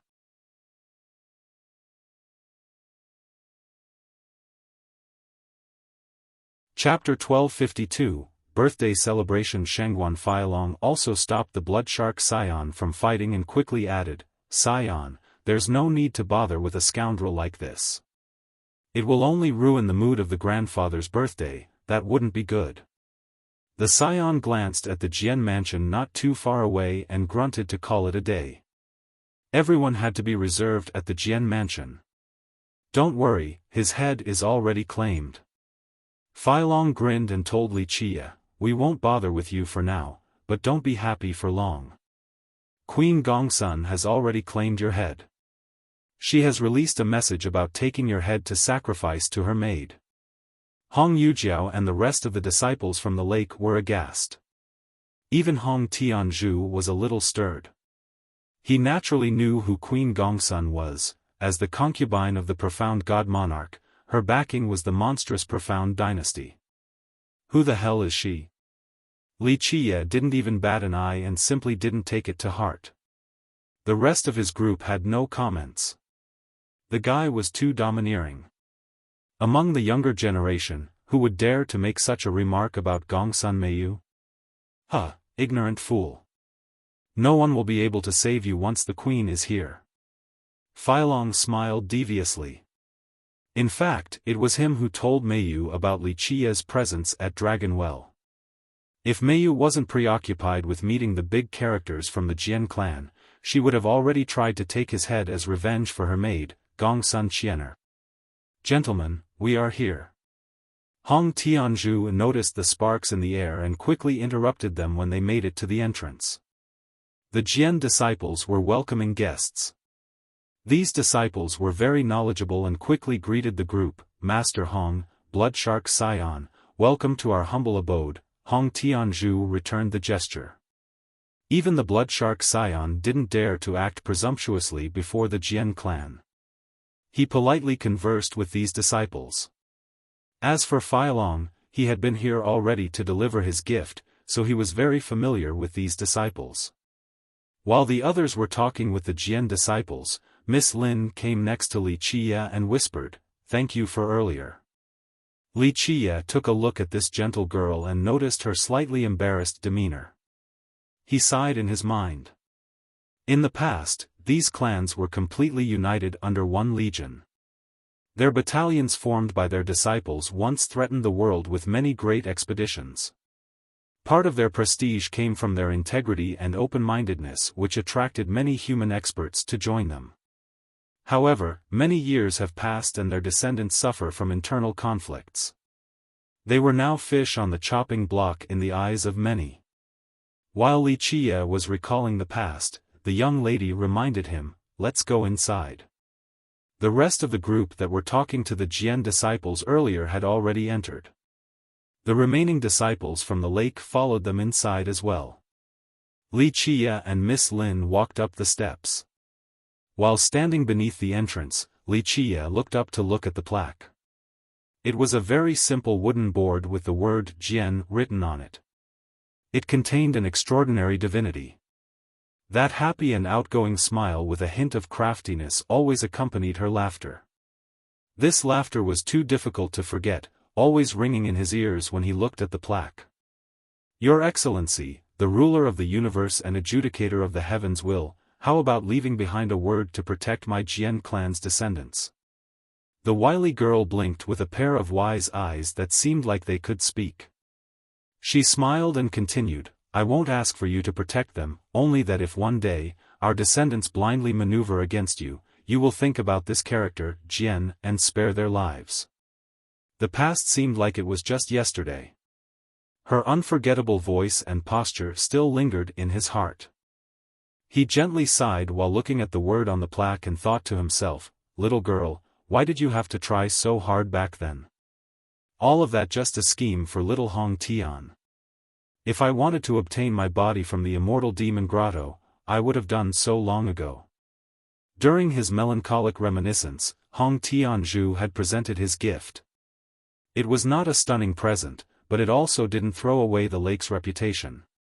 It was right around the middle of the pack. The Blood Shark Scion also presented a treasure box with a blood pearl inside. He was very proud of his present and stated, "My ancestors can't personally come to wish Senior Jian a happy birthday, so they allowed me to bring this Blood Shark Divine Pearl as a gift instead. Please excuse us for the little gift that doesn't show our full sincerity." Despite saying this, he had a complacent demeanor. After all, this was an exceedingly rare divine pearl. It was not easy to come up with such a treasure. The guests were marveling at this priceless gift. One Blood Shark Divine Pearl.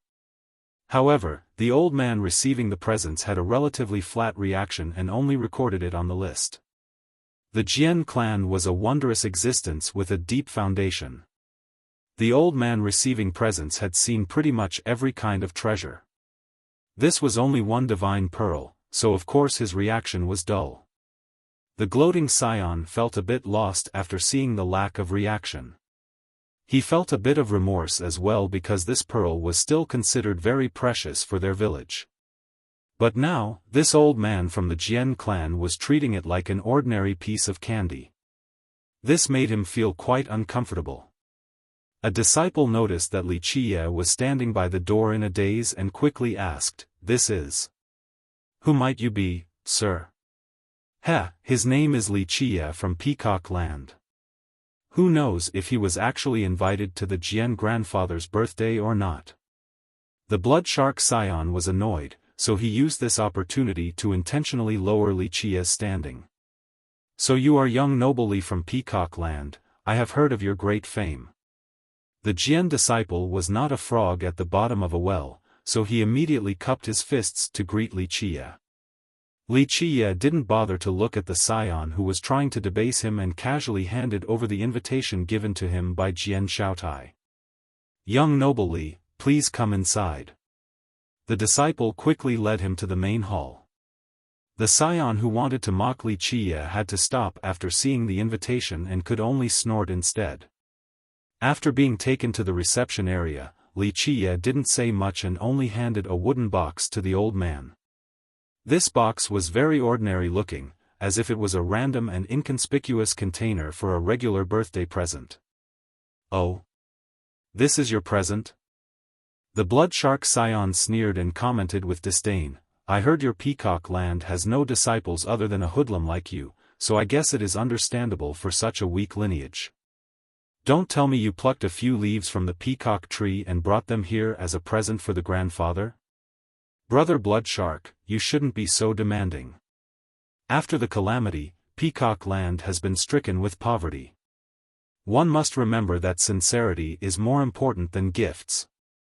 Just a few leaves are more than enough." Shengguan Feilong smiled and added fuel to the fire.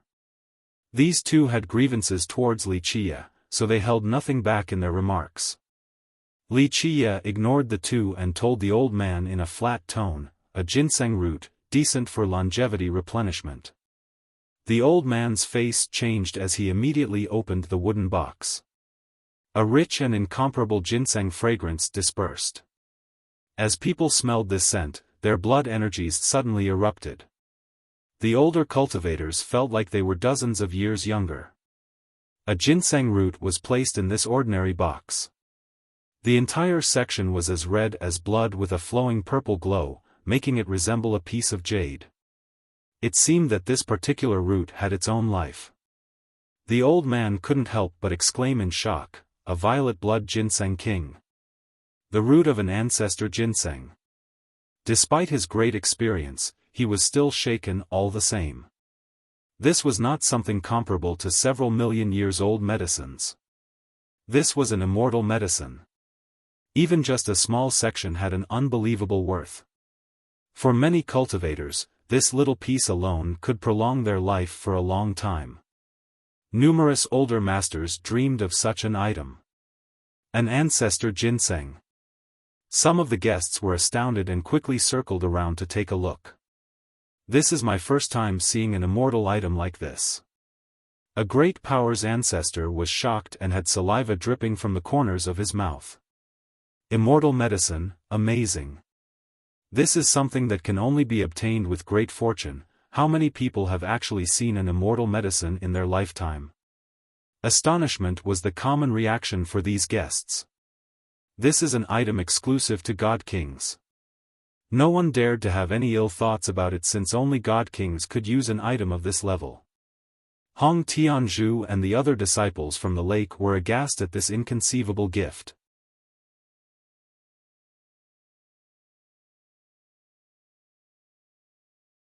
Chapter 1253, Jian Clan. This ginseng root amazed the spectators. The violet glow on its red body made it look like a priceless treasure to just about anyone. Feilong and the blood shark scion were embarrassed by this root. Their expressions became quite ugly. They were laughing at Li Qiye earlier, but now, this ginseng root was a ruthless slap to their faces, leaving them with no room for retort. Of course, this was not Li Qiye trying to show off. In terms of status, the Jian grandfather was still his junior. Giving this root to prolong his life was only a greeting gift for a junior. Jian Xiaotai hurried out at this time. He was talking to his guest inside the mansion, but as soon as he heard from a disciple, he ran outside right away. A ginseng root was still considered a grand gesture to their clan, so he had to personally greet Li Qiye. "Brotherly, thank you for the generous gift." He cupped his fists right away and said, "I thank you on behalf of our grandfather." This root was quite crucial to the grandfather since he was already 8,000 years old. It could prolong his life by at least 100 years. Li Qiye just nodded and lightly said, "Don't mention it, just a small gift." This nonchalant attitude made some of the guests stare at the blood shark scion and Shengguan Feilong. Earlier, the scion was gloating after presenting a blood shark divine pearl and mocked Li Qie in the process.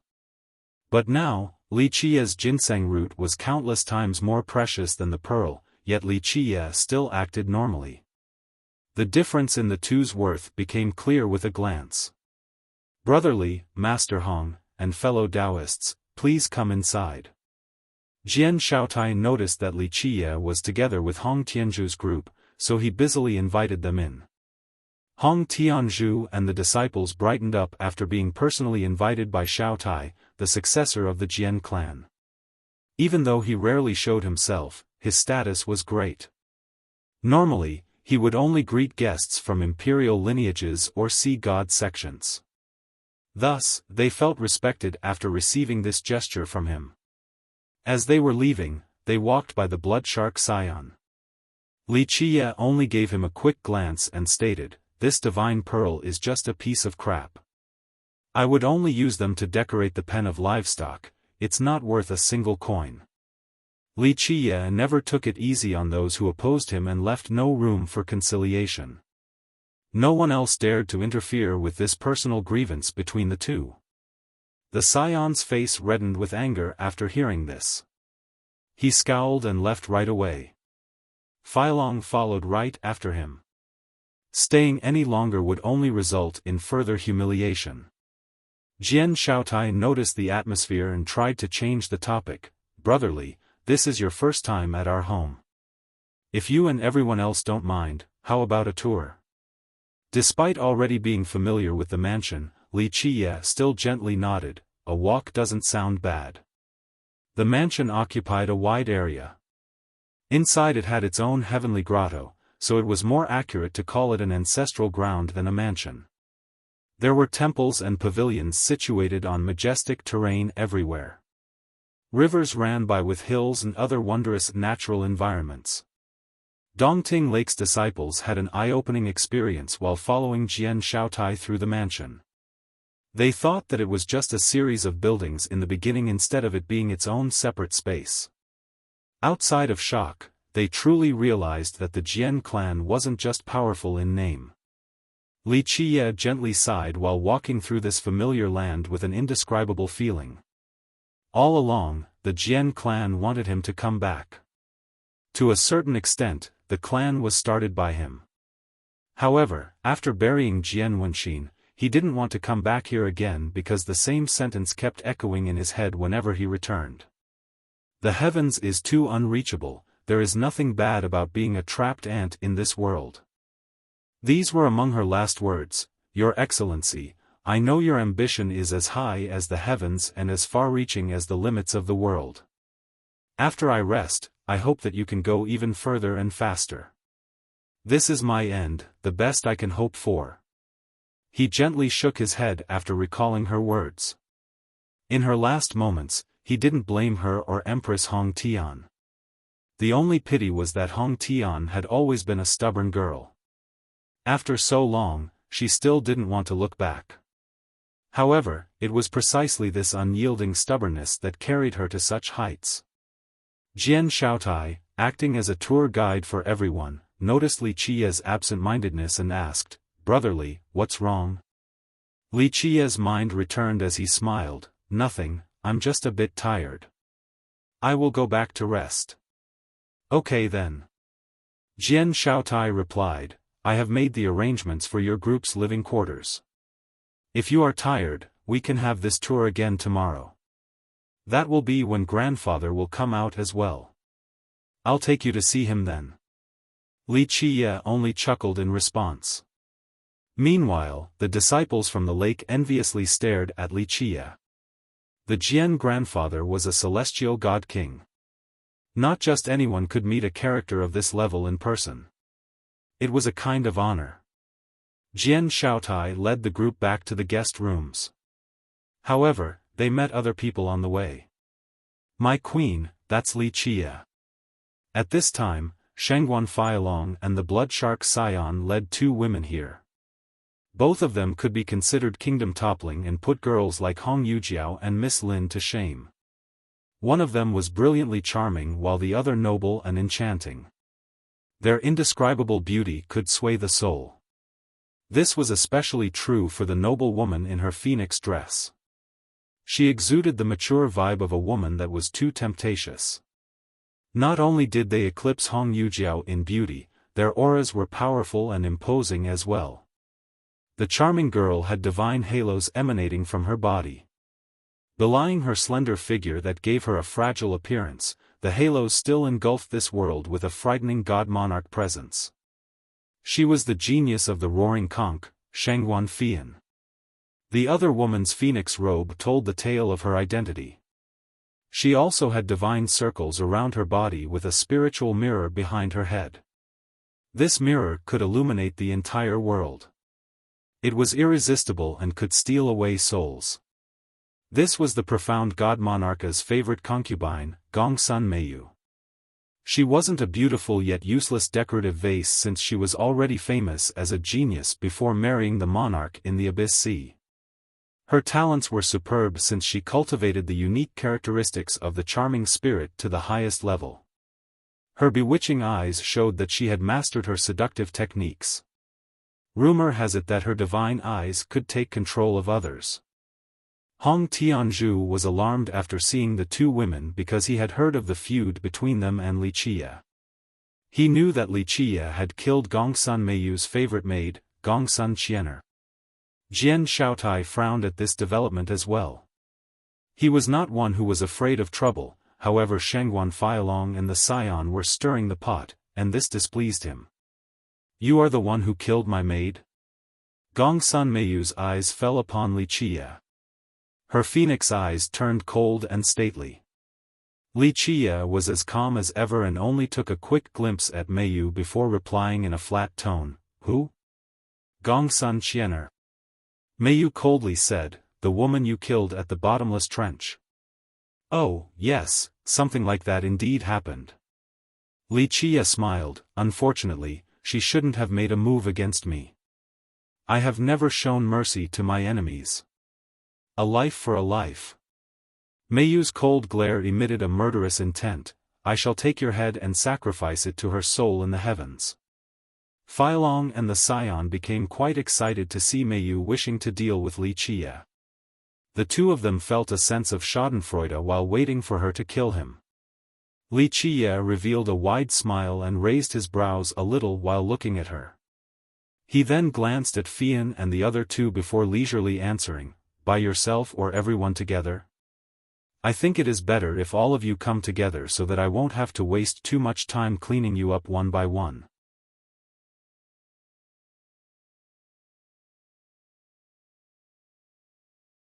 Chapter 1254, Quarrels. Fian's expression turned sour while the others hated Wuxia even more. Meanwhile, Jian Shaotai smiled wryly. Provoking Meiyu alone was problematic enough, but now he had offended Fian as well. As for Hong Tianzhu's group, they could only be described as speechless. Meiyu was backed by the profound dynasty while Fian came from the roaring conch. Both of these entities were untouchable. But now, Wuxia was antagonizing both of them. This was simply too crazy. It was as if he didn't care about his enemies. Quite bold. Fian's pretty eyes turned cold. The halos around her body became even brighter as she stared at him. "I heard you are a tree controller. I want to see just how much you have learned from the peacock tree to allow you to act so bold and provoke me." "Only a god monarch, no big deal." Wuxia lazily answered, "I don't want to stain the Jian clan with blood today. Be smart and scram or I'll chop you to pieces." These words were too direct and domineering. Jian Shaotai felt his scalp tingling. This was adding oil to the fire. "How confident, let me see it then." Before Meiyu could erupt in anger, her eyes glared at him. In an instant, a murderous energy surged forth. Her halos suppressed the entire area, leaving others breathless. "Ladies, ladies." Jian Shaotai quickly got between the two sides and blocked them from each other. He cupped his fists to both Wuxia and the two girls while smiling. "Brotherly, Miss Gongsun and Miss Shangguan, how about everyone just calm down today? Take one step back and everything will be better. Today is a joyous occasion, so please, spare us some face. Just smile and drop it. As an outsider, he didn't want to bother with their feud. However, this was before the grandfather's celebration, and bloodshed was a very unlucky omen. Sister Shengwan, spare his dog life for now. Let him hold on to his head for a while longer. Wait until after the birthday celebration, it won't be too late then. Mei Yu could endure this anger despite wanting revenge for her maid. After all, fighting and killing at the birthday celebrations of the Jian grandfather would be too disrespectful to the Jian clan. Even though she was the monarch's favorite, she still had a sense of propriety. You got lucky. In the end, Fian still showed some consideration towards Jian Xiaotai. She peered back at Li Qia and said, if it wasn't for young noble Jian pleading for you, this date next year would have been your funeral. More like all of you are quite lucky. I do not wish to kill today, otherwise, Li Qia smiled gently, but his eyes flashed with a cold glint. Brotherly, this way please. Jian Xiaotai was afraid that these three would quarrel and fight again, so he quickly led the way for Li Qia. Li Qia didn't make it difficult for Jian Xiaotai. He just came back to the Jian clan and didn't want to kill. Otherwise, these girls wouldn't have the chance to act like this in front of him. His usual disposition would have made him kill anyone who revealed a murderous intent against him. The people from the lake heaved a sigh of relief.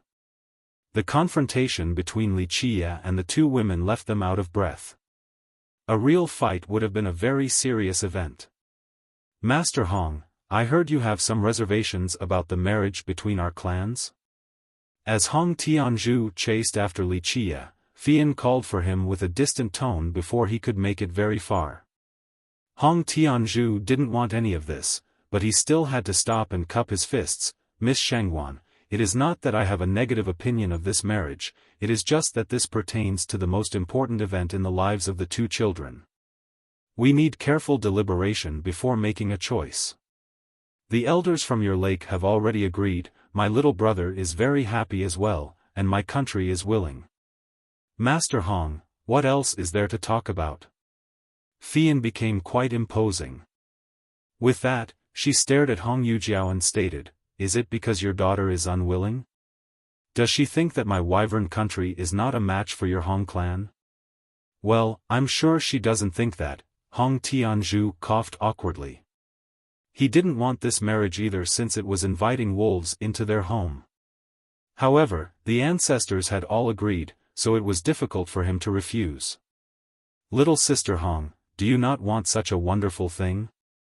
Gong Sun Meiyu chimed in at this time, young noble Shengwan is a dragon among men. Wyvern is also a great power in the Dragon Demon Sea, and the two of you are quite a match. Your Hong bloodline can be considered a match for him, it will pass down excellent offspring for Wyvern. Hong Yujiao was already quite annoyed with Fian's aggressive tone, but she became even angrier because of Gong Sun Meiyu's interjection. The woman made it sound like this marriage was her trying to climb up the social ladder. In fact, after seeing Fian's presumptuous attitude, Hong Yujiao hated the idea of this marriage even more. Her temper was not that mild, so she coldly responded to Fian, Miss Shengwan, I will be in charge of my marriage. Fian continued to glare as she replied, one's marriage should be arranged by their elders. If the ancestors from the Hong clan have decided, you just need to follow their arrangements. Li Qia turned back and interrupted Fian, if she doesn't want this engagement, then scram already. Don't use that shitty attitude to try and bully them. My Hong clan is not something your wyvern country can reach up to. Her previously subsided anger immediately rose again. Fai Long, on the other hand, couldn't help but step forward and shouted as well, Li, you are not part of the Hong clan, so this has nothing to do with you. The business of the Hong is not for you to interfere with. Fian coldly glared at him and said, ignorant junior, I didn't want to spill blood in this place, but you deserve a slapping with that comment. Li Qia leisurely smiled in response, you are right. I didn't want to kill or spill blood here, but a slapping isn't a bad idea. Brotherly, Jian Shaotai quickly stopped him and nearly grabbed him in order to stop him from rushing forward to teach Fian a lesson. Brotherly, please give this little brother some face. Out of consideration for me, just calm down today and don't worry about any enmity. Everyone can deal with these grudges in several days, right? Jian Xiaotia's bitter expression showed that he was on the verge of begging. Li Qia glanced at him before flatly speaking, "Tell them to stay the hell out of my sight. After today, there will be no more mercy." With that, he turned and left. Jian Shaotai was relieved. In fact, he didn't know that Li Qia was being quite considerate of him already. If it was any other time, he would have immediately began killing without a care after being provoked this much. This was his first day of returning after a very long time. He didn't wish to spill blood in the Jian clan right away. Hong Tianzhu sighed as well and quickly followed Li Qia with his disciples. "Master Hong," Fian stated coldly after seeing that Tianzhu wanted to leave, "you should reconsider. Don't let an outsider interfere with such an important matter. It won't be good for Dongting Lake." This remark was not only aggressive but also threatening. Hong Tianzhu naturally understood the implications and stiffened after hearing the words.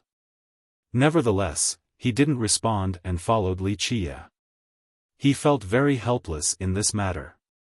He had personally returned to the lake a couple of days ago in order to convince the ancestors, but was unsuccessful. Even though he didn't want to depend on others for this marriage, he felt an urge to trust Li Qia this time. If no one could stop Fian, then this marriage would be a foregone conclusion. Hong Yujiao didn't want to marry Fai Long, but Tianzhu himself didn't have the ability to change his daughter's fate. Thus, he decided to gamble and latch onto this saving grace, Li Qia. Yujiao was quiet the entire way. She was in a daze and didn't know what to do. She was certain that she didn't want to marry Fai Long. However, if the ancestors wouldn't change their minds, then there was nothing else she could do.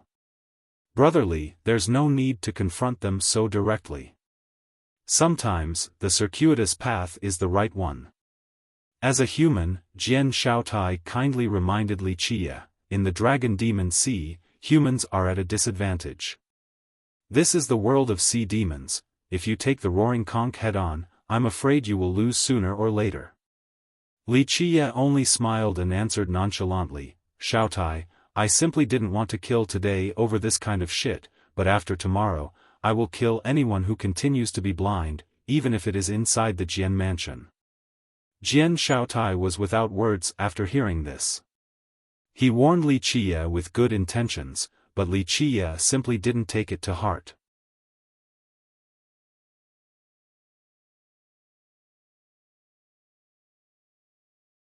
Chapter 1255, Miss Lin. Jian Shaotai prepared the rooms for Li Qia's group.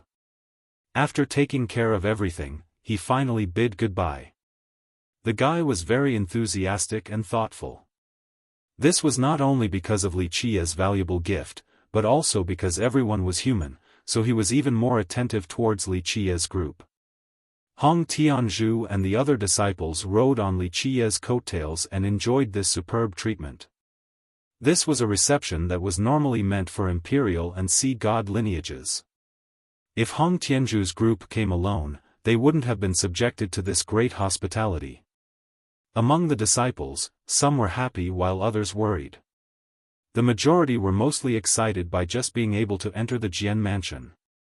It would be even better if they could meet the clan's disciples. After all, everyone was part of the human race, so there was an easy connection there. In this regard, the current generation of Dongting Lake was still relatively unstained from ambition and the lust for power, unlike the previous. Hong Tianzhu, Hong Yujiao, and Miss Lin all had a sleepless night. The girls were worried about their marriages. Hong Yujiao simply didn't want to marry Fai Long at all. This was doubly true for Miss Lin. She didn't know the bloodshark scion at all. Moreover, his reputation was quite bad. After the marriage, she would just become an incubator, used for her holy bloodline. However, these two could only despair at their fate, unable to change it. At this time, they couldn't help but think about Wuxia. He was only a stranger whom they knew nothing about except that he came from Peacock Land. Nevertheless, he still gave them a favorable impression, especially when he supported them in preventing their marriages, further fueling their hope. They inadvertently prayed that this stranger could change their fate. Needless to say about Hong Tianzhu, his night was even longer. He didn't only think about his daughter's marriage, but also the fate of his disciples. More importantly, the future of the lake itself. Even though he was the master of the lake, his own power was limited. The ancestors from the clans did as they pleased, so he couldn't coordinate the lake as a whole. It was simply impossible to make the lake stronger under such circumstances. On top of it all, he was worried about his own future. These ancestors didn't mind cooperating with outside races and even betrothing their most excellent bloodline to them. This was simply inviting wolves into their home. The most at peace among them must have been Zhang Baitu. He was very content at this moment and didn't desire much more. He simply wanted to continue to persevere on the path towards the Tao. Because of this, he had the best sleep out of the group. They woke up early the next day. Hong Tianzhu went to see the other guests here at the mansion and left the juniors behind. Hong Yujiao's group didn't know anyone here, so they went to find Wuxia to see what he had in mind. However, he was nowhere to be found when they arrived at his little courtyard. Hong Yujiao asked, "Brother Zhang, where is young noble Li?" Zhang Baitu shook his head in response, "I don't know either.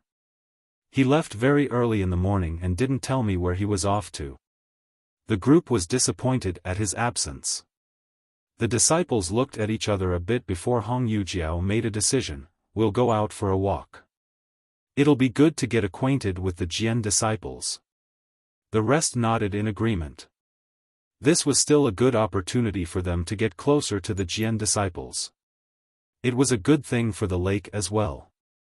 "Brother Zhang, come with us." Hong Yujiao didn't leave him out despite him not being close to the rest of the disciples. They left the small courtyard in order to take a walk around the Jian mansion. However, they didn't get far before meeting Shengguan Feilong and the blood shark Xian. Feilong asked, "Little sister, are you all going for a walk too?" The Xian's eyes lit up like a hungry wolf after seeing Miss Lin. He smiled and said, "Brother Shuangguan and I are familiar with the Jian clan, we should go together." Hong Yujiao didn't want to go together with them, but she couldn't refuse so directly. Luckily, Jian Xiaotai came at the right time and the atmosphere settled down. "Everyone is up so early, where is Brother Li?" Jian Xiaotai wanted to bring Wuxia's group to more places around the Jian clan. He had a strange affection for Wuxia.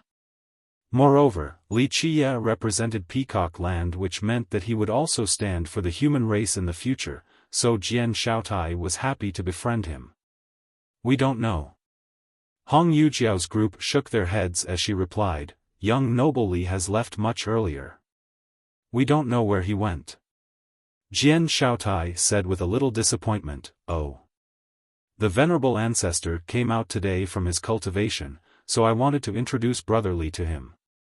My big sis and Queen Gongsun have gone to meet his venerableness as well." Feilong immediately added. He spoke with an elated expression. After all, few could see the Jian grandfather, but his big sis was eligible to visit him. Jian Xiaotai looked at Hong Yujiao's group and suggested with a smile, "If everyone wants to take a walk, I'll show you the way while we wait for Brother Li to come back before making other plans." Hong Yujiao was quite relieved to hear this. They were worried since they weren't familiar with the mansion. Jian Xiaotai personally led the way and acted as a good host. Feilong and the Xian also shamelessly followed them with the intention of getting closer to Hong Yujiao and Miss Lin. It wasn't only the two girls that disliked the duo, the other disciples from the lake felt the same way. However, they weren't the host, so they couldn't do anything but let these two follow them. Despite being the successor of the clan, Jian Shaotai didn't put on airs. He led the way while telling many interesting anecdotes from the clan, resulting in a lot of laughter. At the same time, Feilong and the scion used this opportunity to get closer to the two girls. However, Hong Yujiao was polite yet distant towards Feilong while Miss Lin was trying to stay as far away as possible to the scion. This annoyed the scion to no end. A sharp glint even flashed in his eyes. In his snobby mind, marrying him was Miss Lin's blessing, but she was clearly hiding from him. He intended to teach her a lesson later on so that she would come to learn her own status. Outside of certain forbidden locations, Shaotai took the group to many different places. He was especially attentive towards the disciples from the lake. They eventually passed by an ancient-styled courtyard. It had high walls so no one could see what was inside. "Young noble Jian, what is this place?" Zhang Baitu became curious at this fortress-like courtyard with its high walls. Jian Shaotai stopped and explained, "This is an old building in our clan that is normally closed and locked. I can't enter either." He knew very little about this old courtyard, only that it dated back to the era of their progenitor.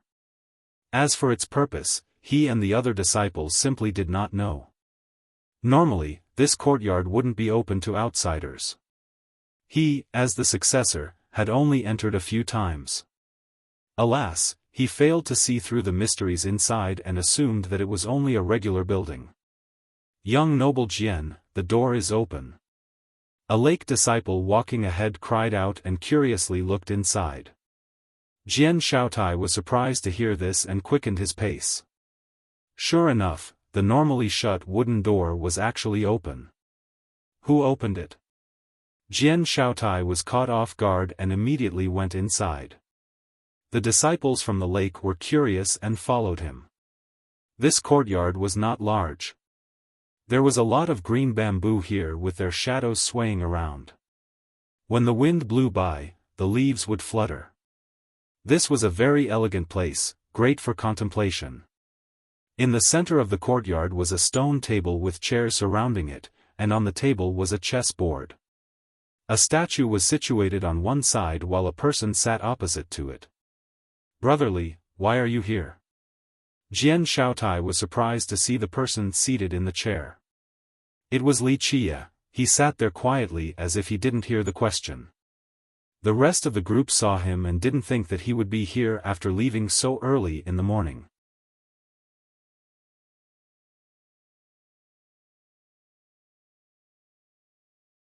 Chapter 1256, Torn Body and Crushed Bones. Wuxia seemed to be in a trance as he didn't answer anyone. This chess match was very messy. No one could see what kind of chess game this was because the pieces were placed outrageously, as if a little child had randomly put them there. The statue sitting on the other side seemed to be a woman, judging by its appearance. However, the style in which it was carved was very vague, so people couldn't discern her features. However, upon a closer inspection of its contours, it was clear that it wasn't the creator who chose to sculpt in this vague manner, it was because the woman didn't want the world to see her true appearance. It was hidden like Mount Lushan amidst the clouds. Wuxia remained there motionlessly, as if he had turned into stone as well. "Brotherly, how did you get in?" Jian Shaotai took a look around and found that no one else was here. He became quite puzzled because if the people in the clan didn't open it, outsiders shouldn't have been able to enter. Nevertheless, Wuxia continued to sit there, frozen. Who knows if he was enchanted by the chess match or something else. All in all, he seemed to be shut off from the rest of the world. No one expected Wuxia to be playing chess against a statue after leaving so early in the morning. They took a look at the messy board and didn't understand what was going on. Miss Lin, who had a very favorable impression of him, bent down and whispered with a gentle demeanor, "Young noble, are you okay?" There was still no reply from the seemingly petrified Wuxia. The scion became jealous after seeing her gentle demeanor towards Wuxia. His eyes turned cold as he sneered, "Humph, it's only a statue and a dumb game, what's the point of acting all mysterious?" Does he really think he's all that, using this board to comprehend the grand Tao of the 9 heavens? Humph, he's just dressing up as God and playing the devil to act cool. Miss Lin, who already hated him, became even more unhappy. She frowned in response. Young noble Li is deep in focus right now. Who says he is pretending? Deep in focus? The scion became even more jealous after hearing Miss Lin speak out for Wuxia. He smirked and said with disdain, "That's only a broken statue. Does he need to contemplate so hard against a statue? Only a fool would need to do so. Perhaps this statue was picked up from a rubbish heap, a work without any craftsmanship or art, a piece of garbage that only a fool would take seriously." Jian Xiaotia's expression soured after hearing this, but he was a cultured person and didn't show his hostility in public. Unfortunately, the scion was blinded by his own jealousy and didn't think too much or notice the look on Jian Xiaotia's face. Feilong also shook his head and laughed. "Scion, you shouldn't laugh at the guy. People can be a little bit eccentric. Staring at a statue in a daze, this is nothing, only a type of mental disorder. I heard some miracle doctors can cure this illness in the Dragon Demon Sea." Wuxia ruined his business with Hong Yujiao time and time again, so Feilong wanted to kill him. Because of this, he naturally seized this opportunity to ridicule him. Mental disorder? The scion sneered. This is far worse than a mental disorder.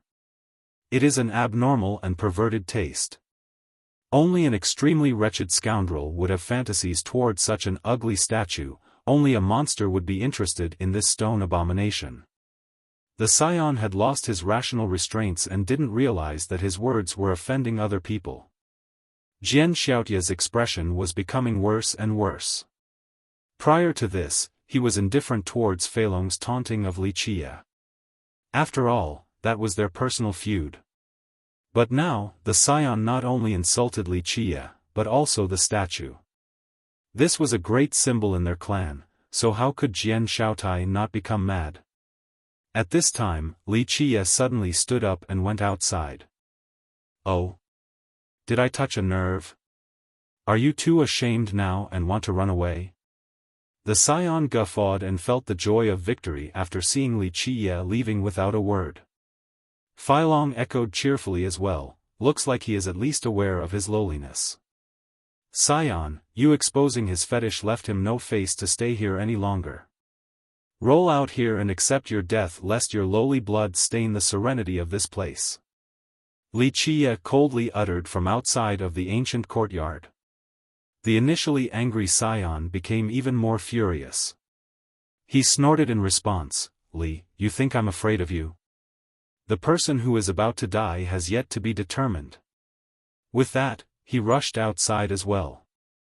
"That's right, don't think you can run rampant just because you are a tree father's disciple." Feilong snorted and darted outside. Wuxia was emotionless. This time around, the host, Jian Xiaotai, didn't bother interfering. He stood there with both arms crossed in front of his chest and indifferently watched events unfold. He was angry this time. It was already quite polite of him to not attack the scion for insulting his ancestor, let alone stopping the fight. Wuxia gave him a chilling glare before leisurely asking, "How do the two of you want to die?" "So confident." Feilong sneered and coldly responded, "Wuxia, do you really think we are fish on the chopping block?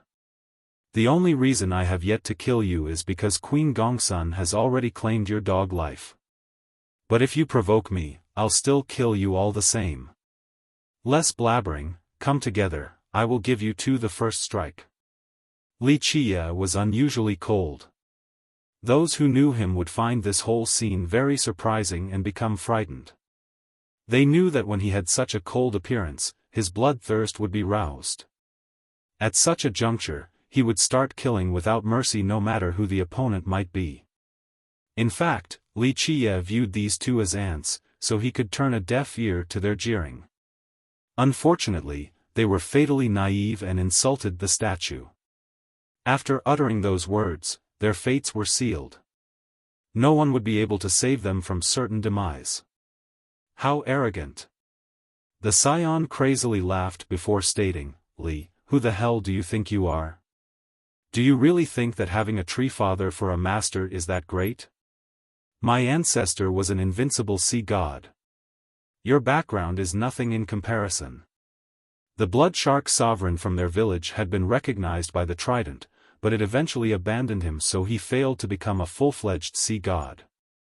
Nevertheless, the village still took pride in him being accepted by the trident and claimed that their ancestor was a sea god.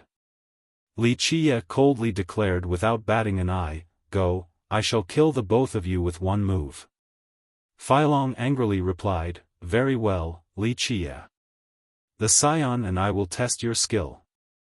The scion took out a crimson blade with a bloody mist billowing around it. He licked his lips while his eyes revealed a bloodthirsty glint before speaking, Little animal, my blade has not tasted blood in a long time, I'll let it have its fill today. Miss Lin turned pale from shock and kindly reminded Wuxia, Young noble, be careful of his blade. Her demeanor only further ignited the scion's fury. He furiously screamed, Little animal, die. With that, his body turned into a bloody ray as he came slashing towards Wuxia. A bang was followed by a snap, and then the harsh sound of bones cracking. Everyone saw Wuxia fling the scion straight to the ground with one hand. The ground cracked along with the scion's flesh. Wuxia then grabbed him by the leg and continued to smash him mercilessly, causing his blood to splash everywhere. Wuxia was too fast and no one could even see how the scion fell into his hands. They only saw the smashing, fleshy bits began to fly alongside the blood. At this time, these broken bits of meat were still bouncing on the ground, drenched in warm blood.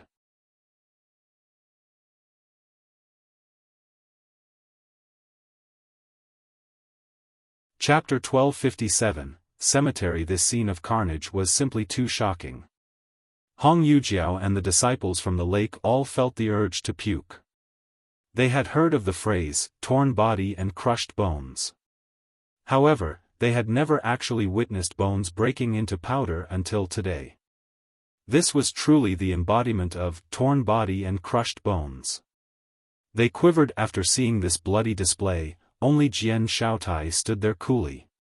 This was within his expectations. Wuxia lifted his head and coldly stared at Shengguan Feilong without taking action just yet. Feilong's legs were trembling. He wasn't that much stronger than the scion. No, the scion was actually stronger than him, and yet he was annihilated in just one move. This result left him pissing his pants in horror. You, don't come over here. Don't come over here.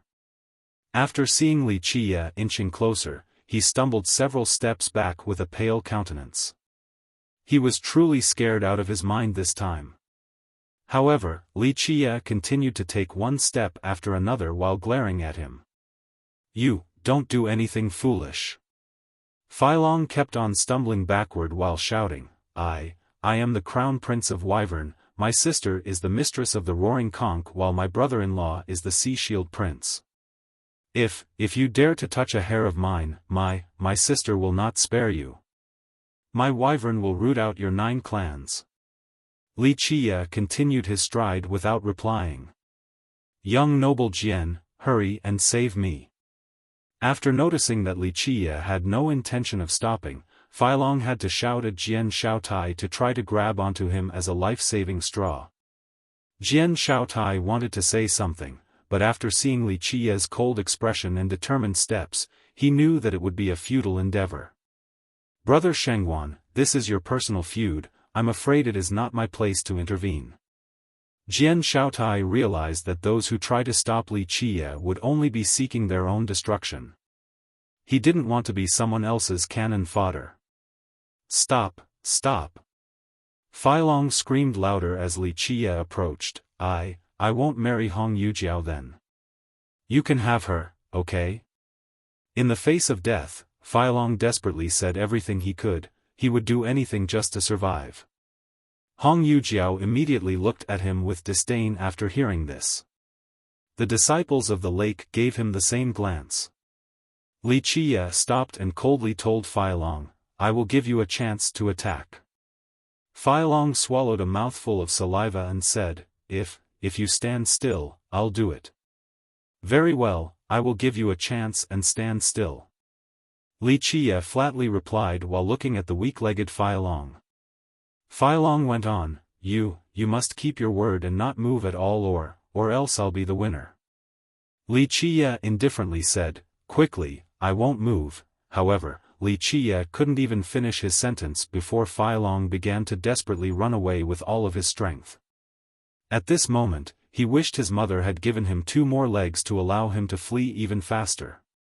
Li Qiye couldn't help but shake his head disapprovingly after seeing the frantic escape. His eyes turned cold with a flash that shot out as fast as a divine arrow. No, right when the next enclosure was within his sight, Feilong suddenly felt a jolt of pain and had to scream. Next, his corpse fell to the ground with a loud thump. Li Qiye nonchalantly murmured after killing Feilong with his glare, daring to cultivate with such a Dao heart. Even the lake's disciples looked down on him at this moment. Even though the bloodshark scion was loathful, at least he was still a fierce character. Feilong gave up his own marriage and showed that he would hand over his fiancée to someone else just to survive. After disposing of the 2, Li Qiye acted as if nothing had happened. He ordered Xiaotai before entering the old courtyard again, "Xiaotai, I'll leave them to you." Squeak. After his entry, the wooden doors to the courtyard suddenly shut tight. Xiaotai wanted to speak, but Li Qiye had already locked himself inside. In the end, he could only sigh. A disciple from the lake said with admiration, "Young noble Li is so powerful." Another one added, "He is the disciple of an ancestral tree, how could he not be powerful?" Hong Yujiao watched as his shadow disappeared into the courtyard and lamented with a sigh as well. This person was a dragon shrouded in clouds and mists, no one could truly see through him. Miss Lin was temporarily frozen while recalling Li Qiye's invincible demeanor and style when he stood up for her. A long time passed before she calmed down as her face inadvertently blushed. After going inside, Li Qiye sat down before the chessboard again to look at the statue in a daze. After a while, he lamented, "The burden I feel whenever I come here has kept me from coming back for all this time, but I have to leave in this generation, so let me see you one more time." With that, he raised a chess piece and placed it down on the board again. The whole scheme of the board suddenly changed, the movement of one piece could stabilize the universe. Buzz. The atmosphere of the board resembled an ocean of stars. It was vast and endless as it slowly swirled like a vortex. Li Qiye stepped inside this starry vortex and disappeared in the blink of an eye. When he regained his sight, he found himself in a place with beautiful mountains and rivers. In this place was the warm sunlight accompanied by a pleasant spring breeze. The sunlight was very gentle like the sweet embrace of a woman. There was a small hillside. The entire hill was spread like a palm to hug someone. It was covered with grassy plains, and one would smell a comfortable fragrance if they were to rest here. 2 rows of treasure bamboos were planted to the left and right sides of this hill. These extremely precious trees exuded purple glows, each one was priceless. At the same time, there was an old well on one side that emitted an ethereal mist. A purple hue could be found within, and the plumes of this mist continued to emanate throughout the entire hill. This well that was engulfed in a purple mist resembled an immortal land, while its wondrous brilliance made it seem as if there was an incredible item buried at the bottom. Upon a careful inspection, one would find a tablet within the mist-filled land. It had the appearance of an antique, indicating that it was made from the legendary celestial violet stone. It was truly extravagant to carve a tombstone out of this celestial stone. Fewer people in this world were able to enjoy such treatment. Not even a god king was eligible for this grand gesture. In memory of Jian Wenxin, this was written on the tablet. Just these 5 words alone could last for an eternity. The withering of time failed to erode it. Wuxia was petrified while standing before the tablet. He eventually lied down on the grass in front of it. He slowly closed his eyes as if he wanted to sleep here. Everything became incredibly quiet and peaceful, a state of gentle repose. After a long time, he opened his eyes to look at the well as he spoke with a faint smile. You know, when I took the dragon well in order to bring a spirit vein to this place, the geezer from the giant dragon mountain was very unhappy. After so many years, that old man is still so stingy. His greedy nature probably won't ever change. The world remained silent. No one could talk or respond in this serenity. So much time has passed that I have let go of what should be let go of. I have made peace with the past. Wuxia looked at the blue sky and chuckled, but that girl, Hong Tian, will not let it go. She won't admit her mistake back then and refuses to stand down. Alas, being right or wrong doesn't matter to me since I have lived for so long. Both of you did what you did for my sake.